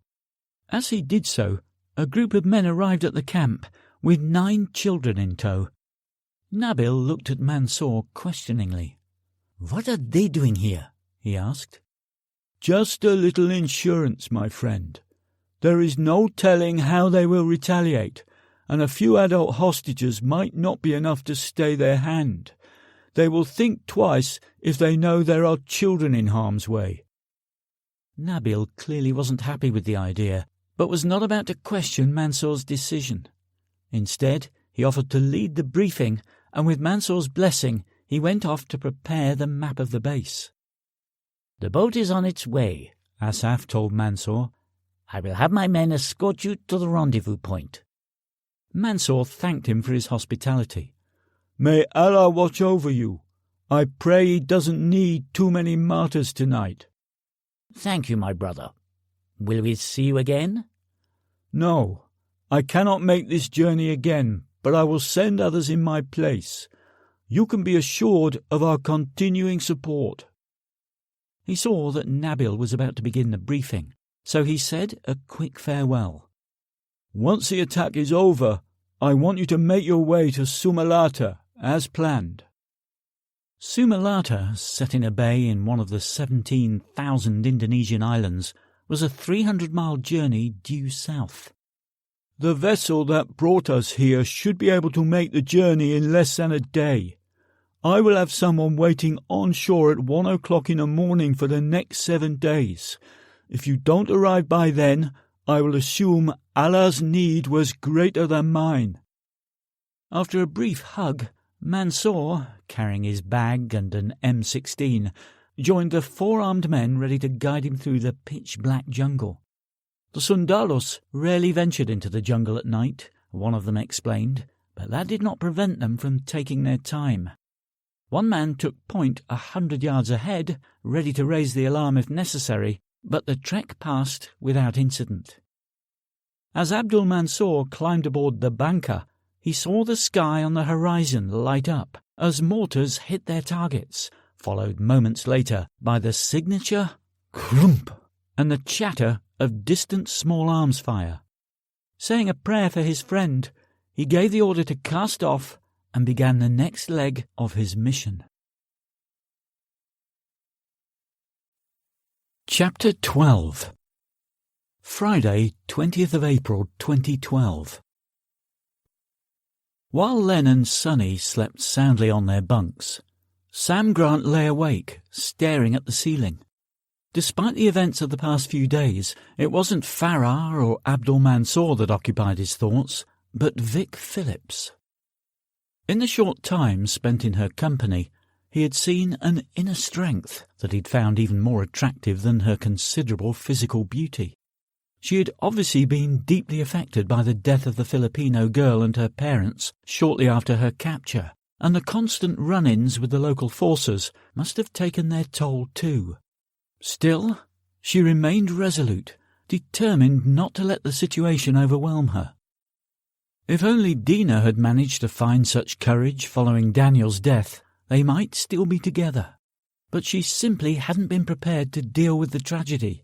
Her life had been an easy one, brought up with private schools and all the privileges her parents could bestow, whereas he had been dragged up on a South London council estate and had fought to survive from a very early age. They were as different as could be, and it came as no surprise when Dina's parents objected to their engagement. The fact that he was coming to the end of his military career went some way to appeasing them, and when his business took off, his star rose a little higher. But there was always the underlying class gap that he couldn't seem to overcome. He had loved Dina, of that there was no doubt, but they were from different worlds. She had never been more than dutiful in the bedroom. It was as if love-making was just a necessary and not entirely pleasant part of pregnancy. Following the birth of their son Daniel, the passion had almost completely disappeared, with her focus turning to the needs of their child. The short relationship with Alma had been much the same to this point. The physical aspect aside, his own passion had been on the wane, as with every passing day he realised just how little they had in common. With Vic, though, it was different. They had spent only a couple of days together, but during their snatched conversations in their rest periods he had felt a real connection. They were both physically active, enjoyed running and cycling, and they had similar tastes in music, books and films. An only child, she had never married, and had infrequent contact with her parents, who had retired to Australia a few years earlier. They had offered her the opportunity to go with them, but she had turned it down to continue her career in journalism. He tried to push thoughts of Vic out of his mind. He was with Alma now, but as he considered their relationship, the realization hit him. He could never return to his Manila home. His life in the Philippines was over, and Alma was not the kind of person who would be suited to a life on the lam. He would do what he could to ensure that she was taken care of financially, but he knew he could never see her again. The same applied to Vic, and he knew it would not be fair to drag her any further into his business. Despite his feelings for the girl, he knew he had to steer clear of her lest she became embroiled in the fight which lay ahead. His priority was to get out of the cell. After that, he had to get word to Jeff and Carl to let them know they were in danger.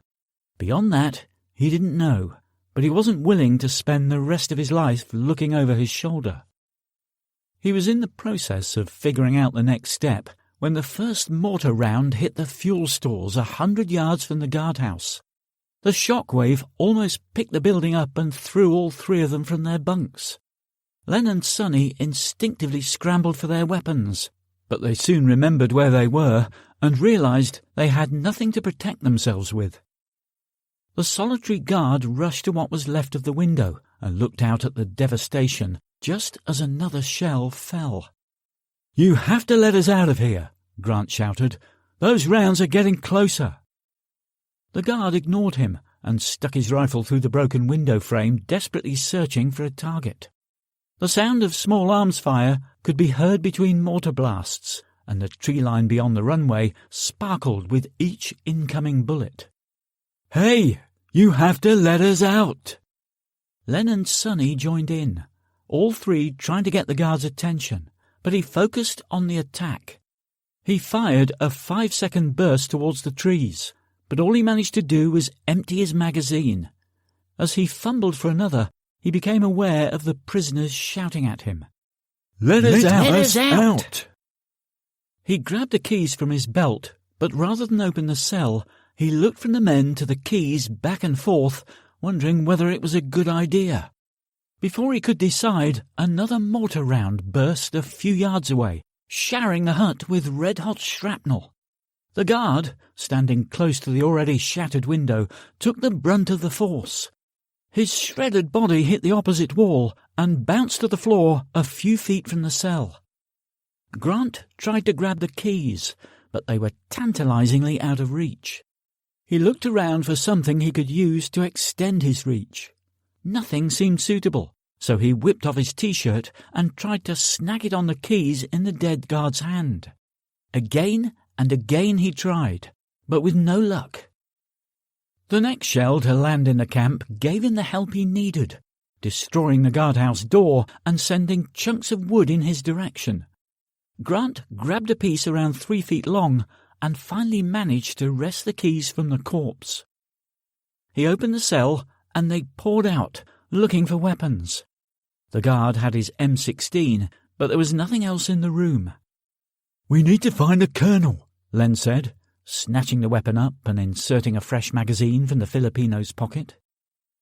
The others followed him to the door, and they took in the situation. A truck burned to their left, caught in the blast that had devastated the fuel stores. 3 other buildings were also alight, and more showed bomb damage. Several Filipino soldiers fired blindly into the tree line from behind whatever cover they could find, while a few lay dead, having been caught out in the open during the initial barrage. Sergeant Garcia was trying to get a defense organized, and the American troops were doing their part. But his efforts were hampered by the inexperienced local troops who ignored his orders and continued to fire ineffectively at targets they couldn't see. Grant pointed to a building with several antennae on the roof. "Comms building," he said, and they all moved towards it at speed. They had to break cover twice, but made it safely to the hut, just as Dog emerged with his rifle. The surprise on his face was obvious, but there wasn't time for explanations. "We need air support," Grant said, as he led the group behind the shelter of the building. "The fire is coming from the trees. What have you got in the air?" "Nothing local. I called it in, but SOCPAC say it will be at least 40 minutes before they can get anything overhead." "We'll be lucky to last 10 minutes, Len said, a feeling the others shared. "What about heavy weapons?" Grant asked. "We have mortars, but they don't have the range to be effective. So how come theirs can reach us? Sonny asked. Dog led him to the side of the building and pointed towards the chain-link fence separating the base from the runway. On the other side of the airstrip there's Junktown, built from scraps of corrugated iron and anything else the locals can lay their hands on. They must be holed up in there. We need to clear them out. Can you spare a couple of men? Dog got on the radio, and 2 of his troops were with them within 30 seconds. The pair couldn't have been more different. One looked like he'd come straight from a Mr. Universe contest, while the other had a similar frame to Sonny, only without the good looks. Harrison, Keane, I need you to clear Junktown. You're looking for mortar teams. Number unknown. I'll go with them, Baines said. I can't sanction that. You stay here. Sonny was a CQB instructor for 3 years, Grant said. No one does house-to-house better.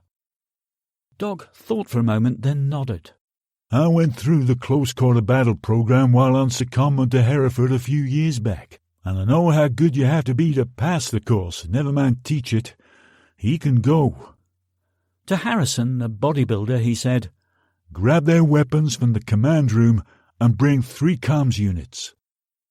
The soldier disappeared and was back within a minute, doling out the equipment as well as ammunition. Len handed Grant the M16 as well as a spare magazine, preferring the Heckler & Koch.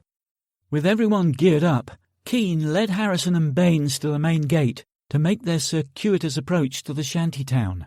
Meanwhile, Dog surveyed the chaos inside the camp. We need to help the Sarge get the defense organized, he said, nodding towards Garcia. They ran from cover, and Dog sprinted over to Garcia, who was still struggling to get the Filipino Marines to conserve their ammunition and pick their targets. A few National Guardsmen were scattered around the camp, but not as many as Grant had expected to see. Smart peeled off to the right, while Grant took the left and dropped himself between 2 Filipino soldiers. The shock on their faces barely had time to register before he broke into tutor mode. He tried explaining that they should conserve ammunition, but got blank stares in return, so he mimed the actions as he spoke. "Ba-ba-ba-ba-bang, no good," he said, making the universal cut-it-out motion with his arms. "Bang, bang, bang, good." To force the point home, he checked the chamber on his weapon and squeezed off 3 staggered aimed rounds towards the jungle. "Okay." He got nods in return and slapped them on the back before moving on to the next panicking soldier. This one understood English, negating the need for sign language, and Grant took a moment to catch his breath. As he gulped the cordite-filled air, he felt something wasn't quite right. Images of his previous encounter with Abdul Mansour flooded his mind, and he knew what the problem was. He got on the radio. "Colonel, who's manning the front gate?" "No one. What you see is all we got. Most of the locals live off base, and one of the first buildings to be hit was the accommodation block housing the National Guard. Barely 10 people made it out." He was astounded that the Filipino troops were not on base with an attack imminent, but this wasn't the time to discuss it. "It's a feint. Mansour doesn't attack head-on. He draws your resources and exploits the weak points." A moment of silence, followed by, "I'll send someone back there." "I'll go," Grant replied, and he grabbed the soldier he had been sheltering with. "Come on." Together they ran across the open ground towards the laundry building. From there it was a left turn to the main gate, 50 yards away, but something caught Grant's attention as he peered around the corner. It wasn't coming from the gate, but rather from behind him. He turned in time to see the outline of a pickup truck blazing down the runway, headlights out, but a stream of fire erupting from the rear of the vehicle. The accompanying buzzsaw sound told him what was approaching. "Colonel! Minigun!" he screamed into the radio as the lance of fire devastated wooden buildings and shredded the wire fence. Dog had already seen and heard the danger. The comms net was suddenly alive with his own warnings to get the fuck down. The truck on the airstrip continued to rain havoc on the camp, puncturing the fuel tank of a jeep and killing the 2 soldiers who were taking cover behind it. With those deaths, they were down to a couple of dozen men, and the number was falling fast as more mortar rounds found their targets. From the truck, an RPG round shot into the compound and took out the command building, sending flames high into the sky. Grant got the pickup in his sights, but held fire as the truck moved closer into the light from the fires burning all around him. A wooden plank rose from behind the cab, and he could see a figure strapped to it. He couldn't see the face, but the white skin and fair hair told him it was certainly not a local. That meant it was one of their prisoners, and only one of them had short, fair hair. He quickly got on the radio. "Colonel, they have one of their hostages tied to the truck." As an afterthought, he added, "His name is Eddie Holton, and he's American." Dog began barking orders to cease fire, but the local soldiers were in a shooting frenzy, finally having a target they could see. Rounds peppered the truck, puncturing one of the tyres and sending it fishtailing for a moment before the driver got it back under control. It sped down the runway and out of sight, hidden by the airport terminal building. The respite didn't last long, as it did a 180 and began the return journey, the Dillon spewing 50 rounds a second into the base. With one tyre shot out, it was a job to control the vehicle as it reached 50 miles per hour. When incoming fire rendered both wheels on the passenger side useless, it began to slow and yaw like an aeroplane fighting a side wind. The driver tried his best to keep it straight. His efforts ended when a bullet punched through the side window and continued through his neck, entering 3 inches below the right ear and exiting the other side, destroying his larynx on the way through. He choked to death on his own blood before the vehicle came to a halt. The 2 terrorists in the back continued the assault on the camp. One was preparing the second of 6 RPG-27s, while the other kept his finger on the trigger of the Dillon. At 50 rounds per second, a minute and a half of continuous fire would exhaust the 4,400 bullets in the belt-fed magazine. If the gunman had fired short bursts of around 3 to 4 seconds, the ammunition would have lasted the entire assault. However, 8 seconds after the pickup rolled to a stop, the belt feed relinquished its last round. As it did, an RPG round darted towards the mess hall, blowing a huge hole in the side of the building. The hostage strapped to the back of the cab was doing nothing to deter retaliatory fire, so the terrorists grabbed 2 single-shot RPGs apiece and jumped over the side of the cargo bed. They headed away from the base, sprinting over the grass towards the chain-link fence separating the runway from Junk Town. They both threw their weapons over the top of the fence and began climbing, but one lost his grip when he was hit in the small of the back, and he dropped several feet to land in a screaming heap. The other, bullets whizzing past him, scrambled up the fence and launched himself over the barbed wire atop it. Without stopping to check on his friend, he picked up the 2 RPGs and dashed into the middle of the town, just as Sonny and the 2 Americans approached it from the left. From the cover of a food kiosk, Keane surveyed the entrance to Junktown. It was so called because each dwelling was made from whatever material the inhabitants could find. Walls were built of reclaimed bricks and stone, while the majority of roofs were constructed from corrugated iron. A few had plastic roofs, while some had nothing more than sheets of polyethylene to protect the occupants from the elements. 2 armed men stood at the mouth of the alley leading into the dark village, their rifles hanging loosely in their hands. One acted as spotter for the concealed mortar teams, while the other simply admired the fireworks display from the base. Keane turned to the others and let them know what they were facing. Sonny swapped places and gauged the distance to the targets and the ground to be covered. Seeing nothing to hinder the takedown, he turned and indicated that he would clear the way using his silenced MP5SD, He got nods in return, pushed the stock of his rifle into his shoulder, and broke cover at a crouch. He approached from the guards 3 o'clock and got to within 25 yards before they spotted him. As they brought their guns up, he straightened and double-tapped them both before they even had a chance to get a shot off. Keane, peering around the corner ready to offer covering fire if things went noisy, saw the men drop and signalled Harrison to follow him. They trotted over and helped drag the bodies out of sight, and once again Sonny took the lead as they headed into the maze of makeshift streets. The attack on the base had brought the population out of their houses, presenting Sonny with a host of false targets.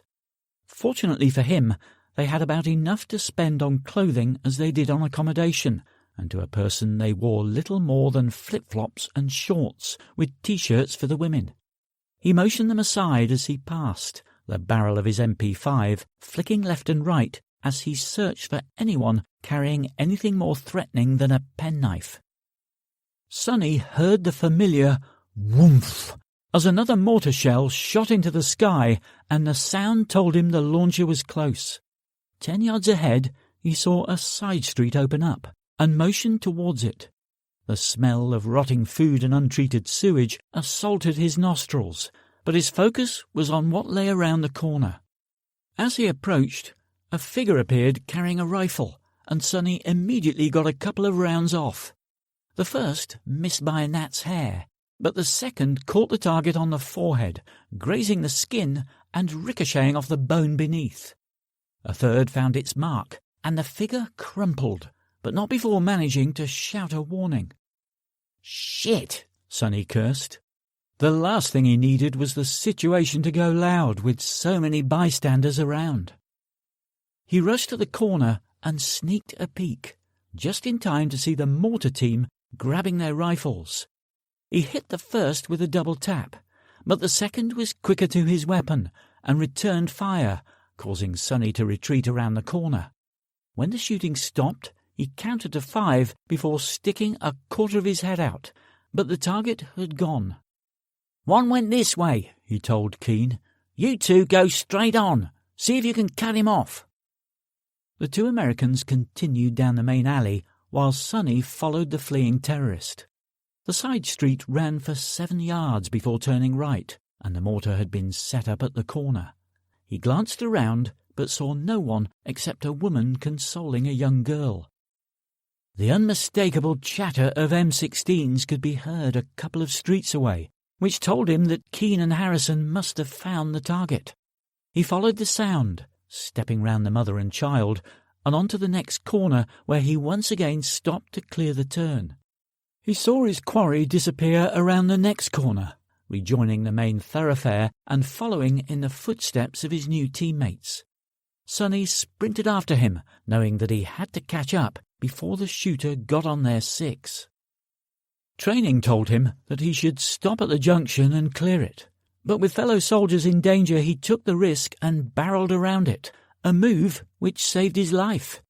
The target was standing in wait with his rifle pointed at the corner, ready to destroy any face that appeared. As Sonny exited the side street, the rifle spat, but the man behind the trigger wasn't expecting a fast-moving target. His reactions were a little slow, the bullet flying harmlessly wide. Sonny's training gave him the edge in the encounter. Still moving at speed, he brought his weapon up and put 2 rounds into centre mass. The man fell instantly, and Sonny stopped, took a few steps closer, and put another round through his forehead to make sure the threat was fully neutralized. From further down the alley he heard yet more gunfire and headed towards it, taking a lot more care at every side street. With bullets flying just outside their front doors, the locals had retreated to the relative safety of their ersatz homes, and he had the street to himself. When the rifle appeared from his right, he spotted it instantly. Getting a bead on the target, he took up the tension on the trigger. Another ounce of pressure and the rifle would spit once more. He just had to wait for a face to follow the gun into the open. A second later, he got his wish. A lesser man would have pulled the trigger under the circumstances, but Sonny had no equal when it came to distinguishing friend from foe in high-pressure situations. He dropped the barrel and drew in a fetid breath. "I heard shots," he said. "We took out another mortar team 2 streets over," Harrison told him. "We carried on to the other end of the town. It's clear." Sonny told Keane to stay put and asked Harrison to follow him. "There's a couple of boxes of mortar rounds back here," he explained as they jogged back to the initial contact point. "Let's put them to good use." They retrieved the ammunition and lugged it back to where Keane was waiting, his M16 pointing into the air and trying his very best, and failing, to look like the archetypal US Army poster boy. When the figure emerged from a side street 10 yards behind Keane, time slowed for Sonny. He saw the weapon in the man's hand and immediately went for his own gun, at the same time shouting a warning. He wasn't about to drop the box of live shells he was carrying and lost a second and a half placing it on the ground. By then, the RPG was almost on the target's shoulder. Sonny stood, grabbing the MP5 from on top of the box and bringing it up in one smooth motion. His first round left the barrel before he'd even pulled the stock of the rifle into his shoulder and flew a couple of inches wide. The next hit the mark, but didn't take the man down, the bullet shattering his left collarbone and throwing him off balance. Another squeeze of the trigger, and Sonny expected the man to hit the deck, but the firing pin fell on an empty chamber. Instinctively he reached for the spare magazine, even though he knew he wouldn't have time to load it. He had just removed it from his pocket when the shot came. With the main threat from the minigun on the runway over, Grant realized that there was no more fire coming from the tree line, and the mortars had also stopped. Just as it looked like the attack might be over, a blast of heat hit him in the back and sent him sprawling. He looked up to see the main gate hanging from its hinges. A second pickup approached fast. It crashed through the twisted metal and came straight at him, but he managed to roll against the side of a building just as it sped past. The Filipino soldier had less luck, the truck running over his left leg and snapping it like a twig. His screams of agony were cut short when the gunner in the rear opened up with the Dillon, cutting him in half. Grant snatched up his rifle, but held his fire when he saw that once again there was a hostage strapped to the back of the cab. His heart skipped a beat as he thought it might be Vic, but as the truck passed into the light cast by the numerous fires, he could see that the human shield was male, which meant it had to be Moore. The truck entered the main square and drove in a counterclockwise circle, the gunner and his companion in the back letting loose with all they had. 2 soldiers sought cover by diving through a hole in the building's wall, but the Dillon followed them and sliced through the thin wood as if it were tissue paper. An RPG round followed for good measure, destroying more of the wall and bringing the roof crashing in. Another RPG round completely destroyed the guardhouse. With the enemy in the tree line forgotten, the Filipino soldiers turned their attention to the truck. Grant knew it was only a matter of time before Moore was hit, so he had to neutralize the threat.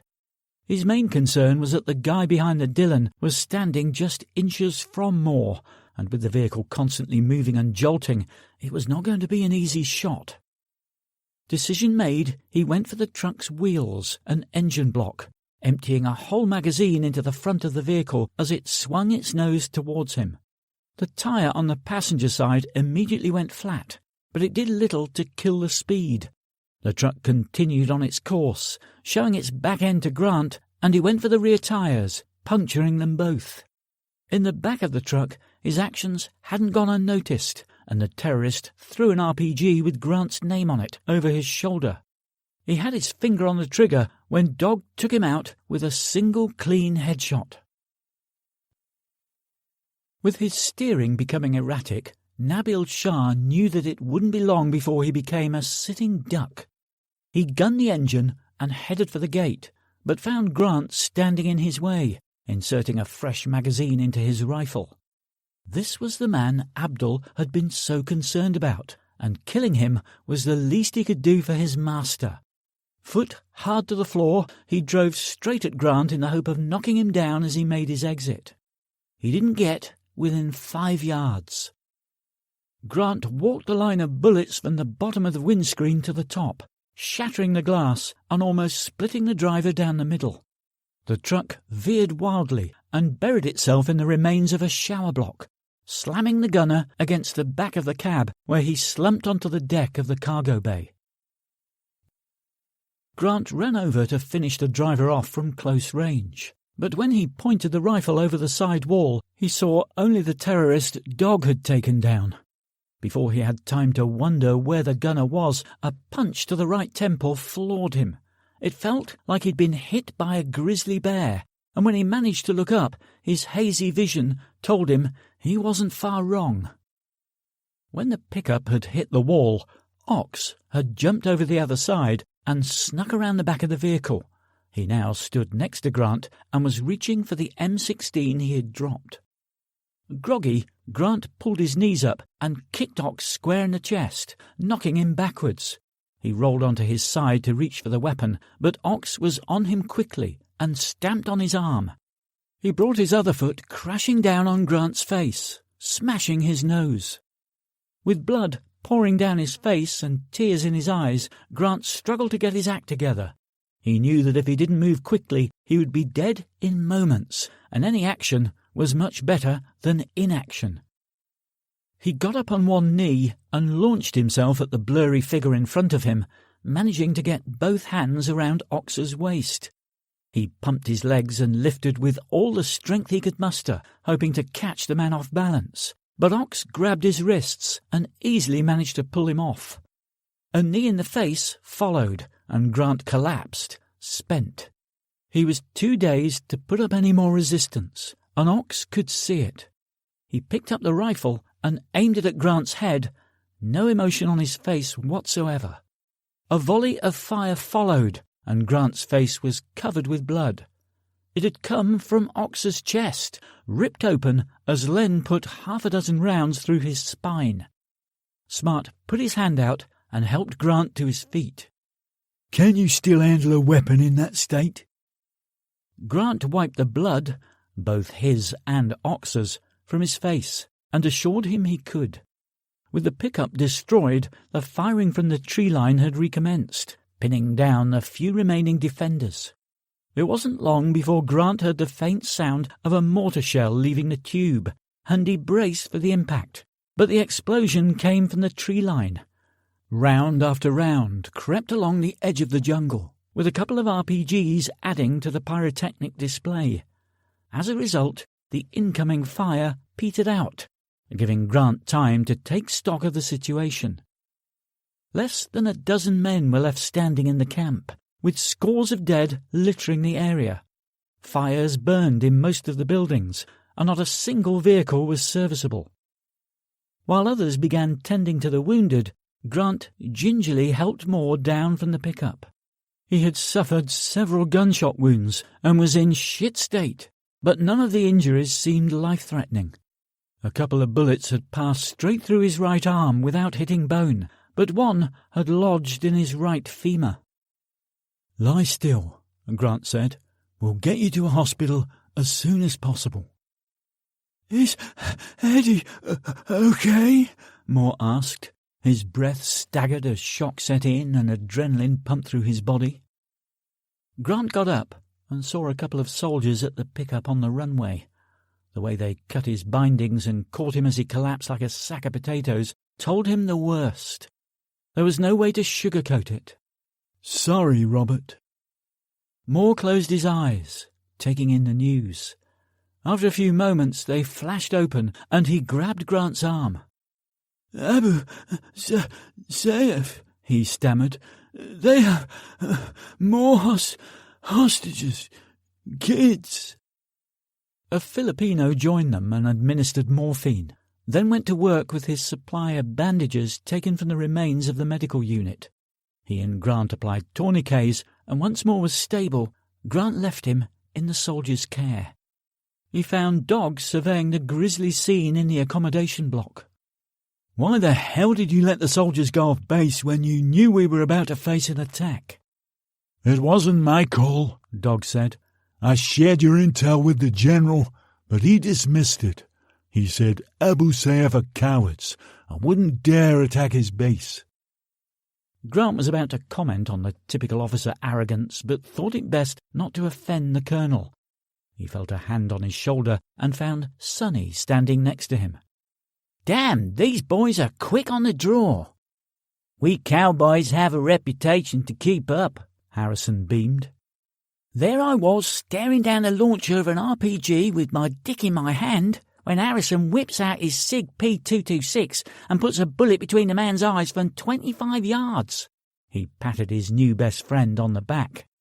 We gave them a taste of their own mortars and sent them packing.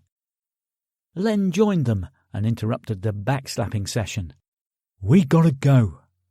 Grant looked at Dog. Colonel? Dog shifted his focus from the dead to those who had survived. Some went about their work like automatons, while others just stood and stared at the carnage, the shock of battle still to sink in. There was no celebrating the fact that they had managed to repel the attack, just the realization that they'd evaded death's reach by the narrowest of margins. You guys saved a lot of lives today, he finally said. Go. Get as far away as you can. What will you say when they arrive to pick us up? I'll tell them you're missing. Presumed dead. Grant thanked him, but decided to push his luck further. We could do with some gear. What do you need? With daylight only a few hours away, there wasn't time to get the equipment Sonny and Len had stashed at the layup point. He gave Dog a list, including handguns, knives, ammo, 3 sets of NVGs, and some disruptive pattern material clothing to replace his jeans and filthy sandal. That tells me you're not planning to leave the island, Dog said, letting his expression tell Grant what he thought of the idea. Grant didn't try to deny it. How do you think the General is going to react when he gets here to find his base has been destroyed? Colonel, you know him a lot better than I do, but would I be far wrong if I said he'll want to launch a retaliatory strike within the next 24 hours? Grant took the lack of response as a yes. They still have a female British hostage, and Moore told me they are also holding some kids. If the local troops go in, they will all be in real danger, and you know it. Dog nodded. No matter how much training we provide to the local troops is all forgotten the moment they get a sniff of the enemy. The hostages would be in more danger from the local Marines than the terrorists. Also, we got news of a raid at a small school late yesterday evening. The nun and the guard were killed, and 9 kids were snatched. Grant couldn't bear to think what the kids were going through. He certainly couldn't let Kalinag go in with all guns blazing. What's your plan? Dog asked Grant. Short version? Rescue the hostages and kill any fucker who tries to stop us. We'll work the rest of the details out on the way. That brought a brief smile from Dog, but Grant guessed it was tempered by the thought of just 3 men, no matter how well trained, going up against a camp full of Abu Sayyaf. Sure, the enemy had taken losses tonight, but there was no way of telling how many. There could still be upwards of 150 of them dug in, and with the advantage of the high ground too. If my team hadn't been handed a non-combatant role as part of Operation Freedom Eagle, if we'd have been allowed to do things our own way, we wouldn't be staring at a pile of bodies right now. Dog spat on the ground. There's no way I'll get authorization to launch a rescue mission of my own, even if I paint it as an attempt to capture Abdul Mansour. Sokpak won't let me interfere with any action Kalinag decides to take. Still, there's more than one way to circumvent direct orders. He called his entire team, and they were standing before him within a minute. He introduced them to the trio. Garcia, Harrison and Keane they already knew. Evans and Shaw rounded off the complement from the Special Activities Division. You guys up for a hunt? Dog asked his men quietly. He nodded at their reaction. Every one of them was thrilled at the prospect of a proper mission for a change. He spelled out his idea. Keen, take these 3 and get 'em fixed up with whatever they need. Show them how to get to the trail, then come running 3 minutes later to tell me they escaped. I'll order the 5 of you to go after them. We'll do it nice and loud so it squares things with Kalinag when he asks where my team is. Nods all round. Meet up at the trailhead, and Grant will give you the details of the mission. He's been inside the camp, so listen to what he says. His men indicated that they had no problem with that directive. They have kids in there, Dog said. They are the priority. Other hostages second, Abdul Mansour third. The prospect of children in the middle of a firefight cooled their bravado a little. It made their mission that much more critical. "What about afterwards?" Evans asked. "I mean, what about these guys?" Dog considered it for a moment. You didn't find them. You were looking for them and came across the camp where you were fired upon. You're allowed to use deadly force in self-defense, so that's how we'll report it." No one had any more questions, so Keane led the trio to the armory to grab the equipment they needed. At least a couple of shells had hit the building, but fortunately none of the ammunition had taken a direct hit. Grant selected a box of 9mm rounds for the Heckler & Koch machine guns, as well as 2 boxes of 5.56mm for those using the M16s. After picking a SIG P226 handgun for himself, he told the others to look for smoke and fragmentation grenades, which they found in a locked cabinet. He also spotted a box of flares and some grenades for the underslung M203 grenade launchers. He helped himself to a few of each. "What about knives?" Grant asked. "We'll have to scavenge for the rest, including your fatigues," Keane told him. He led them to the SAD hut, which was separate from the National Guard accommodation. It too had sustained damage, but Keane was able to find a spare set of clothes for Grant in Harrison's locker. He also raided the footlockers and found a pair of boots for Grant and 2 knives, which he gave to Len and Sonny. Shit! Keane's night vision goggles had been damaged in the raid, the delicate equipment not being able to stand up to the pounding they'd taken. Another pair was completely smashed, but they found 2 sets which were functioning. Grant finished changing and began jotting a note on a small piece of paper. "The trail begins around 500 meters from the camp," Keane told them.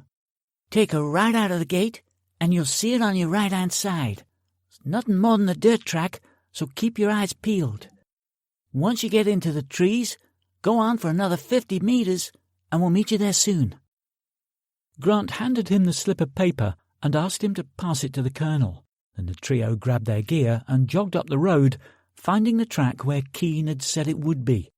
They followed it into the outer reaches of the jungle before pausing as agreed. They occupied their time by filling their magazines with the ammunition they'd brought along. "I thought we were going to be heading back to warn Carl and Jeff," Len said, concerned that his friends in the UK were still in danger and unaware of it. "I asked the colonel to call Timmy Hughes in Singapore," Grant said.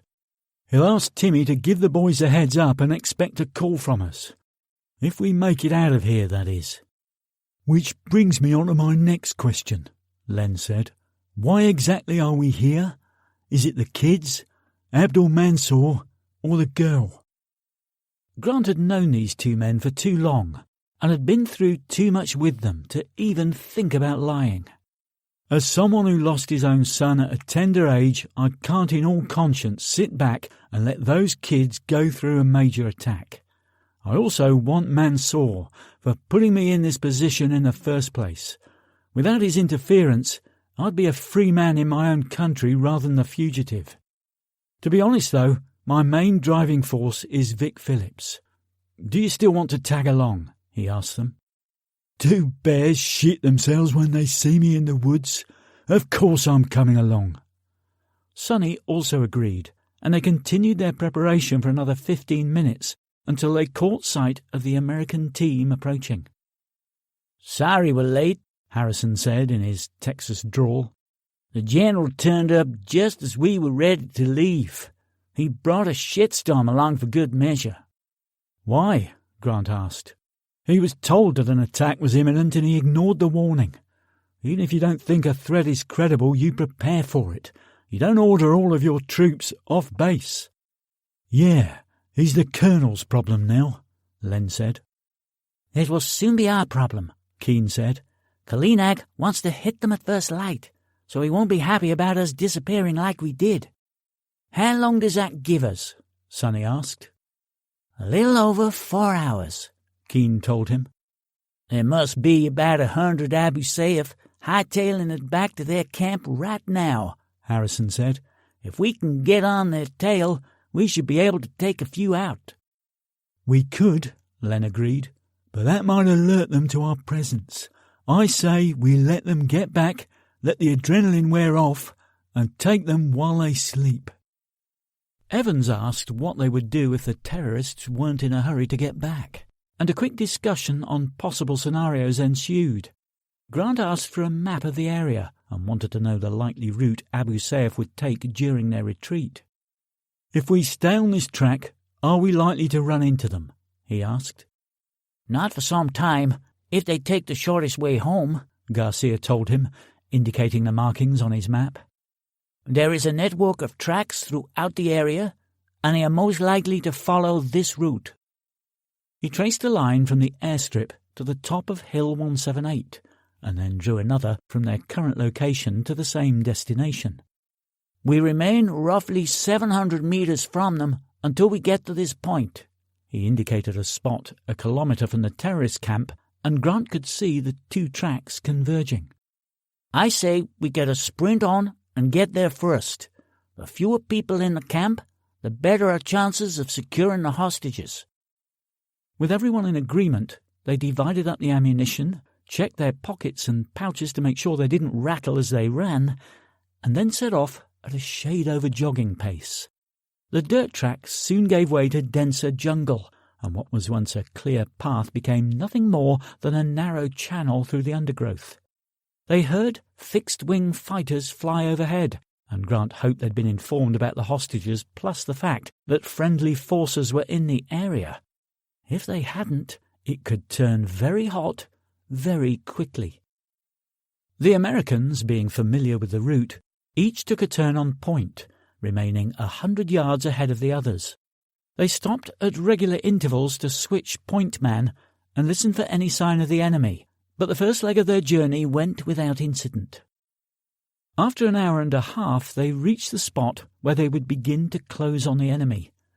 Grant suggested a two-man patrol take the night vision goggles and scout the area ahead. While they did, he and the others took the opportunity to catch their breath. Although he'd been fit for most of his life, a 90-minute run through the jungle in oppressive heat was taxing enough for anyone, and he was relieved to see he wasn't the only one suffering. He brushed aside some dead leaves and used a stick to draw in the soft earth.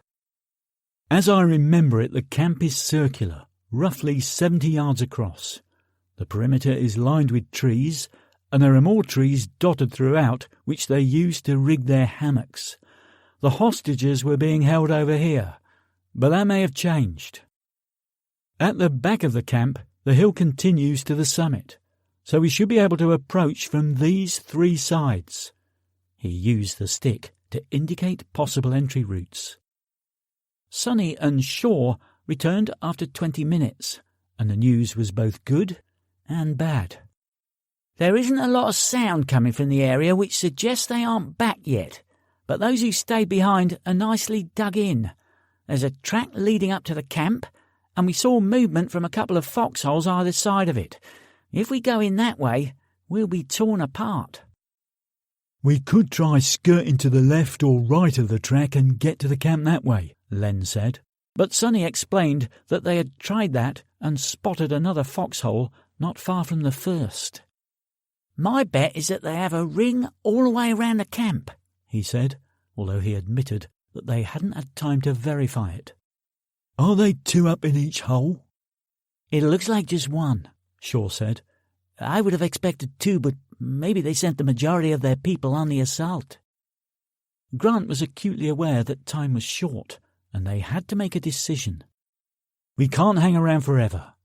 Their wounded might be slowing them up, but that doesn't mean we have all night. I say we clear these 2 holes, go straight up the middle, and surprise the hell out of anyone still in the camp." He waited for dissenters, but there were none. "OK, Sonny, how close do you think you can get to them?" "We can get to within 50 yards easily. Any closer and we risk detection." Grant asked who was comfortable with a headshot from that distance, and 2 of the Americans declared it an easy takedown. "Ever used the MP5 before?" he asked them. They had in fact used the naval variant, so they were given the task of clearing the way. "Once the track is open, I need you to get as close to the camp as possible and report numbers and locations. We'll be right behind you, and when we know where the X-rays are, we split into 2-man teams." Grant paired everyone up, with Len and Sonny working together while he would accompany Evans. "We need to keep this as quiet as possible, otherwise we'll have them crawling out of their holes and they'll be coming at us from all sides," Sonny said. "Once it goes noisy, get those MVGs off straight away, because I'll be popping flares. Hopefully it won't come to that. I'd much rather cure their SBA while they're sleeping." "SBA?" Harrison asked, puzzled. Sonny smiled. "Still being alive." Shaw and Garcia took the NVGs and silenced weapons and made their way to their positions. The area ahead of them was bathed in a sea of light green twilight, as the optical core of the night vision goggles magnified the light from the barely visible quarter moon and allowed them to see distinct shapes impossible to distinguish with the naked eye. "When you get into position and have a target, send me 2 clicks," Garcia whispered. "I'll respond with the same when I'm eyes on." They split up, one either side of the dirt track leading up to the plateau. On their bellies they crawled towards their targets, ever mindful to clear away any fallen twigs or dry leaves that could create noise and give their location away. This cautious approach meant it was 6 minutes before they were on target. Shaw brought up his weapon and trained it on the figure beneath the canopy, sent the signal to his sergeant, and got 2 clicks in reply. There wasn't a lot to aim at through the 8-inch gap, especially as he could only see the top half of the head. But as a former Marine, he knew how to shoot. All Marines needed to attain the rank of marksman, the lowest grade required to exit initial training. Shaw had not only beaten the minimum required score, but exceeded that needed to earn the sharpshooter badge, his skills giving him the honour of being called an expert. He saw the current shot, a 4-inch target from 50 metres, about as difficult as hitting a buffalo's ass with a banjo, especially as the fool thought it a brilliant idea to smoke while on lookout. He was lit up like a Christmas tree, just inviting a bullet. Shaw was happy to oblige. A split second later, his night sight showed a puff of green exit the back of the head, and he signalled the kill to Garcia, who responded in kind a few seconds later. They waited to see if the alarm had been raised, but they heard nothing to suggest they had given the game away. "Clear," Garcia said into his comms unit, and the others moved up cautiously to join them. By the time Grant arrived, Shaw was already approaching the camp. Keeping his head just below the edge of the plateau, he manoeuvred towards a tree and used it to hide half of his profile as he slowly rose to view the scene. He took 6 seconds to take in the details before slowly drawing back, making no sudden movements likely to bring him to anyone's attention. Garcia watched as Shaw relayed the details. As he had the only other pair of NVGs, he translated the signals for the others. With the camp being circular, Shaw represented positions analogous to a clock face. "Hostages are at the 4 o'clock, 10 meters in, 2 guards on them. 5 more bad guys in the center of the camp, talking around a fire. Between 8 and 10 o'clock, there are 7 or 8 sleeping. 3 sleeping at 1 o'clock, and 4 more sleeping at 3 o'clock. There's a minigun 15 meters in, and it's pointing towards the track. 2 up." "Any sign of Mansour?" Grant asked. Garcia relayed the question over the net, but the response from Shaw was a shrug of the shoulders. 24 targets don't represent a massive force, but with almost half of them awake, it's going to get noisy a lot earlier than optimal. The obvious first targets are the guards on the hostages and the 2 manning the Dillon, Grant suggested. Agreed, Garcia said. He hit the throat mic so that Shaw could hear his instructions. I'll take the 2 on the hostages, and Shaw can take out the minigun. After that, we both go for the 5 in the middle. If we can take them down without waking the others, we'll clear the rest. If at any time the alert goes out, the rest of you pick your targets. Grant and Evans, you go right. Baines and Smart, go left. I'll take Harrison down the center, along with Keane and Shaw. Any questions? There were none. Just 2 clicks from Shaw to acknowledge the instructions. Good luck, gentlemen.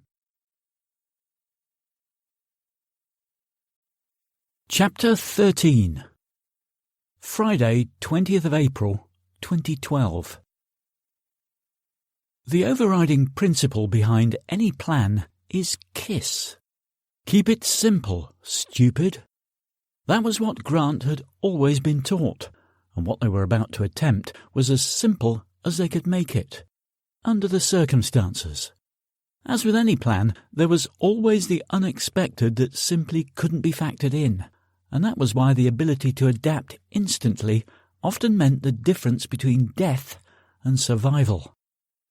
Grant was less than 10 seconds into his latest mission when it all went to shit, and that ability kicked in.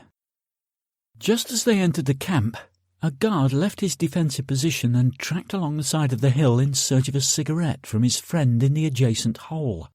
Finding him with a bullet in the forehead, he shouted a warning that brought everyone to their feet. With their cover blown, Shaw kicked off the assault, taking out the 2 men who were readying the minigun. As he did so, Garcia dispatched one of the men guarding the hostages, but the other was quicker to the danger and managed to duck down behind the prisoners. He raised his weapon and fired over the heads of the children towards the attackers, spraying bullets in a sweeping arc. Grant shouted his own warning to those wearing the NVGs and popped one of the flares, bathing the scene in an artificial light which cast deep shadows and gave the camp an eerie feeling. With one eye closed to protect his own night vision, he ran to the right, firing as he went. He managed 1 hit, but the element of surprise was lost, and their targets went to ground. He got to the tree line and popped a smoke grenade, lobbing it beyond the group of hostages, then continued his run to get round the back of them. The remaining guard was lying on his back and switching out magazines when Grant got to him. He smashed the butt of his rifle into the man's face, knocking the fight out of him. Grant drew his pistol, held it to the man's forehead, and grabbed him around the throat. "Where is Mansour?" he screamed into the bloodied face. The reply was muted, but he understood the single word. "Oh Allah!" Mansour was gone. Grant put a round between the man's eyes. "Tom!" Vic was on her feet and picking her way through the crowd of children cowering on the ground. The sight of her made Grant hesitate for a second. Despite her being his main reason for taking part in the assault, he was caught off guard and forgot himself for a brief moment. It was only the sensation of a bullet whizzing past his head that shook him out of his reverie. "Get down!" he shouted, spinning towards the trees. Before the flare gave up the last of its light, he saw figures climbing the hill towards the camp, firing as they advanced. Evans was already engaging them, and Grant joined in, pinning them down. He grabbed a fragmentation grenade and lobbed it towards them, but instead of landing and exploding, it ricocheted off a rock and detonated harmlessly beyond them. Evans had more luck with his underslung grenade launcher. He aimed at the ground to the right of a tree, and the resulting blast dismembered the man standing behind it. "We need to clear a path and get these kids out of here," Grant said into his mic. It wasn't quite a shout, but it conveyed the urgency of the moment. He turned and sent another flare rocketing towards the leafy canopy. He saw a figure approaching through the smoke. The Dillon, still on its tripod, was cradled in his right arm, and he was dragging the belt-fed magazine behind him. Grant brought up his rifle and was a millisecond away from dropping him when the smoke parted and he made out Harrison's features. With a huge grin that said, "I always wanted one of these," he stopped at the top of the slope and let rip into the jungle. Smaller trees disintegrated as he swept the muzzle of the weapon from side to side, and the incoming fire stopped abruptly as the attackers were cut down. "We have the kids and an exit," Grant said over the net. "Everyone on me." He screamed for the adults and children to get down the hill, he and Evans urging them along with helpful shoves. In the heat of the battle, there just wasn't time for niceties. On the other side of the camp, Len and Sonny were pinned down by fire from in front and from their left.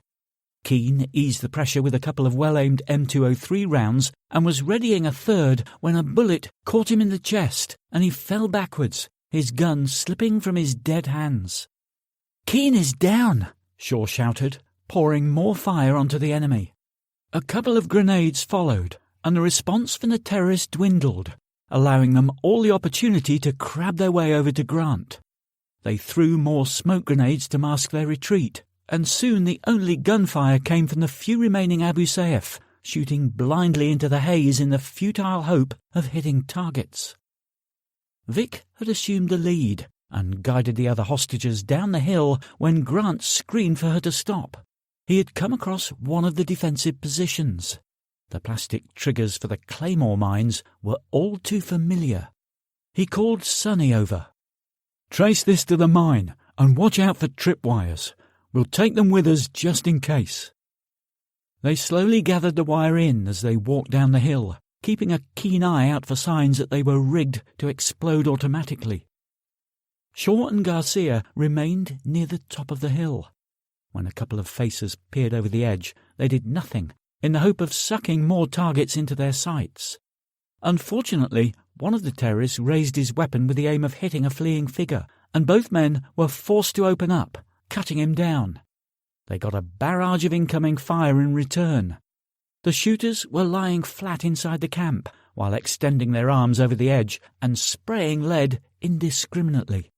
Fortunately, their aim was too high to endanger life, and Shaw sent a fragmentation grenade into their midst. The explosion brought an end to the immediate battle. Grant and Sonny reached their mines without killing themselves or anyone else, and deactivated the devices. "Take point," Grant said to Garcia as he joined up with them.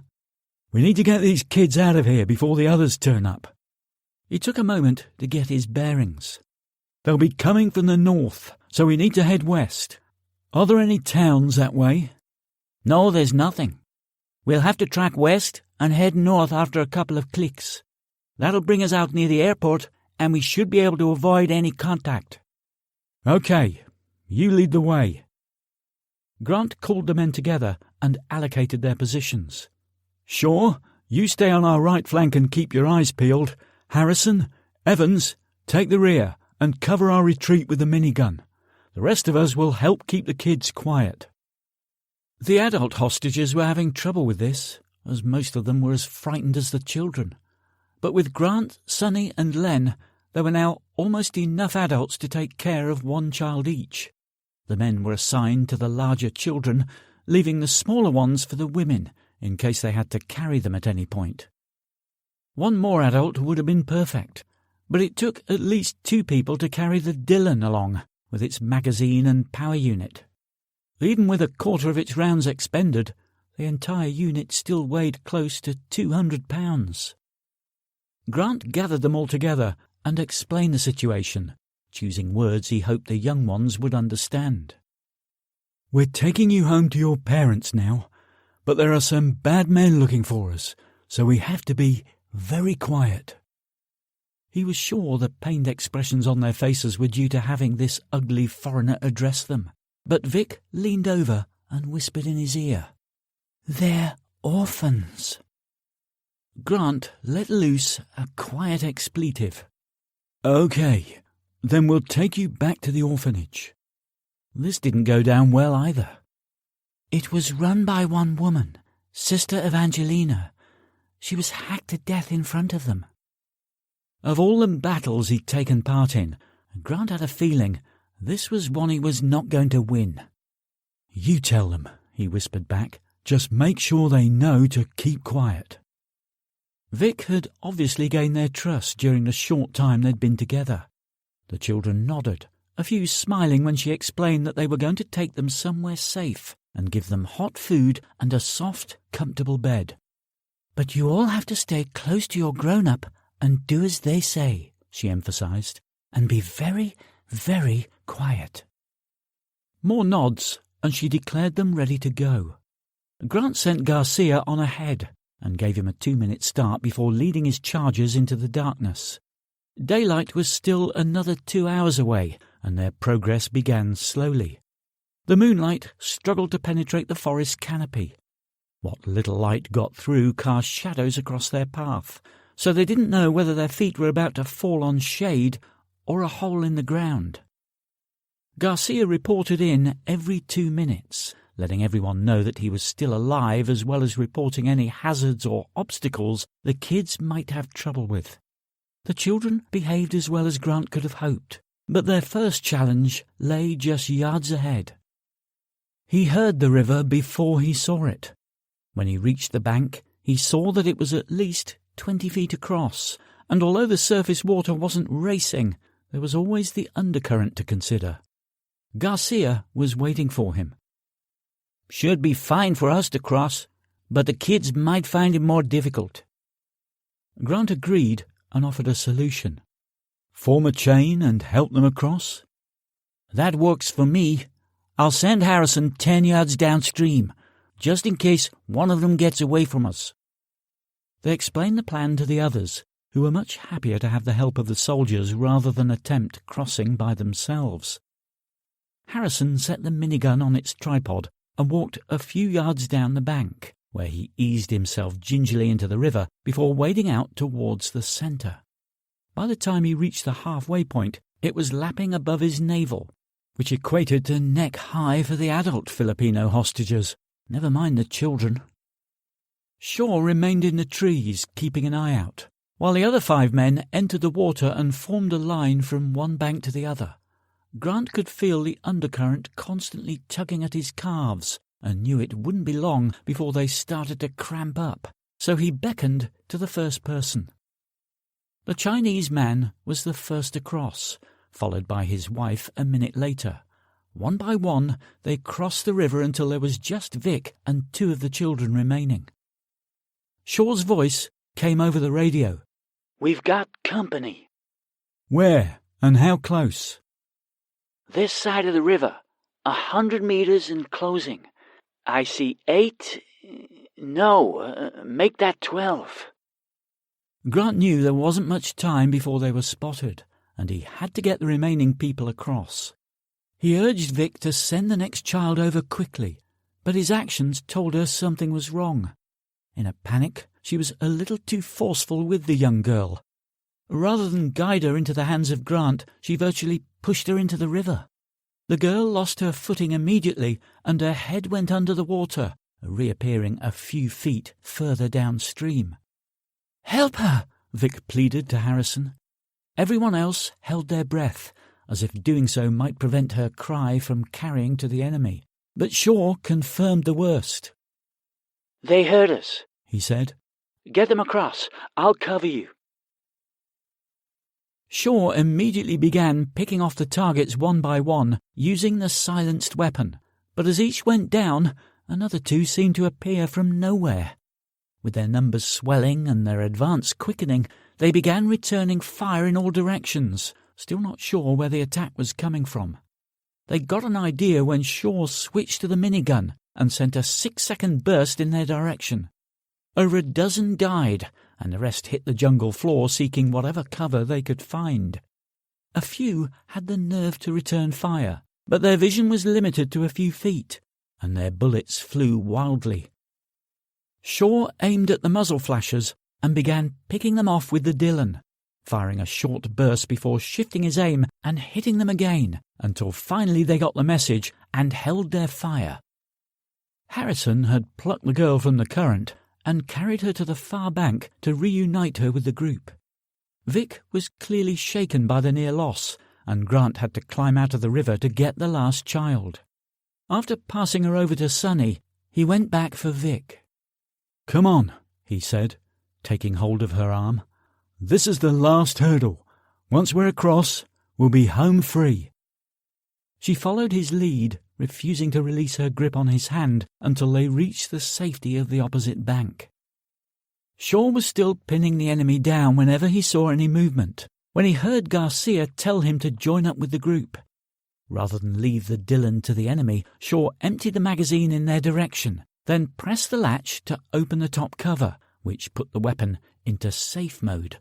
He then extracted a pin from a fragmentation grenade and jammed the explosive between the latch and its housing. Garcia took up the defence while Shaw found his way across the river. When the grenade exploded, it tore off the latch, rendering the weapon unusable. When Shaw climbed up the far bank, he saw that Grant had calmed Vic down enough to get her to let go of him, and was waiting with the claymores. "Let's get into the jungle and leave an obvious trail," he said. "I'll set the first one up after 100 yards, and the other 50 yards after that." They set off once again, this time at a faster pace. When they came to a good spot, Grant stopped and urged the others to continue onwards. Garcia pulled out a device and began punching keys. "Just marking the position on my GPS," he said when he saw Grant's quizzical expression. "If it doesn't get tripped in the next hour, we'll come back and disarm it once reinforcements arrive." Grant secured one end of the tripwire round the trunk of a tree and pulled it across the path they had created before securing the other end in the trigger mechanism. He then covered the mine itself with detritus from the surrounding area and moved on to set up the next one. With both traps set, they jogged after the others, happy in the knowledge that if there were still pursuers, the mines would at least slow, if not halt, them altogether. 20 minutes later, the first signs of morning broke through the trees, bringing with it a downpour. A muffled explosion from behind signalled one of the traps being sprung, and that told them they had a sizable lead on those following. Grant saw it as the ideal time to take a short rest, and he showed the kids how to catch rainwater in leaves to quench their thirst. It had been a long time since any of them had taken on liquid, and he decided to let them drink their fill before moving on again. Vic was standing a few feet away from him, her face lifted towards the heavens as she enjoyed the impromptu shower. Despite the setting, or perhaps because of it, she struck Grant as the most beautiful creature he'd ever seen, and in that instant he knew he could never bear to let her go. He also knew that it would be unfair, even irresponsible, to drag her into what was undoubtedly going to be a titanic struggle to reclaim his former life. She interrupted his thoughts by putting a gentle hand on his arm. "I'm sorry for making all that noise at the river," she said. "I just panicked." "Don't worry about it. No one was hurt, and we're almost out of danger," he replied. It was a bittersweet thought, because it would mean saying goodbye for the last time. "I haven't even thanked you for saving our lives," she said, and kissed him softly on the cheek. "Come with me." The words were out of his mouth before he knew it, and he couldn't tell who was more shocked by them. For the first time in his life, his heart had been battling his head, and that simple peck on the cheek had been the clincher. Vic saw the look of panic on his face, and pounced before he could retract the request. "Okay." Grant was about to backtrack to make an excuse for the outburst, when Sonny interrupted and told him that Garcia wanted a word with them. He grabbed his weapon, and they walked over to the sergeant, his thoughts still jumbled. "The colonel has been in touch. He said that Kalinag has sent out the first of his patrols, and they should be in the area pretty soon." "That's not good," Grant said. "If they see us, It is going to raise a lot of questions, and we can't afford to hang around to answer them." "I know. The Colonel explained your situation. I was going to tell you a few minutes ago, but I didn't want to interrupt your reunion." He nodded towards Vic with a knowing smile, and Grant wondered if his feelings for her were as obvious to everyone else. Their sly grins confirmed the worst. "Bollocks to you lot. What else did the Colonel say?" "Your friend has arranged to pick you up 10 miles off the west coast of the island. He'll be there in 48 hours. Garcia read off the coordinates of the remaining Claymore so that Evans could transfer them to his own device before handing his own GPS over to Grant. "Your rendezvous is the first number in the list," Garcia said, explaining how the device worked. "I've named it Timmy, so you know which one it is. Just select it from the list, and it brings up a map showing your current location and a destination." Grant took the device, hit the back button, and saw 2 other items on the list: meeting and sleep. "What are these?" "Sleep is a small cave 4 miles to the south," Garcia explained.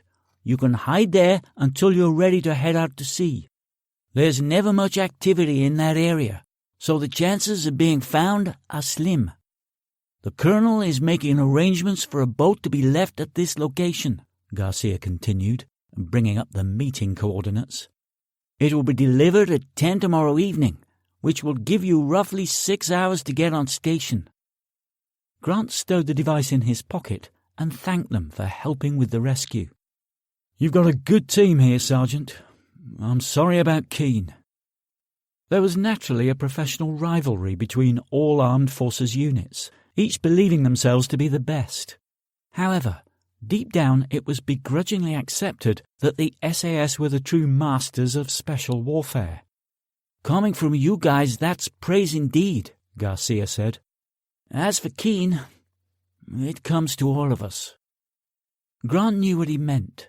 Losing a teammate was always hard, but years as a professional soldier prepared them for such events.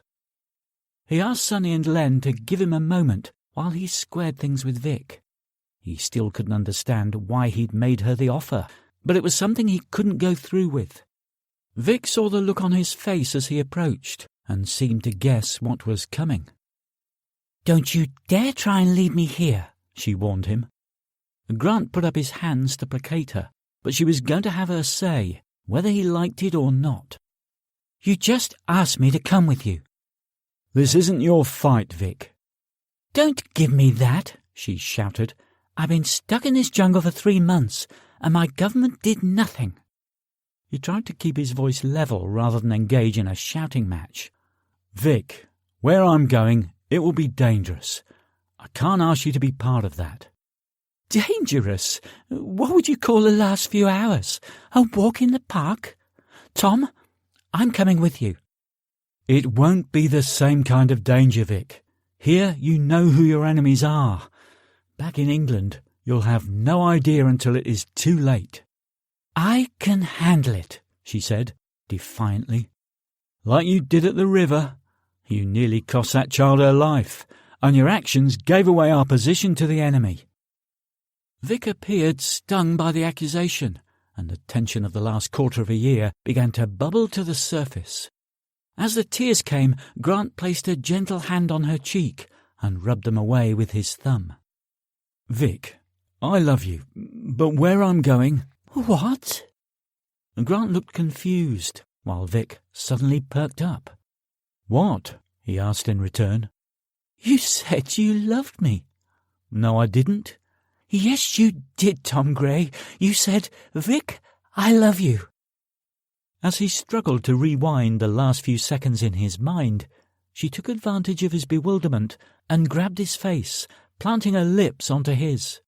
He wrapped his arms around her and returned the kiss, his argument for leaving her on the island crumbling with every passing moment.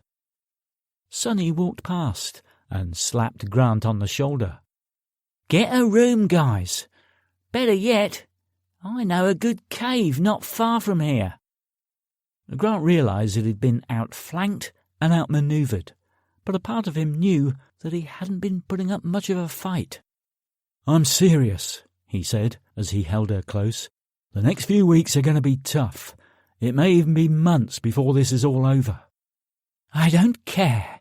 I'm coming with you." He slipped an arm around her shoulder, and they set off in pursuit of Len and Sonny. "So what's your plan?" she asked. "Plan A is to take a shower. After that I want to find the people who are trying to kill me." It was Vic's turn to look confused. "A couple of days ago the government was sending someone to rescue you." She pointed up the trail towards his friends. "I take it that was these two. What's changed?" "It's a long story." Vic smiled. "I've got all night." Chapter 14. Friday, 20th of April, 2012. Azar al-Asiri finished the Asr, or afternoon prayer, the third of 5 he would perform that day, before picking at a plate of flatbread and saji, a lightly spiced leg of lamb cooked by roasting it next to an open fire. The food was good, freshly prepared by his family, in their home in the Pashtun Abed district of Quetta, Pakistan. The people he lived with weren't blood relatives, nor was the dwelling a single apartment. It was 3 apartments connected by hidden doorways, and his family consisted of a daughter, Nila, and 2 grandchildren. Nila was in fact the widow of a martyr who had given his life to the cause, and her 2 children, the girl Hifsa and the boy Mufid, played an integral part in ensuring al-Asiri remained anonymous. His accommodation could have been more opulent, but that would have attracted unwanted attention. He preferred to live simply, just another face in a city of 2 million. That wasn't to say he placed all his trust in this simple ruse. The buildings surrounding him were home to his loyal supporters, and lookouts posted in a wide radius notified him of any unwanted visitors. They range from the young boys playing football to the old man smoking and drinking coffee outside the cafe, all keeping an eye out for government troops or foreign snatch squads. Each lookout carried a simple early warning device. It was the size of a matchbox and had a button in the middle, which, when pressed 3 times in rapid succession, would send a signal to al-Asiri's home. This would allow him time to get down to the cellar, where a network of tunnels led to various exfiltration points. By the time his enemies got to his home, he could be emerging from one of 8 different shafts to be spirited away by his loyal followers. The clock on the wall told him it was almost time to check for messages. Wary that telephone calls could be traced and web traffic could be tracked by IP address, al-Asiri kept no such instruments on the premises. All communications went through a computer in the basement of a jeweller's shop, half a mile from his apartment. The shop had a CCTV system that would be expected in any such establishment, but as well as monitoring the shop and its customers, it was another eye for uninvited guests. Access to the rear of the shop was through a metal cage. The employees needed a security card to open the outer door. Once inside, they had to close the outer door before they could use the same card to release the inner door. This prevented more than 2 people from entering the room at the same time. Once through the cage, the employees then had to negotiate a heavy wooden door which finally granted access to the workshop. The card system also recorded the movement of staff and prevented them from sharing a card. If an employee swiped into the workshop, his card would not allow anyone else to use it for entry until he had swiped his way out again. All of this could be explained away as security for the valuable stock, but the real purpose was to deny quick entry to the cellar beneath the workshop floor. The communications room was constantly manned throughout the day. Each shift lasted 12 hours, and the room had everything the occupant required to see them through to the handover, a toilet and food and water that were replenished 4 times a day. It was to this communication centre that al-Asiri sent his grandson, Mufid. As always, he wrote his message on a small piece of paper, rolled it into a tight tube, and placed it inside a small plastic container similar to a medicine capsule. The boy placed the capsule under his tongue and took a walk to the jeweller's, ready to swallow the evidence if anyone tried to halt him. The trip was uneventful, and 10 minutes later the boy handed the capsule over to his uncle, who disappeared into the back. A few minutes later he returned with an identical capsule which Mufid took back to the apartment. Al-Asiri read the note before setting fire to it in an ashtray. 2 more teams had reported in, making 5 in total. Only one remained outstanding, Abdul Mansour's. Given his location, al-Asiri didn't expect to hear from him until he was closer to civilization. It wasn't as if he could simply walk into an internet cafe in the middle of the jungle, and Abdul knew better than to make contact via an insecure phone. It was more likely that he would see his handiwork on the news channels before he received a report, and knowing his young general, it would be something spectacular. He reflected on how far the young man had come in such a short time, and it saddened him that he couldn't quite trust him fully. Mansour had arrived in Pakistan at a tender age and had been quick to show his allegiance, dispatching a captured US soldier with chilling efficiency. The transition from taking part in raids to planning and leading them had been swift, and his execution of the attack on Tom Gray's fortress had been masterful. However, he still had doubts about someone so young being so capable. His enemies would love nothing more than to have an agent infiltrate the organisation, and it seemed a little strange that Mansour should arrive on the scene with skills not normally seen in a teenager from a poor area of London. He had since shown himself to be a natural-born killer, but according to background reports, he had previously been involved in nothing more serious than a few playground fights. So where had he acquired these skills? That had been the question on his mind for the last 2 years, and at first he'd suspected that it had been courtesy of the British security services. However, discreet surveillance had shown no signs of any communications with anyone outside the organisation. In fact, all they had seen was a devout Muslim, apparently true and loyal to the cause. He had approved Mansour's plan to attack Tom Gray as a way of testing his credentials. If the attack had been foiled, it may have suggested that Mansour had tipped the security services off, and they had balked at the idea. But he had succeeded, killing Gray and denying him the chance to tell the government where his bomb was. That they found it in time was perhaps luck, maybe good police work.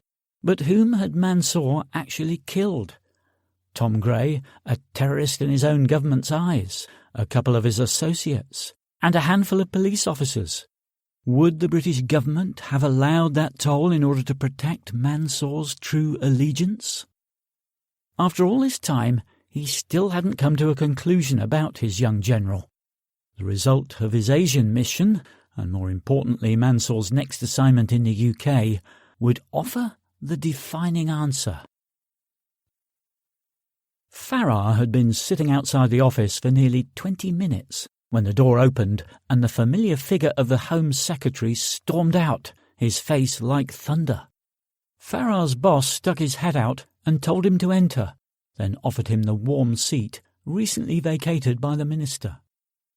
"You've got a reprieve," Charles Benson said without preamble. "It seems our friend Mr. Gray is a much more resourceful character than I gave him credit for. The team we sent to collect him has reported him missing." Missing? Farrar perked up at that news. "It seems that there was a little altercation with the locals and he managed to escape, along with his 2 acquaintances." What about a search of the island? They can't have got very far. Benson dismissed the idea with a flick of the wrist. "We haven't got the resources nor jurisdiction. The reason I brought you back in is that you've known this man for over a year. You've been through every inch of his file, spoken with him, observed him. What are his intentions?" Farrar considered his answer carefully. If he admitted to having no idea, his usefulness would immediately evaporate.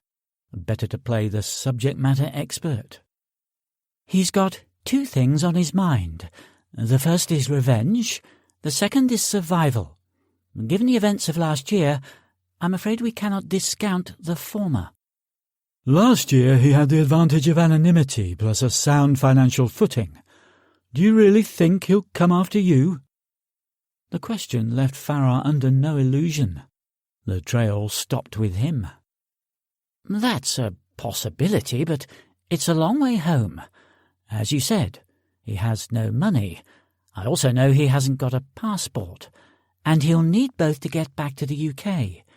That gives us plenty of time to set up border protocols across Europe and beyond.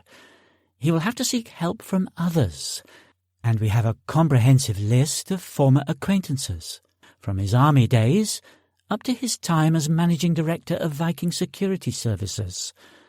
I'm confident that anyone he contacts will be on that list." "That sounds like it could be a long list. We can't possibly monitor everyone on it," Benson observed. "True, but his buddies in Britain aren't going to be a lot of help to him right now. He's going to need someone in the local area, and only 2 people spring to mind. One is in Vietnam, the other in Singapore." Benson nodded. "What of the remaining 2, Levine and Campbell? Are plans in place to deal with them?" "They are. We expect those problems to go away within the next fortnight." "Why so long?"